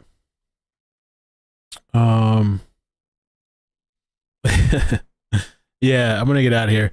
Appreciate you guys. I guess I'll set up the stream for tomorrow. Rock out with our try one more day and see. All right. You guys have a good night. Take care. Love you. Oh, let me get the super chats real quick. Don't forget. KB86, thank you for the super chat. Says thank you, Mel. Trudy, thank you for becoming a member. Hi, Mel. Love your relaxed and professional. Love your relaxed / professional show. Wales, UK. Amazing. The UK. Lily, thank you for the super chat. Says the sons also kill people and the maid. Crazy. Oh, Lord, allegedly. Kay's beautiful struggle. Thank you for the super chat. Says wish I could send more. No problem. Thank you for your support. Dorothy, thank you for the membership. Amethyst, thank you for the super chat. Leo, girls, thank you for the help and the help, especially as a mod and with the information. Thank you for the 6-month membership. Mel is the best. Please go like and subscribe. Thanks. And thank you for the super chat, Leo. Appreciate that. Lexi, Sammy, always nice to enjoy your lives. Hashtag, oh, Lord. Thank you. Thank you for your first super chat. Trudy says, can you do the documentary on Twitch, please? I don't know. I really don't know if I can do the HBO thing on Twitch. I'm going to have to research it. But if I did, it would definitely be like on the weekend or something. And I'm going to have to like monitor how I do streams. If we are going to cover this daily, I'm going to have to balance out time and stuff so I can have downtime. Tracy, thank you for the super chat. Gracias, Just the Bird. Thanks for the super chat. Catty Cat, thank you for the super chat. C Kim 123. Kim 123. This is to get you some espresso shots, pre-workout shots, caffeine pills. Gonna need them for all this trial. Thanks, well, thank you. Judy T, thanks for the super chat. CJ Johnson, too full. Thank you for the super chat. And yeah, thank you guys so much. Hit the like on the way out. Get a job, man. Thanks for joining. Hope you're doing amazing. BL, Leo, all the mods. Lotus Hoax. Cancel. Aw. Okay. I'm in trouble. But yeah, I appreciate it. I'm just the story is interesting. Like I said, it's unfortunate they're not showing pictures and stuff like that. I don't know. It is a weird, interesting, twisted case. I don't know. All right. Good night. Love you. Bye. Peace. Bloop, bloop, bloop, bloop, bloop.